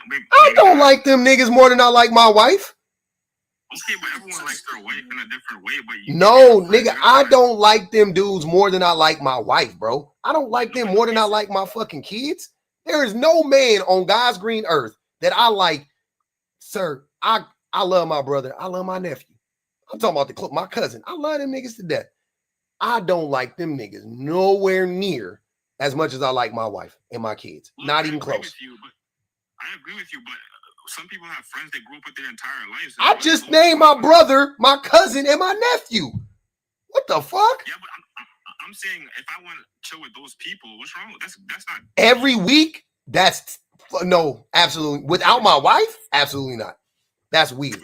That's excessive. That's weird. 4 out of 30 is excessive? Yes. Hold on. Teal, wait. You women are... That's like 12% of the time. Of your free time. You're missing the point. It's not 12%. Sir, it's not even 12. That's 12% of the total time that exists in the month. But you don't you have to look at it. How many hours of free time do you have a day? Right? You only got what? Times 5. Well, let's do 7. What you got? About 40. You got 4? You don't got 40 hours of leisure time a week. You probably got 28 hours of leisure time. So you want to spend 4 or 5 hours of that time, which is almost a fucking is a fifth of it, right? Or a sixth of it. You want to spend a sixth of the time with your fucking friends away from your wife or your girlfriend. You like men, my nigga. You like men. You might be. Are you a homosexual? Bro, my guy, I'm literally. Are you a homosexual? You know I don't even support. I don't know. Listen, Listen. You saying you don't support it makes me think it even more. That's what I'm trying to tell you. It's the most homophobic men that actually are homosexual. So you are actually making my point for me. The men that be like, no, I don't go for that gay stuff. Like all of y'all super weird, like homophobic men. Nah, that's not business. You standing on something. It ain't business. The men who do that, you add that with I want to avoid my wife or my girlfriend. Public, let me ask you a question. Every week? Oh, you might be a homosexual. Just might. Let me ask you a question. Mm-hmm. First of all, I'm with her way more than my friends. That's number one. Number two, what do you think? It's your girl. Yeah, exactly. So what are you saying? I can't chill on a Saturday night with my friends? No. You cannot. You cannot chill with your friends every Saturday night, man. You can't do it. So what's a reasonable time for me to go and chill with my friends? Once a year. Time? What the fuck? Twice a year, maybe. Hey, that ain't even too much for me. Once a year, twice a year. Like, I don't need to go nowhere. I consider myself a loner.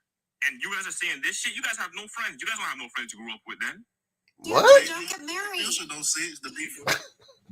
Stay away from women, bro. They ain't beneficial. Like, what can you get from? Trust me, my friends are very beneficial. I mean, also, I bet they are. I bet. Hold on. I bet they are, Six. I bet they are. I bet they are. Bent official, huh? Who doing the bending? Yo, you guys are doing this. Who doing the bending? Who doing the bending? Cause you sounding you. Hey man, I'm just telling you. Listen, my girl doesn't live with me, but she's at my house a lot, bro. I'm with her way more than my actual friends. So if I want to go out on a Saturday night, that's not excessive. A Saturday night? No. Every Saturday night? Absolutely. Okay, all right. When I said every Saturday night, I did not literally every single one, but I'll say on average 2 out of the 4. Half the Saturdays, you know there are 52 Saturdays a year in theory, right? So you want to spend 26 of them. You want to spend 26 Saturday evenings with your male friend. Doing what? What are y'all doing? Yo, honestly, bro, you guys are proving my point. No, I'm not. I promise you I'm not. Absolutely the fuck not. This is what we're talking about. You guys trying to hold us hostage. What do you mean? Who is you? I'm a man. What are you talking about? I'm not trying to hold you hostage. The women in here. That's what I'm talking about. Sir. You ever gave your homeboy fellatio? Come on, man. God damn. I just don't understand why you want to be married. Like, you can hang out with your friends Wait. without hanging out with them until 3 I never want to get married ever in my life. We know. You need a relationship with women then, because I don't understand why you would feel the need to hang out with your homeboys till 3 a.m. in the morning. Because it's fun. But why till 3 a.m.? Like, what's so fun? What's so fun about it, Six? What's so fun about it? We do fun shit. Like, name it. Name the fun shit. Name it. Go out, we laugh, we joke, we turn up, all that. What do you mean by turn up? Drinking. So you can't drink at home? You can't drink with your girl? I used to drink all the time when I drank in my house. Bro, I think you guys just don't have like childhood friends. Bro, you gotta stop saying that. I don't know who you talking about. We ain't no fucking squares. We got friends, brother. You have to be a square. I'm a loner too. You're contradicting yourself.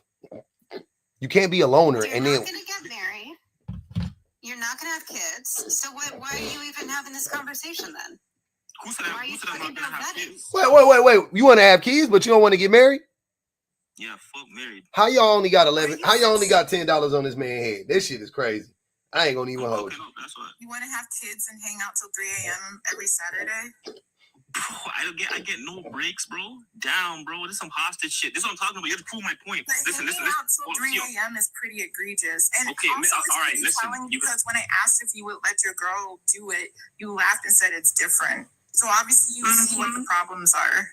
I was alone. Clarice, hold on, wait. Clarice said 6 bussy popping for the bros. Venice said, oh, we already read that one. Okay. Damn, bro. You saying some wild. You guys are making this so weird, bro. Nah, bro. It's the same shit we talking about with prototype. I don't think you actually understand what you were saying. Like the shit you were saying is like you leaving us no choice.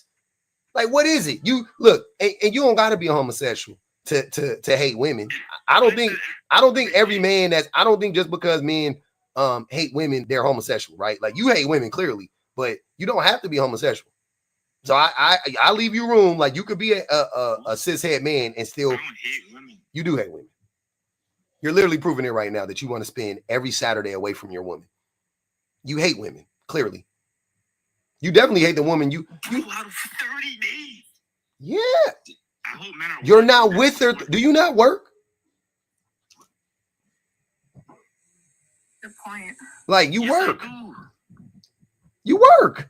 So you're not with her 30 days. That's my point. Like, what are you talking about? Yeah, not. Bro, she at my house. You sound like you don't like her. He don't like women. More than any guy. He don't like women, not just this woman. He don't like women. Yo, listen to the stuff you guys are saying. What are we saying? I sat up here and said I'm with her way more than I am my friends, and It's your the way you response was said I it. don't like her.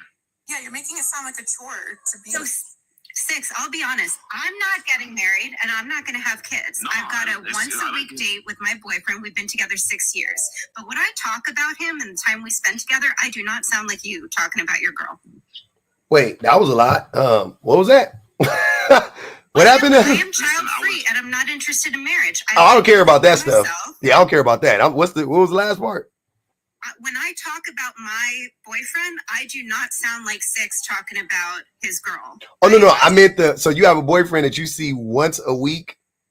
Yeah, we're busy. We got busy lives. We sometimes see each other more than that, but we have a standing date. Mm-hmm. It's nice. I don't have to, it's low stress. Mm-hmm. And I'm not interested in like the traditional, I don't want to be somebody's girlfriend or somebody's wife. And but it's a real relationship and we care about each other. Mm-hmm. And I do not, when I talk about spending time with him, I do not sound like Six talking about, and I don't even like men that much. I like my clearly. No. Oh man, once a week is crazy. No, I love that. Oh wait, Six. I think that's interesting. I don't give I think it's cool. If y'all like it, I love it. I just was into it. I was like, damn, I've never heard of that before, but that's dope. So you. Wow, the hypocrisy. Why is that? Wait, what's hypocritical about that? She chills with her boyfriend once every 6 days, I think she said. That is a mutual. Wait. That is a mutual. I'm sorry. Six. That is a mutual agreement. She's not being a hypocrite. They have agreed upon that. She's not abusing him. He's not abusing her. They're not using each other. That's their relationship. So here's what I would say to you. You can do that. You know what, though? You better find you a woman that is okay with you doing that. And I don't think there's many. So good luck. Especially. Doesn't mind me doing that. Who? But then you can't have kids. Not 3 a.m, that's aggressive. Oh my God. Do I really have to explain to you what the responsibility of children is versus the responsibility of having a relationship with another adult? Y'all don't be emotionally available for your goddamn partner, more or less some kids that you have to then teach emotional stability and intelligence to. Hey, Venice said, ask Six, can he do a handstand? I think he can. But hold on, wait. I got a few more. Bonji Baby said, men want their girl to be their mom until that curfew hits. Facts. Damn, hold on. Let's read that one. We can't rush over that one. Bonji Baby ate with that one. She said, men want their girls to be their moms. Oh, brother, please don't interrupt me reading these. These is important. Bonji Baby said, Men want their girl to be their mom until that curfew hits. Good Lord, that was good. Miss Chrissy Baby said, the fact he's equating quote unquote nagging to abuse, STD, and oppression is the reason it's all men at this point. Femicide is equal to the fear of nagging to him with his logic. Yeah, men fear nagging, that shit, because men can't take women telling us anything Bullshit, bro. that's relevant. Anything that's true, men hate that shit. You don't want to hear it. You ain't showing up. Oh, you nagging. Metal Kids has said, the goofy is strong with you, so-called men. Shaking my head. Intently purposeful said, Diddy with no Vaseline, 6. Miss Chrissy Baby said, no baby oil. Miss Chrissy Baby said, the patriarchy prevents men from unpacking their sexuality. Wholeheartedly, it's sad. Live in your truth. It's tough. Bonji Baby said, Buddy don't want to get married because he wants a civil union with the bros because boys will be boys. God damn. Shan said, this is for 666. That's 15 on that boy head. 15 on that boy head, man. Go ahead. We listening. So I should spend 100% of my time with my girl. 100%. That's gaslighting. That's not. What do you want? 110? That's not. Nobody said that. NJG said he doesn't plan. Can you just honest question? That's not what we said. NJG said he doesn't plan to be there for them kids. Yeah, we know. Yeah. You can answer that question, Song. What? Sorry, what was the question? Are you expect he said, are we saying that he should be there 100% of the time with his woman? Is that what we're saying? No, you got to make a decision and you got to be honest about it. When I met my boyfriend, I was honest about what I was looking for and he was looking for the same thing. So it works, right? Mm-hmm. I'm not going to have kids, so nobody has to worry about taking on more of that responsibility. It sounds like you are not being honest with your girl. And that's part of the disconnect. And you said you want kids and go out till 3 a.m. with your boys every Saturday. What is that? That's ridiculous. Sounds like a recipe for abuse. If you ever ask me, actually does not have a problem.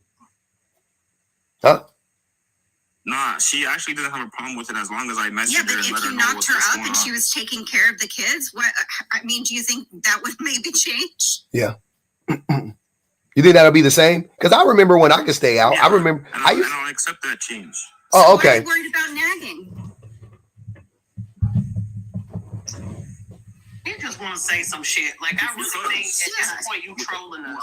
You just want to say something.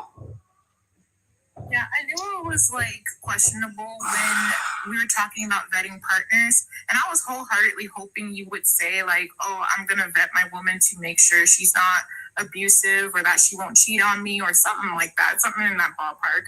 But instead, you chose to.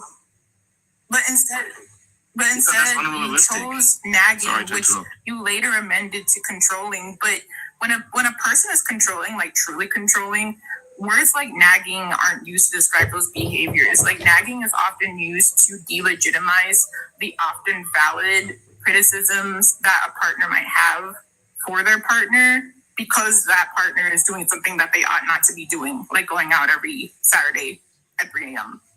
But instead, you didn't choose to say that you're going to vet women for anything that would actually bring you harm. Like you chose the word nagging. And I think that's the part that I'm stuck on. It goes to show that women have every reason to be concerned about men potentially bringing them harm.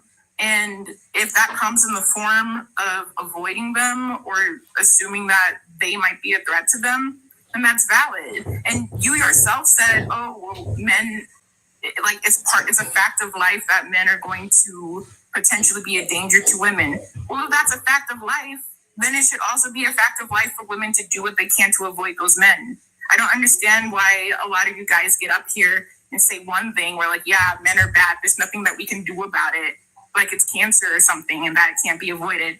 But then in the same breath, tell women that they shouldn't do their best to avoid that inevitability. If it's inevitable, then women should definitely do the best that they can to protect themselves and avoid that.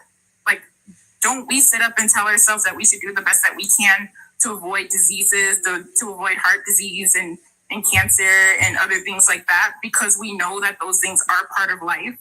So we ought to do what we can to protect ourselves. So why is it when it comes to this thing that you yourself say is just a part of life, why is it when it comes to that, it's suddenly an issue for women to protect themselves? That's the part that I don't understand. Can I answer? I'd like to answer that question because it's a good one. It's a very good point you brought up. So there's a parallel here between men talking about the violence of men being inevitable and men getting mad at women for being actively protective because it denies them access to women. And the parallel that I see consistently is of women sleeping with men and body count and that all of that BS about how women should have a low body count and not sleep with whatever men. But if you say no to him, then you're the problem because you're denying him access. When men have these hypocritical and nonsensical contradictions that they hold in place, it's because they don't want to solve the problem. They don't want women to protect themselves. They want to keep the contradiction in place so that they can blame women when the contradiction hurts her. And that's all it is. In the root of roots, that is what it is. They don't want to lose access, but they want to blame women for giving access to the wrong men because it prevents women from being able to hold men accountable, and it prevents men from being called out on their BS if women are consistently blamed for men's actions and behaviors. And that it's really across the board. Yep. And that is why people like Six will have these weird contradictions that don't make any sense, like saying he should be able to go out, but she shouldn't be able to go out, or women should have. You literally Never did. said that. But you did say that. You did say that. You amended yourself when you had a. You did. When you said y'all got me, that was you saying that. You hate. Yeah, and then I was like, yeah, you got me. That's right. And I'm like, you know what? If she called me and she was like, I'm gonna go outside with my girls to this club or whatever. I don't really believe you. Okay. And it's not even just about you. It's about other men who do have a problem with their girl going out but want the freedom to go out, right? They want that contradiction to stay in place. Because this goes beyond you, Six. You are simply one representative of a whole bunch of men who have the same contradictions and many of the same mentalities about women. Because it's all... Go ahead. Don't you guys say it's so... Sorry. Go ahead. Don't you guys say it's so dangerous for women, right? Yep. You said why do we say it's so dangerous for women out here? So that's what makes me not. That's not what we're talking about. Not be outside at 3 Hold on, a.m. wait. That's an excuse. Wait, hold on. Hold on. That's still a problem men created. That's not the most prevalent danger. Women going out isn't the most prevalent danger. The most prevalent danger is the man in the house. You are the danger to her, not the random dude at the club. It's you. So yeah, it's dangerous for women in the world. Who is the biggest threat? Six, Prototype, Public, to our women. We're not the men in general aren't a threat to women in general in public. We're not. But men at home are a threat to women. And it ain't, and beyond that, we're not even talking about physical. I'm not talking about physical. I don't think none of the women we're talking about, they're not even, that's not it. We are dangerous in other ways. We're dangerous emotionally. We're dangerous psychologically. We're dangerous financially. Like, we're dangerous in many other ways. It ain't just about knocking their heads between the washer and dryer. That's not what it's about, sir. I promise you. It's way deeper than that. And y'all always want to boil it down to that shit because you can hide behind. Most men aren't out here physically beating up their woman. You're right. You're right. Most men aren't. Too many are, but most men aren't. Right? Cool. But what about everything else? 1 out of 4 men commit DV. Cool. 1 out of 4. So that leaves 75% of men left. Okay. Out of the 75% of men, what percentage of those men are abusing their women in other ways? 90%, 85%. Like, what are we talking? That's dangerous to women. That's and to kids. That's dangerous to women. So I'm tired of you acting like you're not understanding what the point is. You're trying to do this gotcha shit. Like, whoa, you guys are saying it's dangerous outside. Yeah, we know. Yep, we all know. But also, we always say that that's why men can't protect women, because men aren't with women all the time. Meaning women are often out of the home unprotected from a man, I'm saying, right? So what the fuck is the difference if she's going to a club, she's going to work, she's going to the gym? She can do that. That's on her. She can do that. NJG said, wanting to make her a single mom is abuse. Absolutely. And you know what's nasty word? Is that these same men will be in another live telling women to marry before they carry. Exactly. Or they're young. He talking about women should vet. I would never say that. Why would your woman choose you if you don't even want to marry her, but you want to get her pregnant? You're setting her up for abuse. You're setting her up to leave her. Why would any woman be with you? 6. Why? If you're honest with her, if you're honest with the woman. Why can't we be a happy family? Why can't we be a happy family without doing a whole ceremony and me getting on my knee with a ring? Hold on, wait. I didn't hear what he said. I missed what he said. What did you say? Why can't what? Say it again, 6. Why can't we be a happy family without me having to do a whole ceremony and getting on my knee with a ring? You don't have to do either one of those things to be married. So you don't want to humble yourself and get on your knee and propose to her? That's fine. Don't do it. That's just it's a tradition. You know what I'm saying? You getting on your knee is some fake humble, fake humility bullshit anyway. I'm with you, right? No shade to anybody that did it or wants that to be the case. You cooking right now. That's fine. But the real thing, the real test would be how you treated that woman way before you got on your proverbial knee or whatever, right? So that should prove it, right? Like your behaviors leading up to you proposing to her. But you ask her to marry you, she says yes. Then go get married. You don't gotta have no big ass extravagant wedding. Like, okay, there's many women who don't care about none of that stuff. But you wanting to impregnate a woman. Yeah, she doesn't. I haven't really heard her. Yeah, but you want to impregnate a woman, but you don't want to marry her? I'm even thinking about that right now. You're not thinking about impregnating her? I don't see, like, if I wanted to impregnate her, right? Mm-hmm. Like, why? Like, I don't see, like, why. Like, what's wrong with that? Because she's putting her life at risk. You have a problem because I'm not. Because she's putting her life at risk. You got to delay. Can I ask you a question about that? You guys always say that. Mm-hmm. Right, go ahead. I've had 2 children, and I'm a nurse. Go ahead.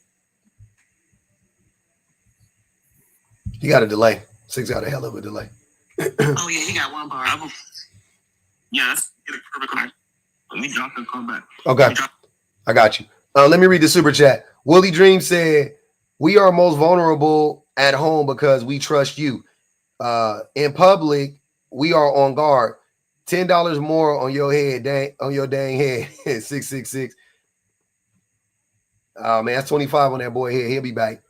Miss Chrissy Baby said, the same young single moms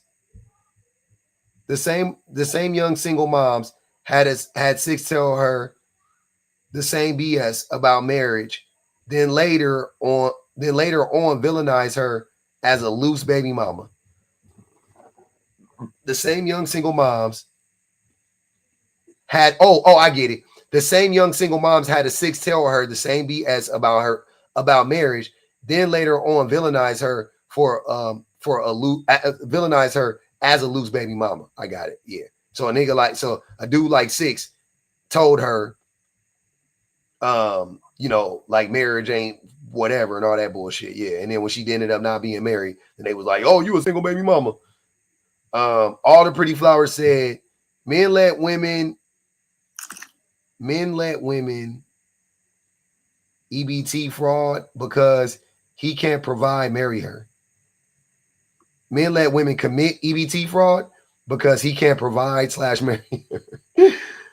Hey, speaking of EBT fraud, man, if y'all got that, you know what I'm saying? Y'all want to give me 100 for 50, 200 for 100. I got you. Look, hold on, wait. Inflation, look, this is what we'll do. 65 for the hundo. 65 for the hundo. Because I know it's kind of whack to do 50 for the 100 now with inflation. We're gonna do 65 for the hundo. Go ahead. Go ahead, Six. Yeah, I was gonna say, what percentage of women actually end up unaliving off of from having a child? They have to unalive. They can't just like be harmed.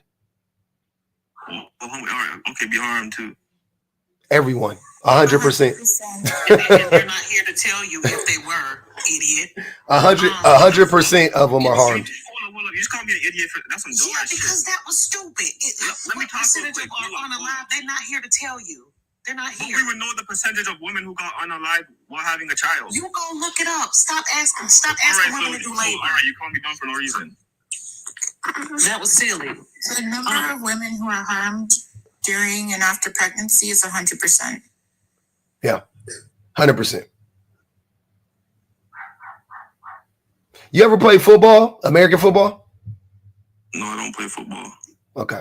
Well, if you ever play football, anybody that plays football, you get hurt on every play. You don't get injured on every play. But I was flying around the field. If you was playing, you got hurt on every play.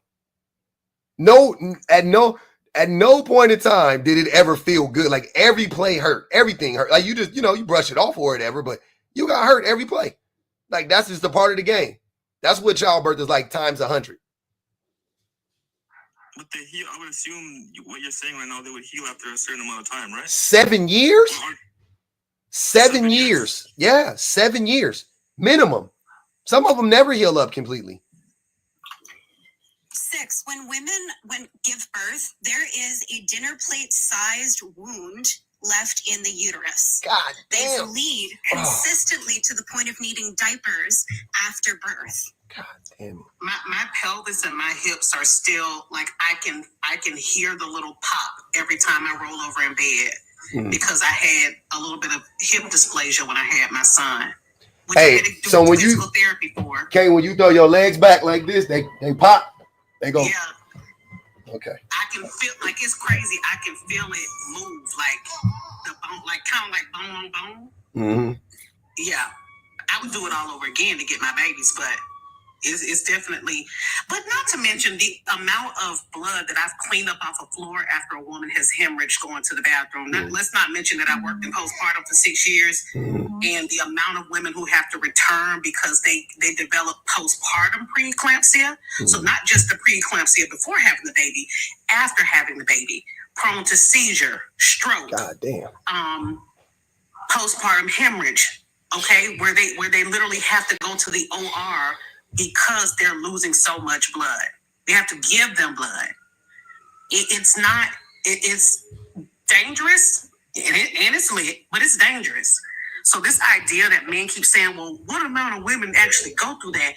All of them. You have a child, you run that risk. 100%. All of them go through something. Hey man, I done seen some women have a baby in 15 minutes. Like went into labor and the baby was coming out. Like y'all know when I don't know, when you go take one of them good, you know what I'm saying, one of them good number 2s and the shit just literally just come out like cool, clean, whatever. I done seen some of those pregnancies. Happened in my family a couple of times. The call was made, by the time it was like we were 10 minutes away from the hospital, baby already here. Happened twice. I remember that shit. I want to bring something random. Still hurt, still injured. She still was hurt after the fact. Like, didn't nothing change? Yeah, I just wanted to share super quick. My mama had 2, not 1, but 2 cesarean. I just perfect. Sorry.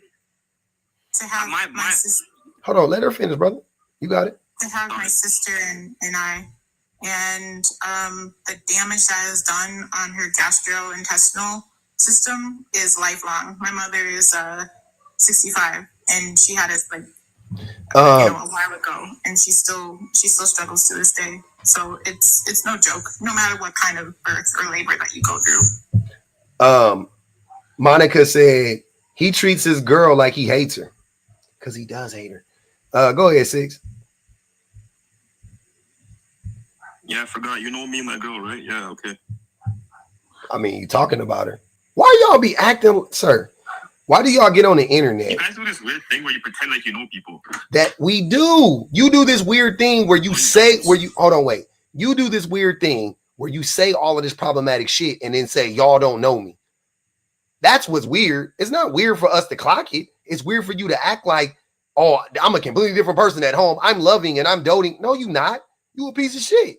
What are you talking about? Yo, I did a lot of bad things. Yes, I did in the past. And guess what? Like, I learned from those things. I would say I'm much more better now. But you tell us your business, so don't be sitting up here talking about we don't know you. I don't said some shit up here, and I can't get mad if somebody say, "Oh, well, you used to be a baby mama." Like, what the fuck? What the fuck? I look like getting mad. TK said you can't. That's why everything y'all say, you got to make sure they can't spray you with your own tea, baby. With your own tea, baby. Don't let them spray you with your own tea. I would never. Y'all could never take some shit that I done said about myself and try to shame me with it. I'm laughing. I'm cackling at that shit. I done processed it. I done dealt with it. It's all good. You haven't. Hey, what about if they dox you? What if they dox me? That's the opposite.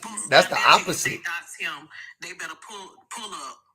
Yeah, I done told niggas they ain't gotta ask where I be at. You just hit me in the DMs. I'll tell you where I'm at. But no, if you doxing a person is not spraying them with their own tea. That's the opposite of that, because I haven't told you guys.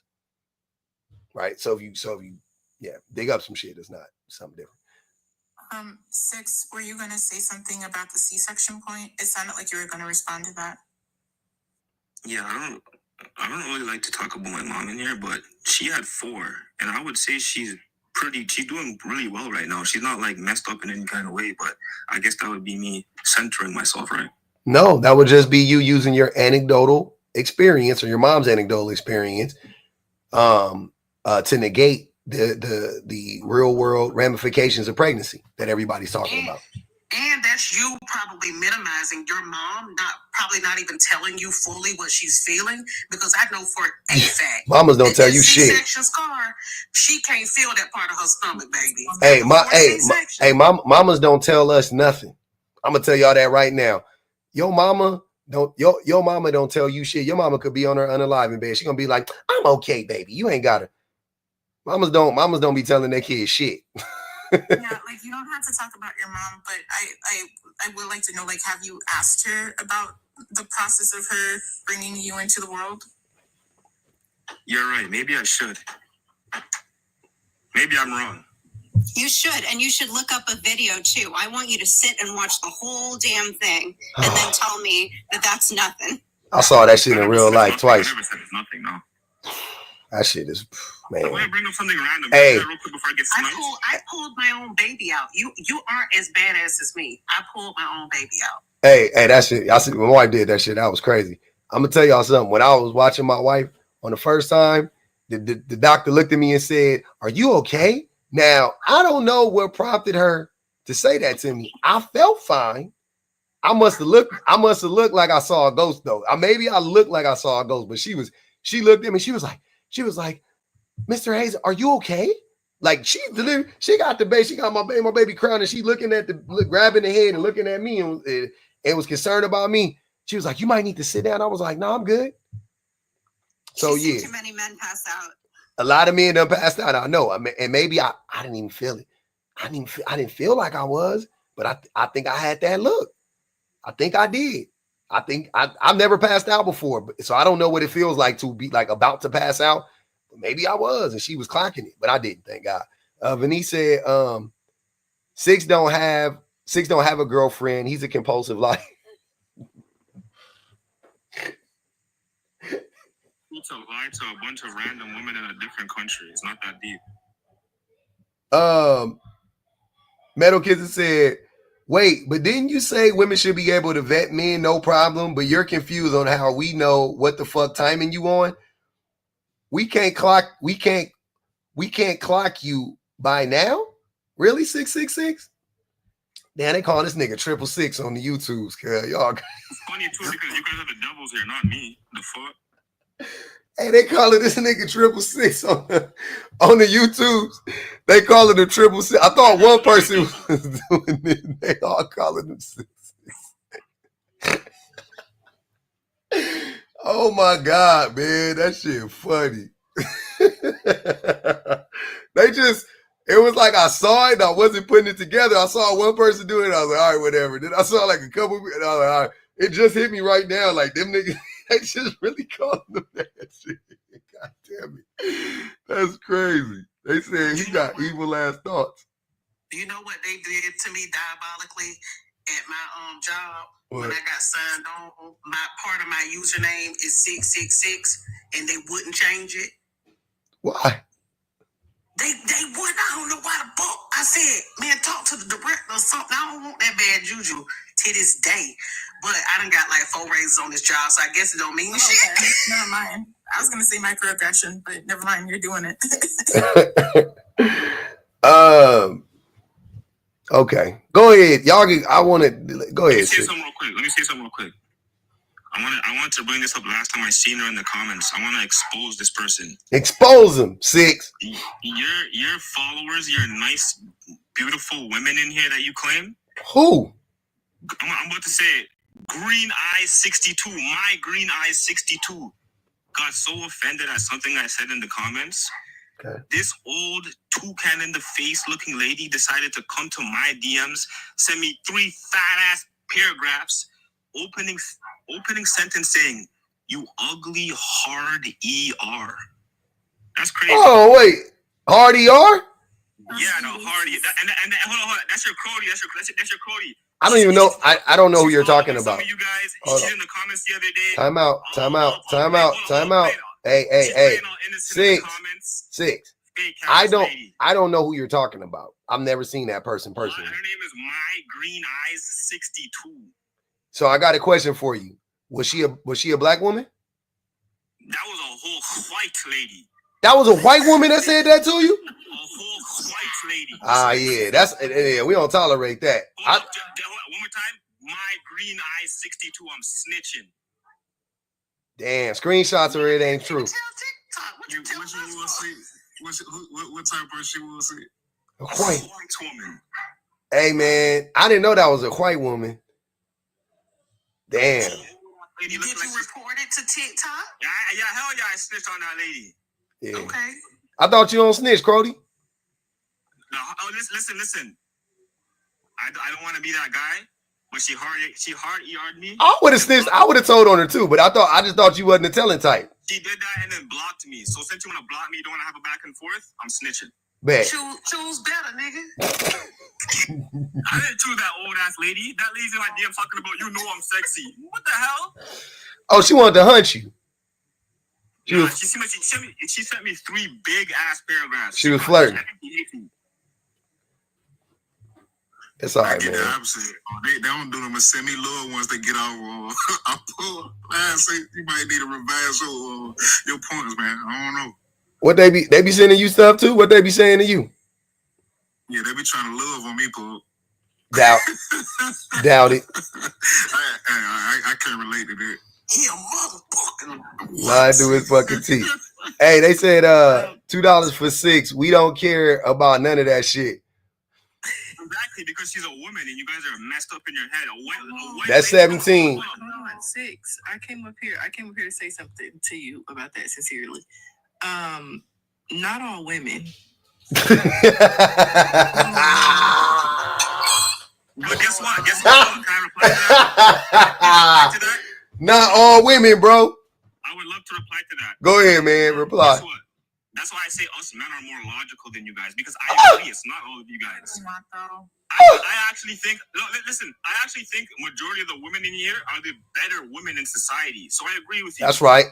Hey, clock that shit. Hey, he sure did, but he think all women are devils, so don't worry about that. Hey, clock that shit though. He think y'all top flight devils though. So it's different. Y'all got a little. They ain't never seen a top flight devil like y'all before. That's what he said. You guys are low level. You guys are more closer to the godly side, but you're still devils though. Yeah, I just feel like you shouldn't dwell on the negative, like, because not all women are like that. So you really should focus on, the positive and focus on the people who aren't. And the funny thing about like men complaining about abuse from women, like to keep it a buck, like obviously the racism is effed up. I don't think anybody here is going to be like, "Oh, good, you got called." No, that's obviously well, some people saying that, Curly, just FYI. Yeah, but go ahead. Sure. But on my part, I don't think that it's good that you call the ER. I think that's unacceptable. Yeah. But that being said, like literally every time women get onto these panels or speak publicly and social media, for every message like that you got, we get like 10 of them. So I mean, honestly, like. And I mean, like, we get 10 of them from men, like, from all, like... You get off of this live, and you mean to tell me men are messaging you saying crazy shit? I'm not saying specifically on TikTok. In general. I mean on social media in general. Yeah, all the time, really actually. Outspoken and, yeah, like, that's true for get sure. on the right man's nerves. Like, we get threatened with rape. We get threatened with being unalived. Like, we hear it all. I'm a Black woman. Like, I think most of the ladies on here, except for someone, are Black women. So we get the racial abuse, too. So, and honestly, I've been called an ER by a fellow Black men because of this topic.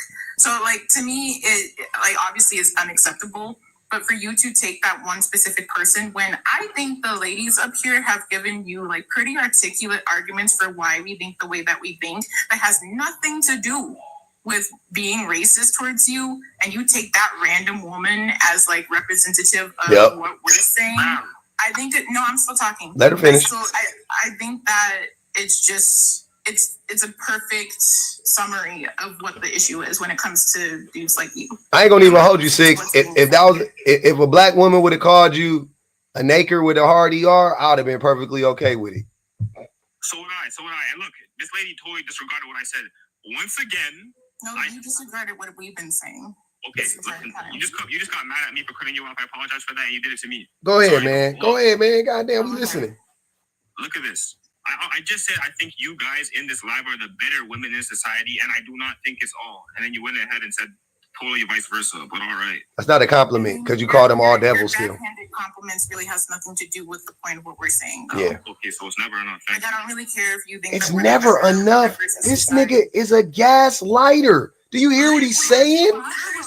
He just said it's never enough to call women devils.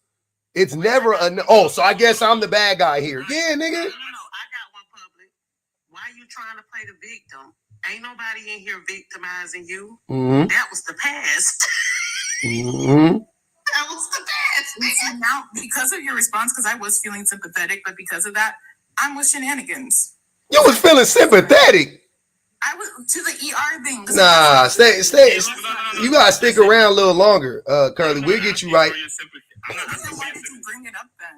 You know, all I wanted to do, my sole purpose was to expose that lady. Because the other day she's in the comments talking to me as if she's some nice lady. All laughing with you guys in the comments like you're not a racist ass old white lady. Hey, I'm gonna tell you something. That lady ain't ever called me N-word with a hard ER. Has she ever called any other Black person in hear that word? I'm curious. Have you guys ever gotten a message from that woman and she called any of y'all an N-word with a hard ER? I'm curious. One more time to make sure. My green eye is 62. I mean, choose better next time. I'm not choosing that toucan in the face old ass lady. Look at me chain smoke cigarettes. You control your inbox. Like you have control over that. So maybe if you vet your messages a little bit better, maybe when you saw the NI, you should have stopped reading. Because you should have guessed what the rest. I said you read 3 paragraphs. No, I didn't say I read it. She sent me 3 fat-ass paragraphs. I read 2 sentences. I'm like, yo, this lady's crazy as hell. It sounds like you chose to be victimized. Mm-hmm. You really sounding hurt and bitter and. Nah. It's all. You might need to heal from that because it's going to affect how you approach relationships moving forward. So it's not. You're gonna think all white women call you the N-word with a hard ER moving forward. Listen, it's not that deep for me. I told her to expose her real quick because she's fake as hell. Yeah, but clearly it is. Okay, but what about reverse racism? What did you say to her? Mm-hmm. I didn't say anything warranted the hard ER. I don't believe you. She wouldn't do that for no reason. Yo, if she sees this, come expose me. Come up and expose me. She blocked me for a reason because she knows. Mm-hmm. That lady wouldn't just say that to you for no reason. You had to say something to her first. Shenanigans. What were you wearing in your pictures? What was I wearing? Is hilarious. But she blocked you to protect her peace. If you dress like a hard ER, sometimes people may treat you like. Hold on, let's see what you're saying. Are you saying I dress like a hard ER? What were you wearing? A little bit. You got that little white dog behind you. I'm just like a normal ass. Looking like a YN. You definitely looking like a YN, bro. You guys are. What's your body count? Oh, She might know that you have a high body count. My body count's not that high at all. We know. Maybe you look like it is. Yeah, but you look the part, and if it looked like a nigga with a high body count and walk like a nigga with a high body count, you guys are literally justifying a white woman calling me a hard. How you gonna expect somebody to respect you, but you don't respect yourself? Bro, how am I not respecting myself? What the fuck? Because look how you dressed. Bro, what's wrong? What the hell? You dressed like a YN. You dressed like a YN. That's a YN. That's a freaking Jordan hoodie and a freaking like a YN. Why you wearing a hoodie? Why you wearing a hoodie in your picture? Only YNs wear hoodies. I was about to go outside. I was like, shit, I'll take a picture real quick. Mm-hmm. He got on a ski mask. Like, no, I don't. He on a beanie. What is it? There's nothing on. It's just a hood. Yeah. Oh, it's a hood. Yeah. Yeah. You got a YN uniform though, brother. So if you look like a YN and you sound like a YN, they gonna think you a YN. Look like a duck, dress like a duck. This is crazy. What the fuck? You know? You got to separate yourself from them. Dress more modestly. All right, I guess I'm a hardier than shit. I didn't say she did, but I'm just saying I could see where she would. I knew I was gonna come in here. You're gonna defend her simply because she's a lady, bro. That's crazy. I could probably get lynched by a white lady. You'd be like, yeah, let's go. It depends. I would ask what you were wearing and if you were supposed to be there. Because if your woman told you not to go there and you went anyway, she is. Look, emerald green eyes. Look, yeah, talk your shit now. Come up here and talk your shit, lady. You racist ass lady. Come talk your shit, lady. There she is, right there. I do see her. I know her. Her isn't gonna help. It's gonna make you be a She called me a hardy artist. No, it's smoke. Are you sure she's not black? Look at this lady. That's black to you. That's a white woman. I don't know if that's her. Public 1000% emerald green eyes. That is her. No, I'm saying I don't know if the picture is her. It's her because she has a profile with her and her daughter and everything. Oh, you look okay. So you got it. You had an opportunity to go to. Drop. Yeah, I got the drop. Bet. Okay. I feel you. Sound like you were stalking. Hey, Nick said he don't know he being trolled. 6 slow. A white woman calling me a hardy is trolling? Yeah. No, y'all bet not. Y'all bet not help that man. Let that man lie let him stay where he lies. Let him lie where he stay. Hold on. Monica said, imagine being in a relationship with him. His girl must be broken. She broken and he broke. Metal Kisses said, wait, but didn't you say women should be? Hold on, we did that one already. Monica said, imagine being in a relationship. Biku Joe said, what were you wearing when she sent it, 6? He was wearing a hoodie. He was wearing a Nike Tech. Dressed like a young nigga for sure. Super Empath said, we DM Prototype hooked on phonics links. 2 for him. Hey, they got 2 on Prototype here, man. Sauce said, get K out of here for that Ralph Transvan shit. $1 on her head out of the 5. They put $1 on K head for that Ralph Transvan shit. Bonji said, what did he do to provoke what did he do to provoke that woman? Exactly. That's the question. That's what we really need to get to. Clock that T. Listen, you guys are messed up. The fact you're trying to say, listen, nothing I said was warranted a hard ER. I sent her like 3 sentences, 4. Not even 4, 3 sentences. Why did you respond? Why did you engage with her at all? That's your fault. She said something, I responded. What's wrong with that? But you didn't have to respond, so really you brought that on yourself. Yeah. Wow. Like you gotta learn how to take accountability, 6. You play part. Yep. If you respond to a person at 3 o'clock in the morning and they hit you back with a hard ER, then that's on you. Where's your accountability? Mm-hmm. You're right. Vetting skills. Yeah, definitely. She should come up here though. I don't know why she's so scared. I see the people in the comments telling her to come up. I didn't invite her up. Seemed like you asked for it if you asked me. No, I wanted to. Why is she being fake in here? Like, stamp 10 toes on your racism. I think she only feels like that about you. Okay. if you piss her off, you're gonna see how Actually, the fast more that you hard talk ER comes about out. it, Six, I don't believe this ever happened to you at all. I think you're just trying to get sympathy. Shenanigans. She's in the comments, literally not denying. Hold on, because Kayla. Yeah, but I don't believe you. I don't think this ever actually happened. I put it on my soul. Hold on, I'm gonna see. Come up here, Emerald. We're waiting. Don't be scared now. Hold on, Kayla. Give me a second. Hold on, Kayla. I got you. Give me a second. Yeah, that's the drop for me, huh? I know what's that. That's the 762 waiting for me. You're not slick, public. Huh? Six, somebody said, what soul you putting it on?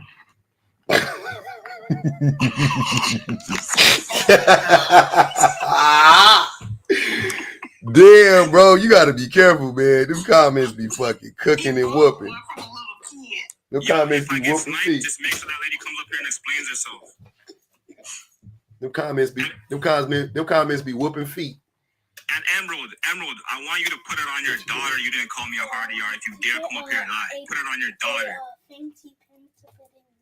Okay.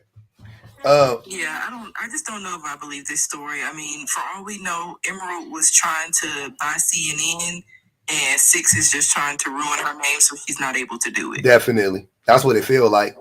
She on the come up, and it's always somebody trying to bring a woman down. Yeah.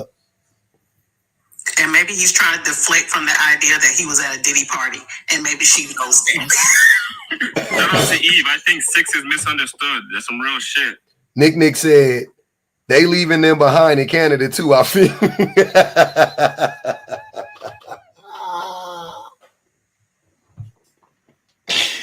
God damn, dude.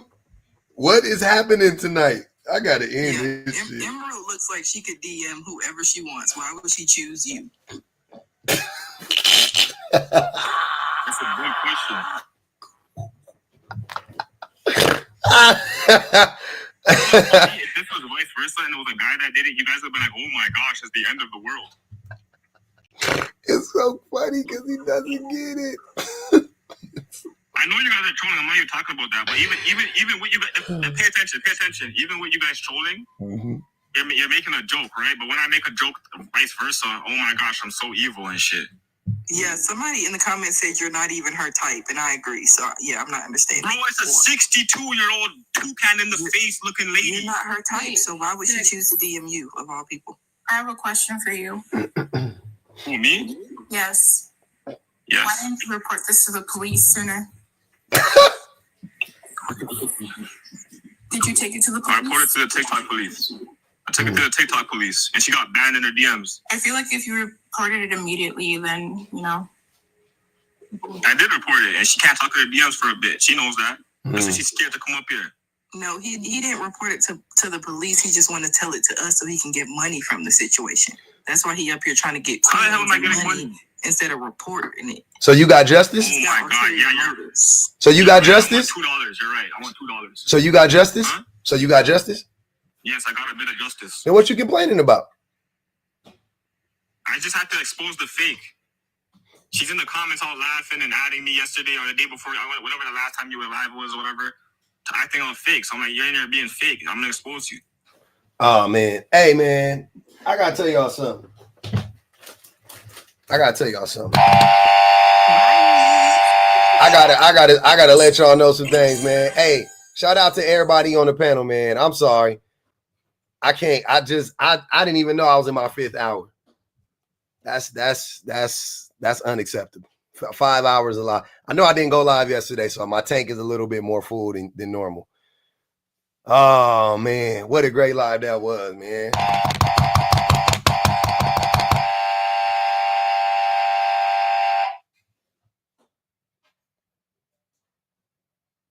We did it, Joe. Are you not entertained? Hey, man, bang the Cash App one time on the way out, man. Y'all know what it is. Keep the live alive, man. Keep the live alive. Okay? For goodness sake. Shout out to all the old subs, all the new subs. Shout out to the best minds in the business, man. Shout out to the best minds in the business, man. Hey, shout out to everybody on my YouTube cousins. My YouTube aunties, uncles, nephews, brothers and sisters. I love y'all to death, man. Reese Skyler, Miss Chrissy Baby, Bun Mistress, Bria Nicole, Princess Iman, 88 Roshan, My Shining Star, Willie Dreams, Teresa, Honey Lamore, Heidi the Sausage, Serendipity, Monica, Mona Lisa Makeup, Mrs. Truth Teller, Intently Purposeful, Osa, Metal Kisses, Shan, Willie Dreams, All the Pretty Flowers, Monica MLD, Biku Joe, Super Empath, Salt. Fuss with y'all the long way, man. Crystal, I appreciate you. Hella entertained, man. I still got work to do. Y'all know what it is, though. I'll see y'all.